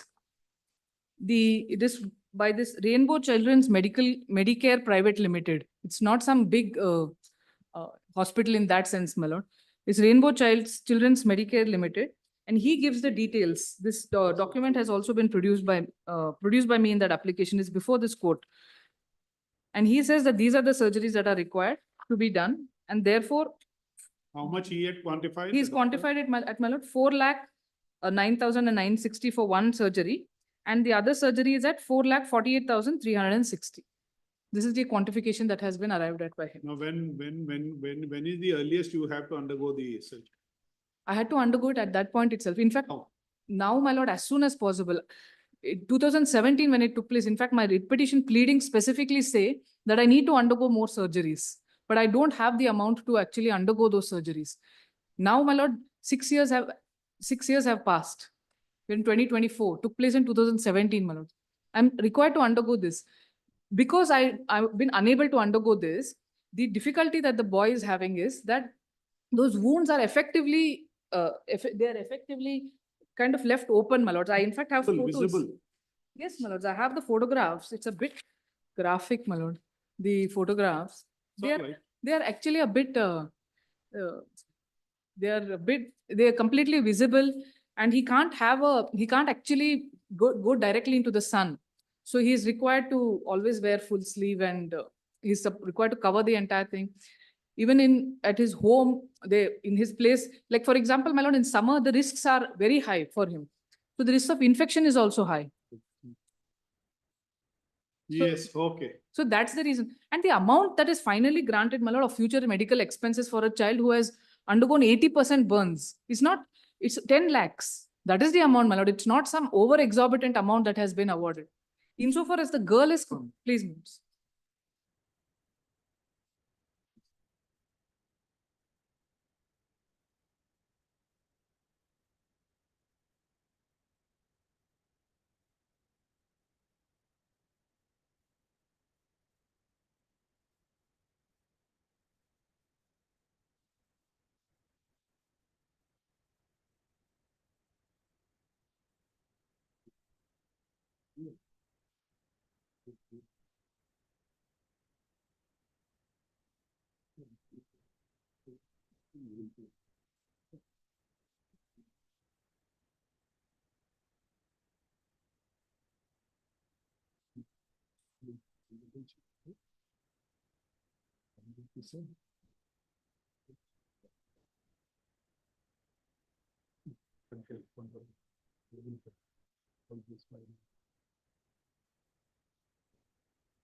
Yes. So therefore, the amount that has been awarded in respect of the other heads, they are not saying, it is very clear on the basis of the multiplier formula that it has been arrived at. On future medical treatment, it is specifically on the basis of the estimate that has been given by me. And given that he had 80% burns with 40% deep burns, the amount that is actually being asked for, effectively, in a case like this, actually there will also be long-term medical needs, which is not being looked at. The only amount of future medical expenses that has been awarded is in respect of the immediate surgery that I require now. And that is in fact one of the reasons that I had even filed that application, seeking for the matter to be taken up for that, so that at least that amount could be dispersed to them so that they can. What about the other cases? How much? The other case, my lord, the amount that has been awarded, the expenses. Future is 6 lakhs. She has lost, this entire thing is cut. This has been amputated, her left arm. Or what kind of a future treatment is required? She has to get a robotic arm to put her, so that she has use. Otherwise, this entire thing is just a stump now. I have the photographs of that as well, but this is just a stump. She doesn't have this. Rest of the whatever has been awarded based on notional income and the bills. Yes, notional income and the bills. The attendant charges again are 5 lakhs. Again on the basis of notional income with multiplier. Notional income of the child. No, my lord, attendant charges. Attendant charges. Attendant charges of 5 lakhs. Income, whose notional income? My lord, in Kajal, what the Supreme Court says is that when one is calculating the attendant charges, for attendant also we have to take into account multiplier. Okay. Because their income would also go with time. And she has lost complete use of this arm, my lord. She can't use this arm at all. Because the left arm is no longer, it has been amputated. So she's completely lost. So the amount of future medical treatment is 6 lakhs that has been awarded. It's not more. That is the amount. And all the others are on the basis of bills and the MVC formula. Okay, that's all. Yes, one factual correction, not subject to what you would say. There is not a single bill on record. What is the discharge summary is there? To my knowledge, not there is not a single bill produced. But did you file those bills before the single judge? My lord, I will just clarify that right now. From Annexure J, page 146 onwards, whatever record was available, I have filed it. Not a single bill. Kindly also see, my lord, loss of future income. They are children. Therefore, my lord, formula is what is the parental income, take that and multiplier, etc., etc. In both cases, it is 23,76,000. No income certificate produced in this case. No record to show. Was the monthly income that was right? What was the monthly income considered? Notional income? 11,000, my lord. It's on the basis of the Legal Services Authority circular. 11,000 has been considered, my lords. I'm sorry, my lords. For 2017. Yes, my lords. 11,000 has been, it's the amount that is considered is 11,000 because the breakup is provided for. Income certificate, there is no income certificate, there is no disability certificate, there is no certificate of proof of disability, no proof of percentage of burn that has taken place. Nothing is there. All maybe formula, but what is the basis for adoption of that formula? Something should be there. Maybe a feel-good order, but it should be legally justified. No disability. No. In one case there is, my lord. In one case there isn't. That's true. In respect of the boy, there is the disability certificate has not been furnished. The discharge summary which notes the level of burns is mentioned. In respect of the girl, my lord, who's 13 years, the disability certificate has been produced. That is, it mentions 75%. That has been produced. In respect of the boy, that disability certificate is not there. The discharge summary has been produced. Amputation. Yes, my lords. Amputation, left arm amputation. There is no necessity of disability certificate. Amputation, there is a standard formula. We have produced, my lord. It is 90%. That in fact 75% it has been taken as, my lord, not 90%. Does not look like any standard formula was adopted because of amputation of a limb. That is what has not. I can only point out the record whatever is. That is what. Whether he was the Ekalavya. That's I understand. Functional disability. if he was let us say he was a driver and his ankle or leg has been amputated. Or even a hand. Then it is 100% disability, functional disability. But it has been taken as 75%, my lord, as it happens. The disability that certificate that has been produced by me for the girl, it has, No, it that's says what has happened, my lord. 75%. When we talk about this case, they talk about that case. When we talk about that case, they talk about this case. So we are lost somewhere in between. No, no, my lord, I am only clarifying that since I said both the cases, in one case, I'm saying, I have not produced, my lord, insofar as the boy is concerned. That is a fact that what I've produced is a discharge summary, which notes the quantum of burns. Is it there is a compensation given under the disability? Yes. See, For that this, Kumar, it says disability refers to a restriction or lack of ability to perform an activity in the manner considered normal for a human being. Permanent disability refers to residuary incapacity, etc. there is no specifically on. Disability, that is what to be But the assessed by the minimum court. minimum disability percentage is 40%. My lord, there's no specific. 40%. It is then possibly you get categorized under the disability. There's no specific disability compensation that has been awarded insofar as he's concerned.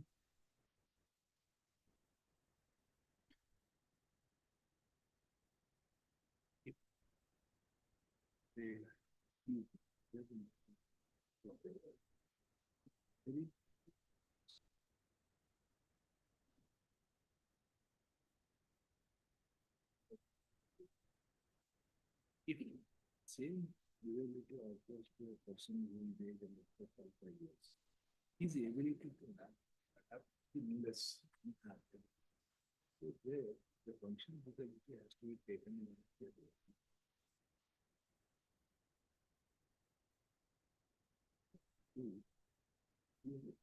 Functional disability has to be assessed with the tribunal of the court. Medical disability will only be spoken about.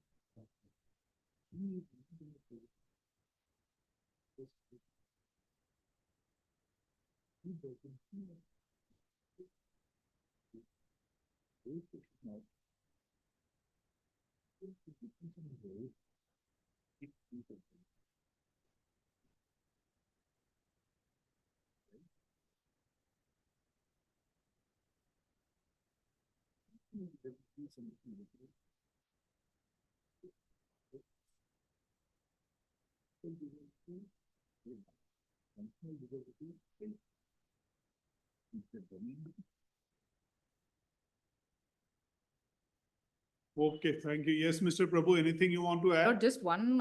2 minutes. Not just one submission.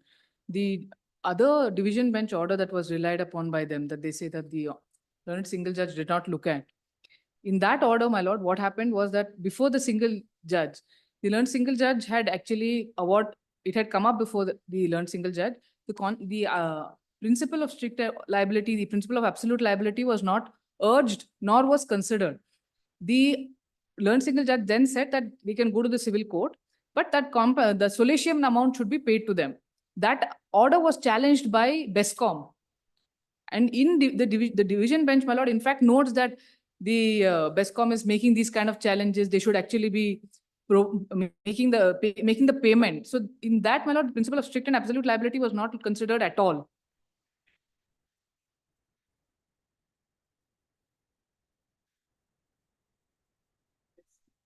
My lord, That's your own order for granting 5 lakhs as solution. Okay, yes, Mr. Prabhu. Yes, now, my lord, first issue is, my lord, that 68.5, my learned friend said, as such, my lord, the transmission function itself is not impeded. It is only, my lord, that the safety requirements are breached, and that is not the ground on which they can remove. My submission is, my lord, transmission includes proper transmission. So proper or safe transmission, and that is one. Under 164 also, they have got powers of the telegraph authority. This was, my lord, my sheet anchor of my argument, that under a pre-colonial legislation, they have been given absolute powers. Under 164, where telegraph authorities' powers have been given, no questions asked, they can remove that structure whatsoever. Even here, for a moment, just assuming, my lord, without admitting.